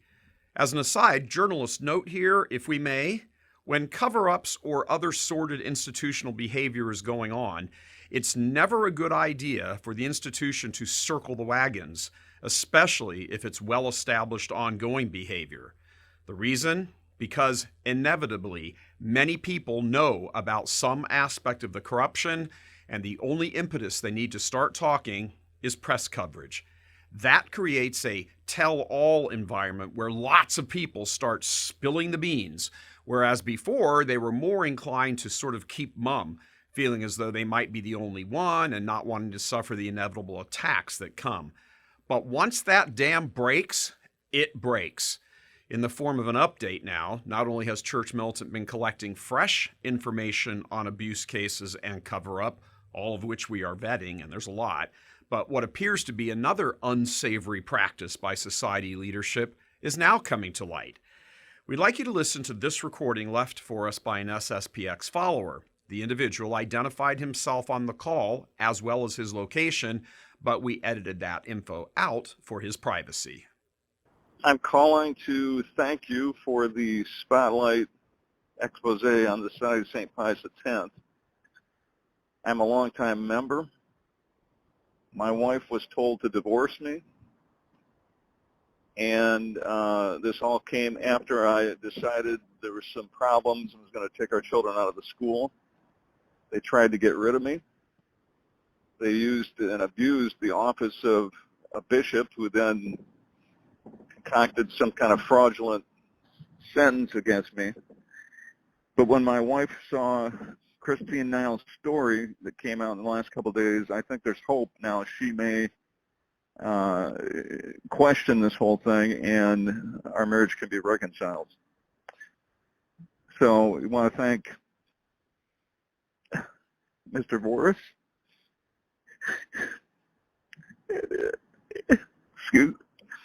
and Ms. Niles. We thank you for what you've done and helping us. Thank you so much. It says in Scripture, have nothing to do with the fruitless deeds of darkness that expose them. So, thank you. Thank you very much. We also contacted him ahead of time and asked if he would give us permission for us to air that, and he happily did so. Thank you. Since our original spotlight, we have received multiple calls from various locations revealing yet another disturbing pattern. When a layman tries to depart the SSPX, a measure of shame is applied to him, often trying to convince the wife to divorce her husband and take the children. Public humiliation from the pulpit, called out by name and embarrassed and ostracized from the community. In fact, a number of former SSPX priests have contacted us as well, who grew increasingly uncomfortable with the tactics and the behind-the-scenes operations of breaking up families, public shaming, and so forth, and they decided they wanted nothing to do with this, so they left. One of them told us, in fact, that a closely held data point within the society itself is the actual number of priests who, ordained for the society, eventually leave to exercise their priesthood elsewhere, unwilling to continue participating in what they increasingly came to view as a cult. That's what they told us. And that's from former priests. According to sources we have spoken with, the attrition rate has been pegged at about a third. If that's true, or even remotely true, it's a staggering percentage given the particulars of the society's claims to hyper-orthodoxy.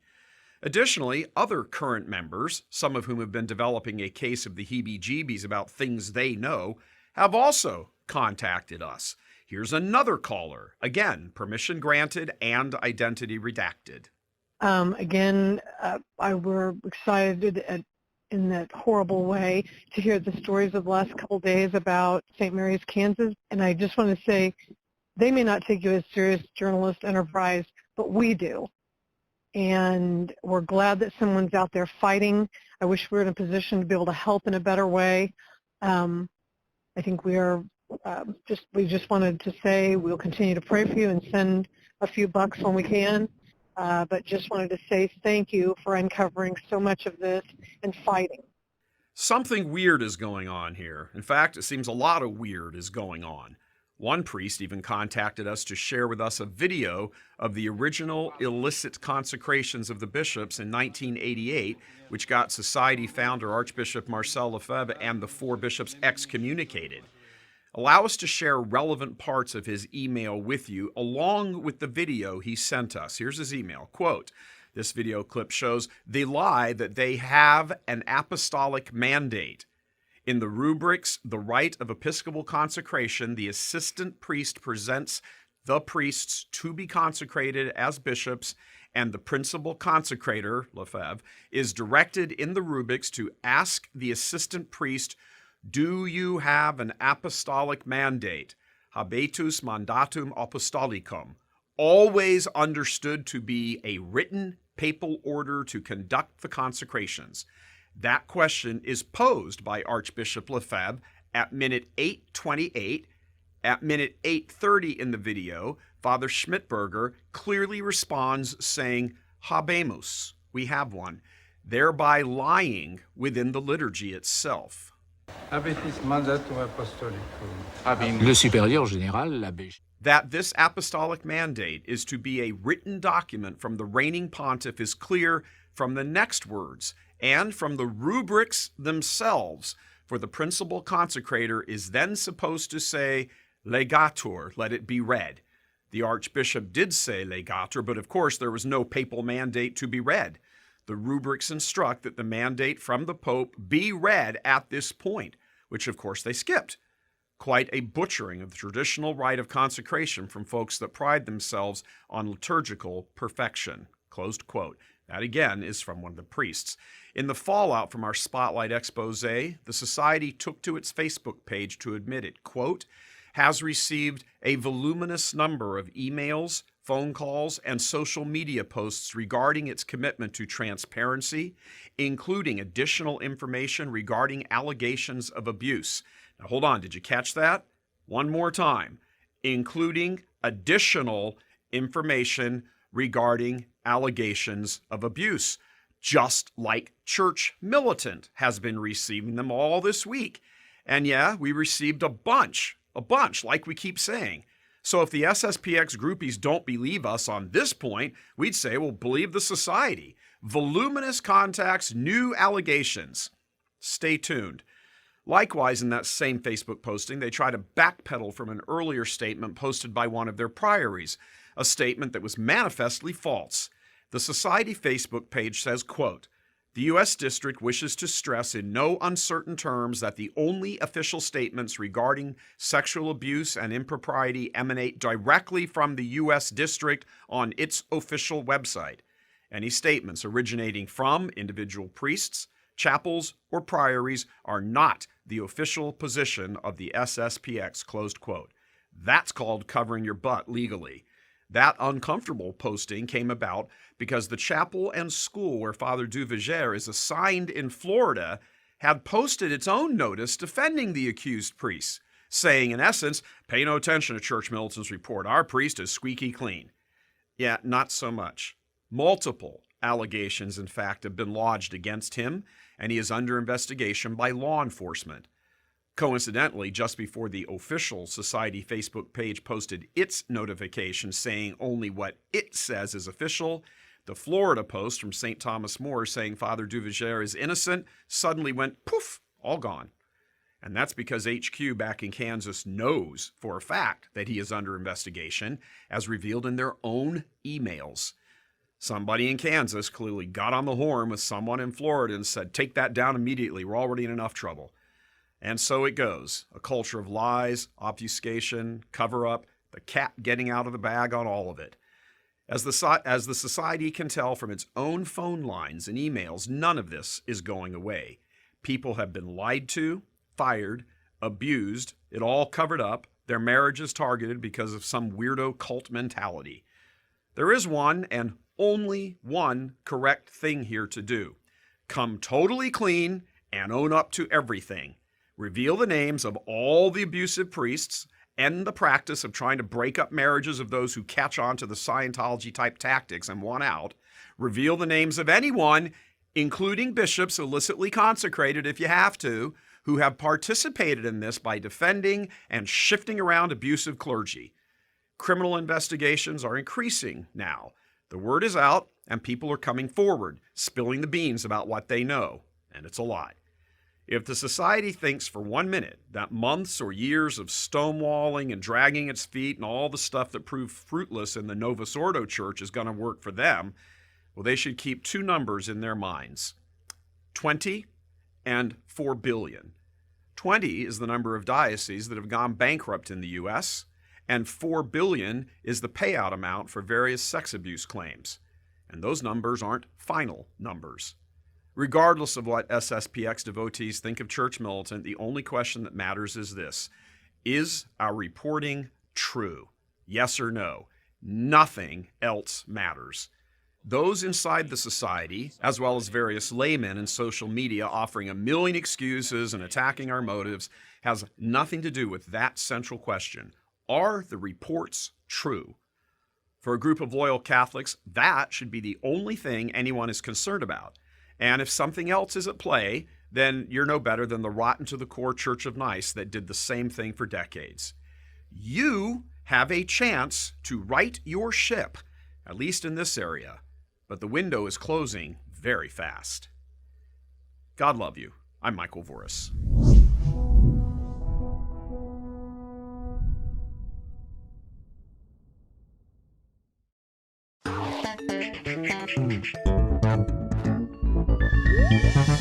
Hello, everyone, and welcome to The Vortex, where lies and falsehoods are trapped and exposed. I'm Michael Voris. The breakaway Catholic group, the SSPX, has a sex abuse issue, a cover-up issue, as well as a homosexuality issue, all within their ranks. Let's dispatch with the cover-up issue first. With the exception of a flurry of statements that kept being published, then taken down, then reworded, then republished, then taken down again, and so forth, the Society of St. Pius X, the SSPX, has said practically nothing beyond vaguely admitting guilt and actually done far less about its internal evils since church militants' groundbreaking investigations beginning in April. In fact, in a stunning display of hubris, the Society even published a statement a couple of weeks back to followers saying they should have an SSPX attorney present with them when they are ever questioned by investigators probing the sex abuse and any subsequent cover-up. Even the modernist Church of Nice doesn't say or do that, at least not publicly.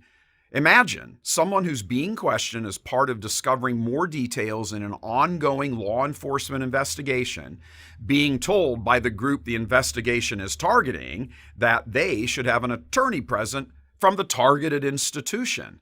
The person isn't under suspicion. State authorities are just trying to do what they do, which is get to the earth, get to the facts, unearth the facts. Yet, the SSPX boasts it's cooperating with investigators. Any normal person would look at that reality and say they are trying to obscure, interfere with, and steer the investigation, not cooperate with it. Moving on from cover-up to what is being covered up, sex abuse. Church Militant has reported multiple cases of sex abuse involving male minors as well as adult women and teenage girls.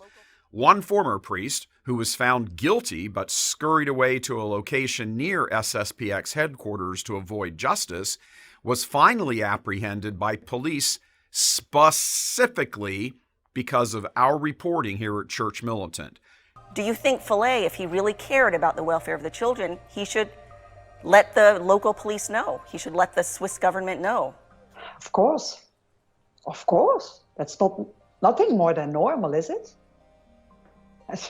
How can you even argue this? This is the first thing you should do. The FSSPX is more important to... It's a kind of cult, you understand? It's a kind of cult. No one in the SSPX leadership contacted authorities to report him. It was our reporting that ended him up behind bars. And yes, he abused children. Likewise, we've reported that in a large number of the sex abuse cases involving SSPX priests, the very top leadership knew all about it and kept transferring the priest around, covering up for them, blocking investigations by secular authorities, transgressed agreements with the Vatican, and so forth. This is not an honest group of men. And no, it's not a case of a couple of bad apples. When the leadership across the board is involved in all of this and lies and obscures and so forth, that's not just a few bad apples. That's policy. It's most especially egregious when you consider what the society has presented itself as.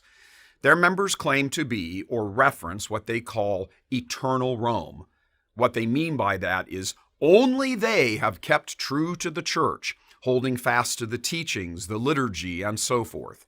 In short, the correct understanding and practice of the deposit of the faith has been deposited in them, and therefore the society enjoys a certain type of privilege. That's complete hogwash. The only privilege the SSPX enjoys is the ability to blind some of its followers to the reality of its evils in the areas of sex abuse, cover-up, and homosexuality. And speaking of homosexuality, it has now come to light that some men are being ordained for the SSPX who were known to be homosexual while they were in seminary, advanced knowledge of it. While this may not come as a surprise in the Church of Nice, where being homosexual is practically a requirement to be ordained, it seems, in the SSPX, or Eternal Rome, there is the claim among leadership that no homosexual men are to be ordained. Well, that's a lie. Another lie. In 2016, a young man by the name of Francis Palmquist was ordained for the SSPX. His training and formation had taken place at St. Thomas Aquinas Seminary, which at the time was located in Winona, Minnesota. Palmquist's seminary rector was Father Yves Leroux. Church Militant has spoken with a seminarian who went to school with Palmquist and was hit on by Palmquist once. Likewise, that seminarian knew of multiple complaints from others about Palmquist that were made to the rector, Leroux.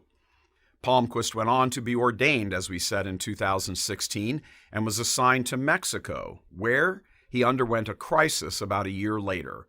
An SSPX priest, He began a romantic relationship with a local guy and eventually left the society and the priesthood to live an openly gay life. He now runs a tattoo parlor in Guadalajara and lives with his Mexican boyfriend. On his own Facebook page, Palmquist freely admits that while in seminary, he confessed his struggles with homosexuality to his spiritual director.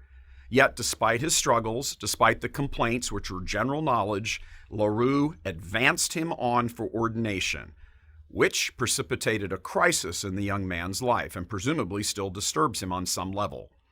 Palmquist has a Facebook page, I Am Judas Project, and in a very telling revelation from just last month, says of his pain and struggles with same-sex attraction while in the FSSPX seminary and afterward, quote, I remember waiting at least a month for a response from the head superior of my congregation. I went to him as a child to his father begging for help, and he was too busy to respond, closed quote. There is no other way to characterize that than sad. What's more, Church Militant has been told by a reliable inside source that LaRue has said he would welcome him back to the society as a priest if he leaves his lifestyle. And let's be very clear, this story is not about that young man and his struggles with homosexuality, God help him. It's about the neglect for him from within the FSSPX.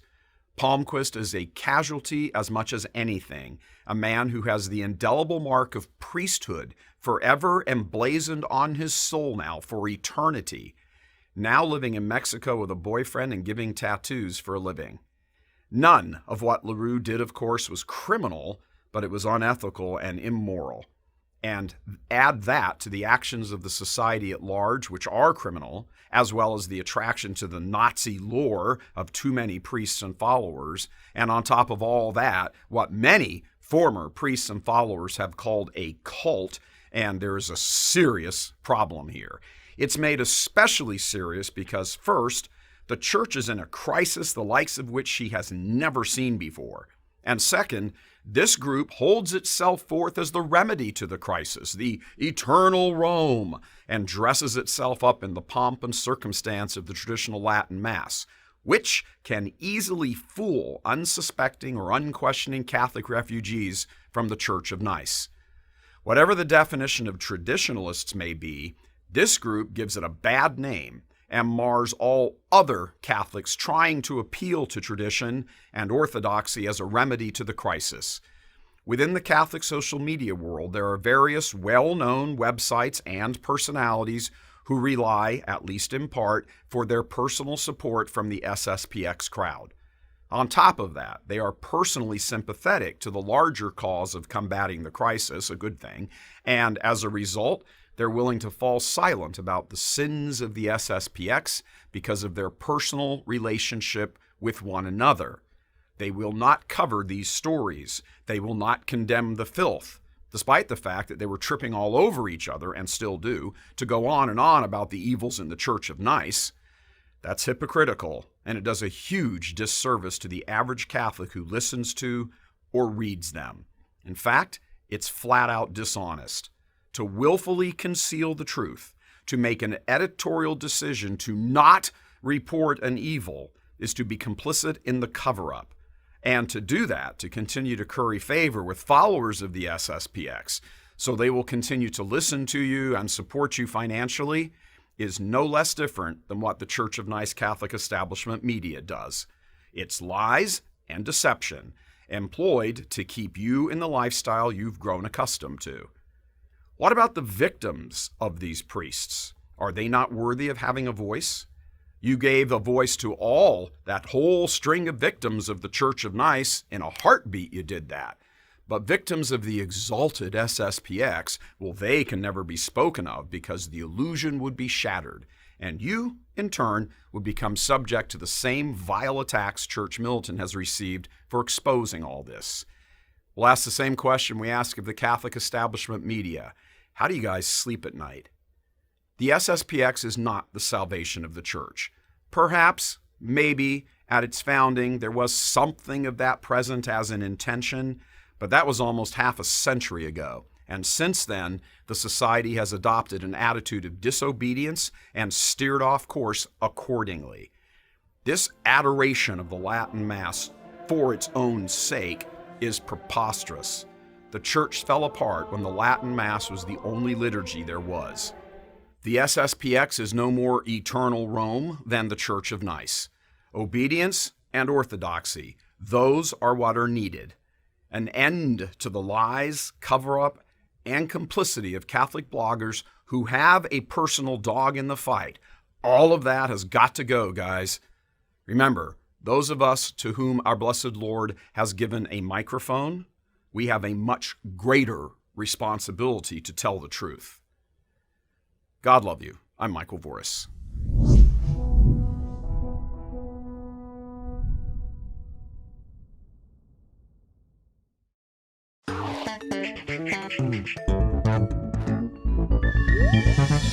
Hello, everyone, and welcome to The Vortex, where lies and falsehoods are trapped and exposed.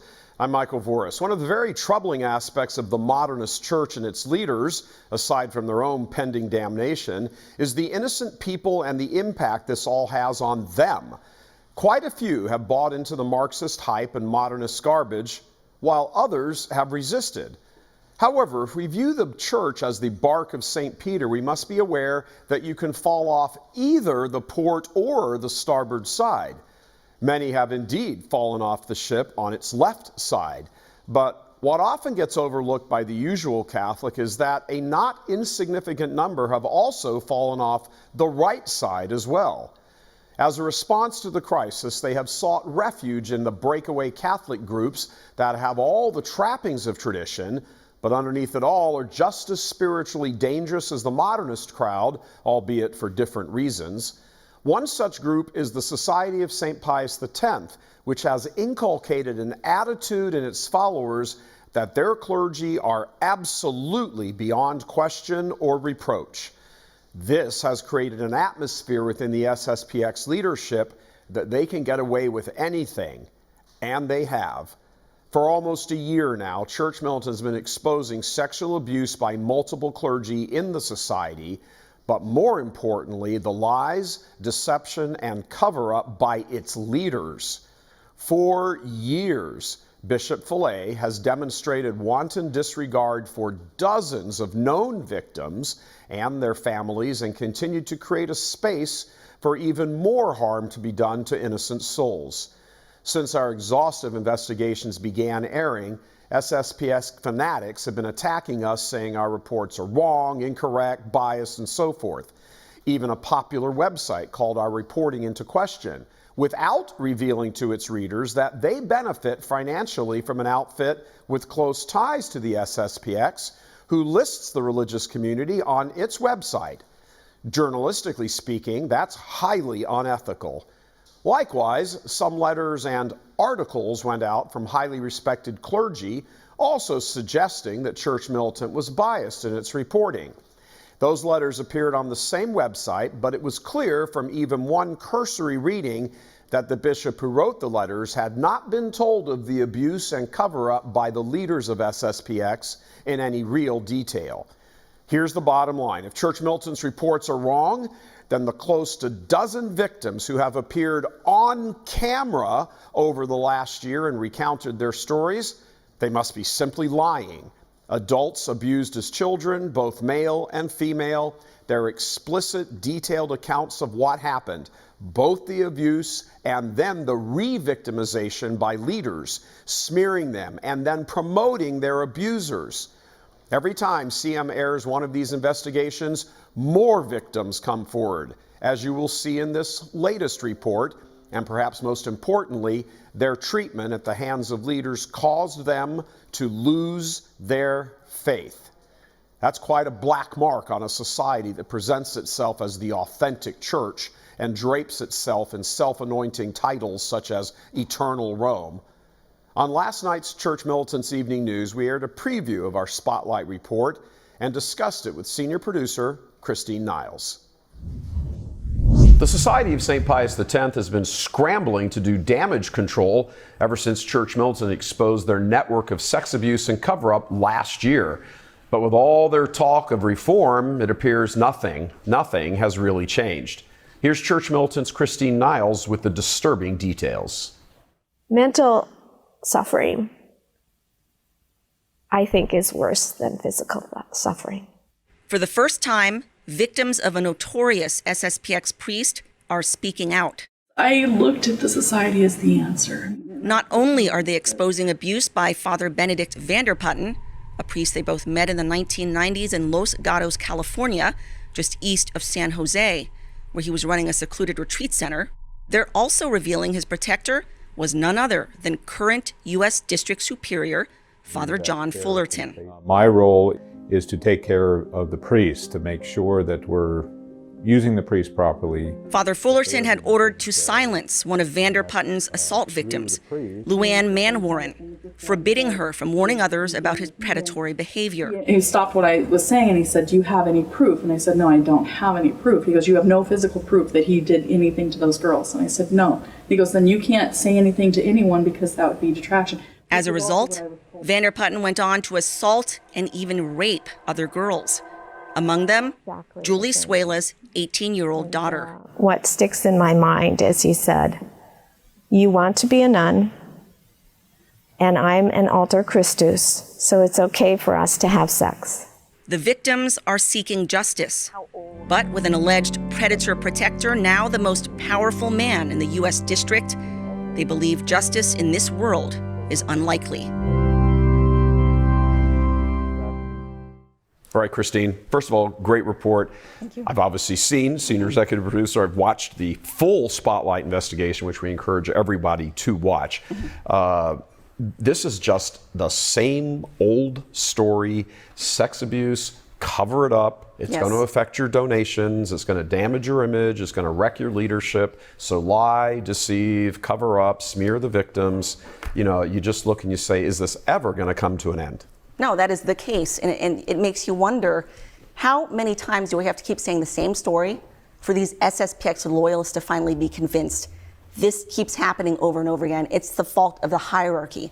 So in this case, this story is important because it's never been told before. It's about Father Benedict Vanderputten, and this is a notorious sexual predator. He has multiple victims, and all you have on the internet before our report today was just little snatches of information here and there, you know, whispers about, yeah, there was a priest way back when and he got kicked out over sex abuse, but we didn't really know much of what he did. And then his name popped up in the Pennsylvania grand jury report. And and I spent many months talking with various people, speaking with victims, kind of piecing the whole thing together. So this is the first comprehensive report of the story, not only of Vanderputten, but the cover-up of his crimes, which nobody knew before. Right. And also, this is important because it involves the current U.S. District Superior. So if you recall, last year, Father Jürgen Wegner, while under criminal investigation for sex abuse cover-up, conveniently transferred to Austria. And then Father Fullerton comes in, and everyone's thinking in the SSPX, oh, great, he's going to come in, he's going to clean everything up. This is the reform and transparency they've been promising us for months. Well, I'm sorry, it is not at all. This man is accused of covering up, silencing victims, silencing whistleblowers, and you will see all of that in this spotlight. One thing I would like to touch with you, and we get about a minute and a half left, is just take the viewers kind of behind the scenes a little bit, if you can, with your communications with the SSPX, because you hear all these things. Oh, you're not checking everything. You're not being fair. You're not being talked about. You've been promised time and time again. They've put out all these statements. Oh, we're going to reform. Oh, we're going to form this board. Oh, blah blah blah blah blah. Nothing ever happens. And then when you send hey, I need a response. Here's the information. Oh, we're going to get it to you. Exactly. And then nobody ever gets back to you. Right. So more than 2 weeks ago, I emailed Father Peter Scott and Father John Fullerton directly, asking them questions about this case and to respond to the allegations. I copied James Vogel, who's the spokesman, the communications director for the U.S. arm of the SSPX. I got a response from James Vogel promising that they would respond, but he wanted 2 weeks. That's what he asked for, 2 weeks. So we held. We held. And in fact, I waited longer than 2 weeks. Right. In fact, I wrote him yesterday saying, James, you said you needed 2 weeks. It's been more than 2 weeks. I haven't heard anything from you, and I need your response. Nothing. Silence. Yeah, see, and Vogel and others, of course, have been sort of leading the charge, saying these aren't true, and Church Militant is conflating this and conflating that. And we're going to put out a whole series of stories, and press releases showing where they're all wrong, which of course never came out. Materialized. Never materialized. Right. Yeah, it is really a shame that so many people who are, in some ways very good, almost innocent Catholics to all of this, they're kind of refugees from the carnage of the modernist church, and they flee here.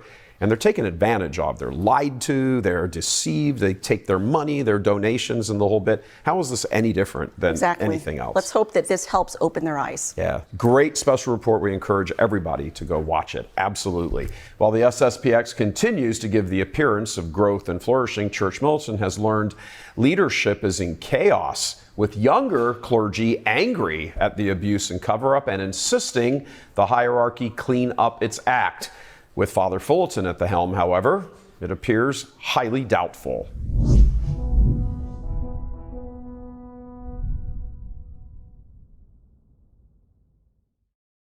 And abuse and cover-up have marred the Catholic Church, and traditional communities are not exempt. In tonight's in-depth report, Church Militant senior producer Christine Niles exposes clerical abuse on the Dark Continent. Bishop Bernard Fillet has never owned up to facilitating sex abuse. Longtime former head of the Society of St. Pius X, the SSPX, a breakaway traditional priestly group, Fillet routinely transferred predator priests to new assignments, where they would often go on to abuse again. Case in point, Father Damien Carlisle, an Australian priest who got his early start in the 1990s at the SSPX mission in Gabon, Africa. I know at least 6 other victims, but they don't want to talk. I know that many of us have been abused. One of his alleged victims, given the alias Jacques, revealed Carlisle's modus operandi. It was Damien who started the sexual touching on me around 1992 or 1993. It started when we went to the beach, first very discreetly, giving me my towel and helping me to wipe myself. He took the opportunity to touch my private parts. Carlisle worked in tandem with Father Patrick Grosh, superior of the Gabonese mission. I was sexually abused by Father Patrick Grosh, a close collaborator of Archbishop Lefebvre and founder of the St. Pius X mission in Gabon. The events occurred in Gabon and Libreville, but also in France in his family home in Besançon, and also in a society school. Bishop Fillet knew about abuse allegations against both priests as far back as the 2000s and did what he always does, hiding them away for a time before restoring them to priestly ministry. He has a track record of doing this. He did it with Father Philippe Peignot, found guilty by an SSPX canonical court of abusing multiple boys in France. He did it with Father Christophe Wanel, found guilty of torturing and raping multiple teachers at a French SSPX academy. He did it with Belgian priest Frederick Abbé, a known pedophile Fillet placed under the same roof as boys, whom he abused. And he did it with Father Damien Carlisle, transferring him from Gabon to New Zealand, where the priest abused again. Of shining our Lord. All of this abuse can be placed directly at the feet of Bishop Fillet, yet he has never publicly acknowledged his role in destroying innocent lives and souls, continuing his pious facade and comfortable retirement at the $40 million SSPX seminary in Virginia. Meanwhile, the victims whose lives he helped destroy are left to pick up the pieces. Christine Niles, Church Militant Evening News, Detroit. Church Militant contacted Bishop Fillet for comment, but as usual, we were met with silence.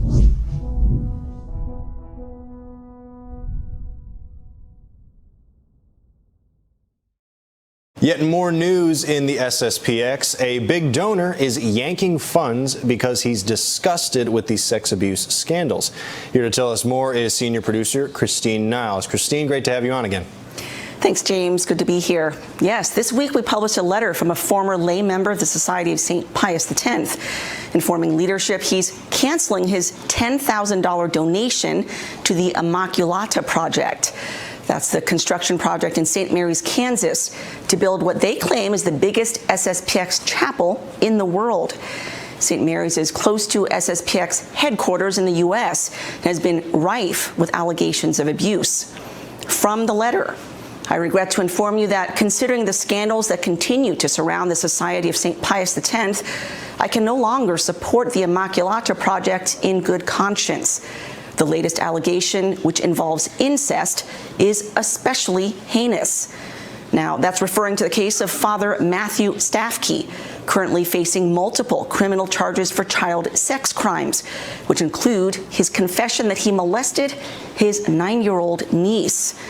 Now, the SSPX waited 3 days after we broke the story to issue a public statement, but refused to answer whether Staffkey had other allegations prior to this.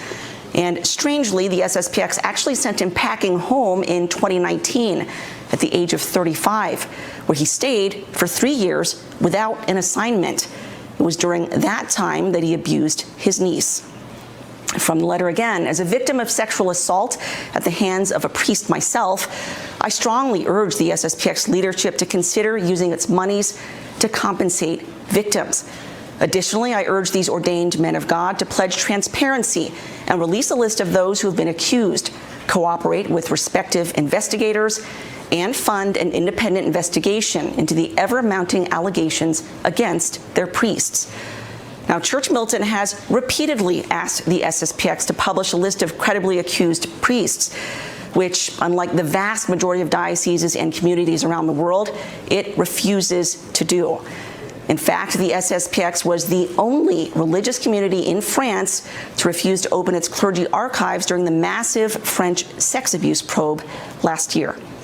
Now, finally, the donor slams lay Catholics for enabling abuse. Quote, the SSPX should firmly condemn those members of the laity who have taken to the public with messages and retaliatory attacks that condone these perpetrators and their disgusting and demonic crimes. Some of the worst attacks we've received come from SSPX laity, who attack the messenger rather than admit their clergy are capable of abuse or corruption.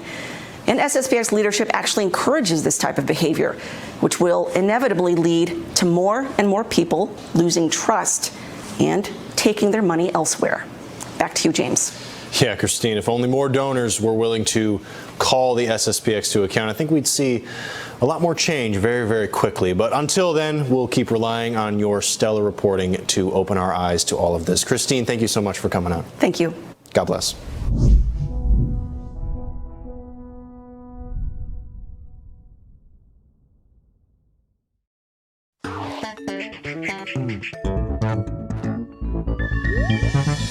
Hello, everyone, and welcome to The Vortex, where lies and falsehoods are trapped and exposed. I'm Michael Voris. Well, they're at it again. The schismatic sex abusers over at the SSPX are once again victimizing children and then re-victimizing them as adults by lying and covering up their crimes.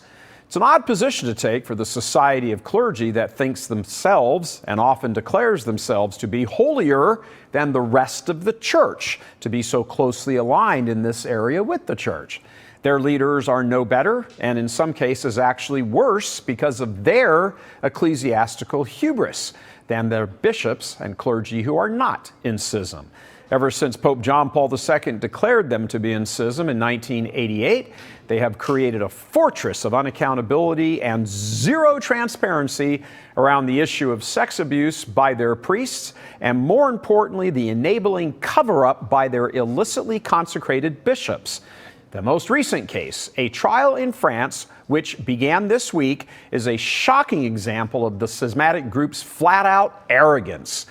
A priest of society has been accused of abusing not one, not two, not even a dozen, but 27 children. And get this, Church Militant has confirmed that even though trials in France, like here in the United States, are public, this one will not be, ostensibly to protect the victims' identities. However, even though it was the attorneys for the victims who requested the closed proceedings, drum roll please, in a very strange and awkward legal twist, one of those two attorneys has represented the SSPX in past cases. This conflict of interest works out well for the SSPX, who get to pretend they agree on principle, but actually benefit mightily from the secrecy. We wonder if one of those two S's in their initials actually stands for secrecy. It also told followers to stay away from the courthouse and not even discuss the case, practically under the pain of sin. Can't let a word of this get out now, can we? Might be detraction. The trial is taking place in the famed Vendée region of France, where Catholics held out against the notorious Reign of Terror until they were wiped out by the anti-Catholic revolutionary forces. It is expected the court proceedings will go on for 2 weeks. The priest, Father Pierre de Maillard, was originally outed by Church Militant 2 years ago in one of our investigations by senior special projects producer Christine Niles. He is charged with, get this, of a minor under 15 years of age, committed by a person abusing his authority, attempted sexual aggression on a minor over 15 years of age, and corruption of minors. This went on for 25 years in the Vendée as well as other regions of France. He was arrested 2 days after Church Militant's report in October of 2020 because of the report. SSPX supporters, their clergy, and their communications teams, including James Vogel here in the United States, circled the wagons and essentially accused Church Militant of lying or distorting or having an axe to grind and other such ridiculous claims. For the record, Church Militant stands with the popes as well as notable cardinals like Raymond Burke, to name one, who have said the society is in schism. But that does not inform our reporting on their sex abuse or the cover-up. Those are two different issues.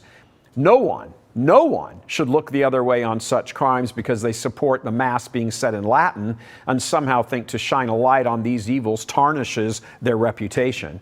Sex abuse is sex abuse no matter what language or form of the Mass is being offered. But that's not how the society and its more fanatical supporters see it. A couple weeks back, a $42 million church was opened in St. Mary's, Kansas by the schismatic group, and leading the blessing and consecration was none other than Bishop Bernard Follet, a virtual expert in sex abuse cover-up within his breakaway group.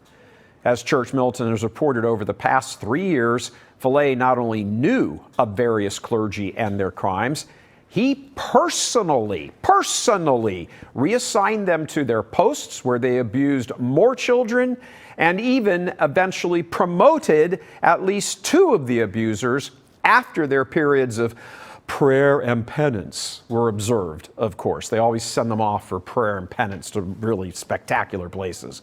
We guess they haven't broken away from Rome as much as they pretend to have.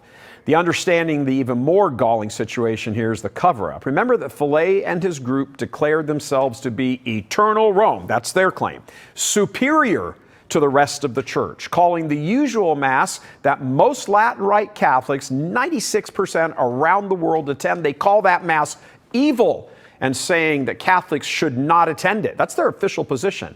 They acknowledge the Pope, sort of, when it's convenient, but simply ignore and disobey him, prompting Pope Benedict to have officially declared that their problems are doctrinal, his word, doctrinal, not just that they happen to prefer the Old Rite Mass. Lots of Catholics around the world are not in schism and they attend the Old Rite, just not with that schismatic group.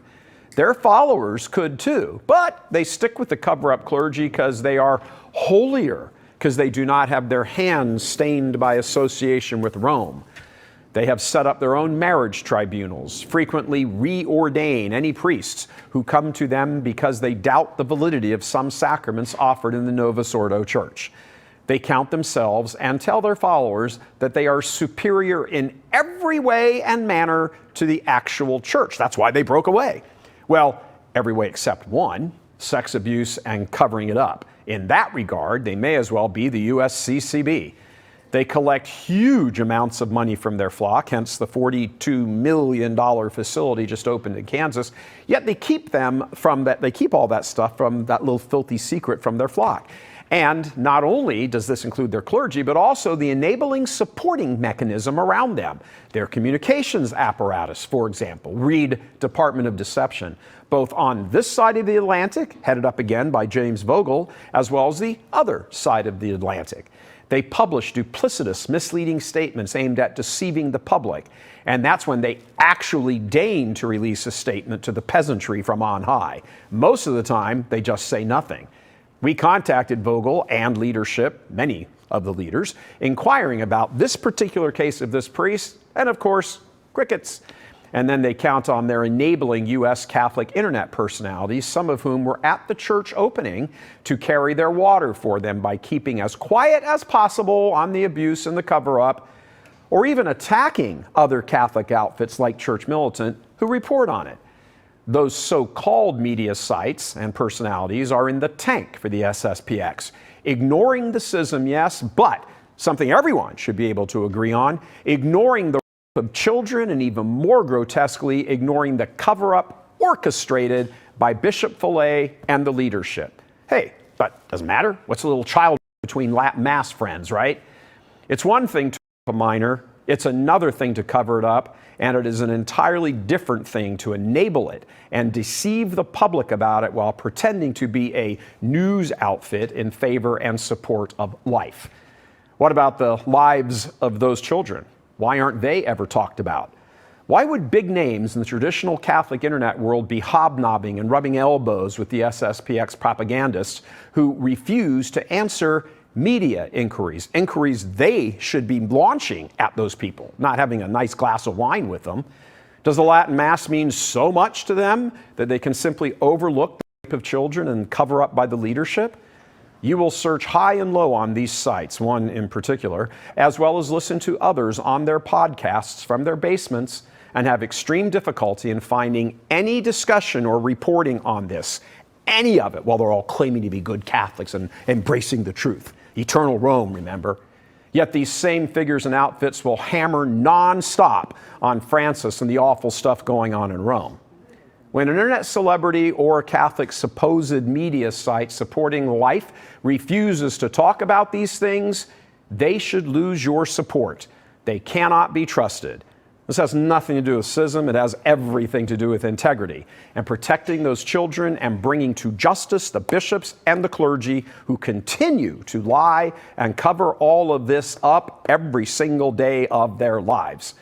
Everyone involved in this evil, in any way, needs to be held accountable. Anyone out there who follows such sites and personalities needs to start demanding answers to why they will not report on these evils in the SSPX, while they, on the other hand, are actually celebrating the SSPX. The double standard is atrocious. God love you. I'm Michael Voris.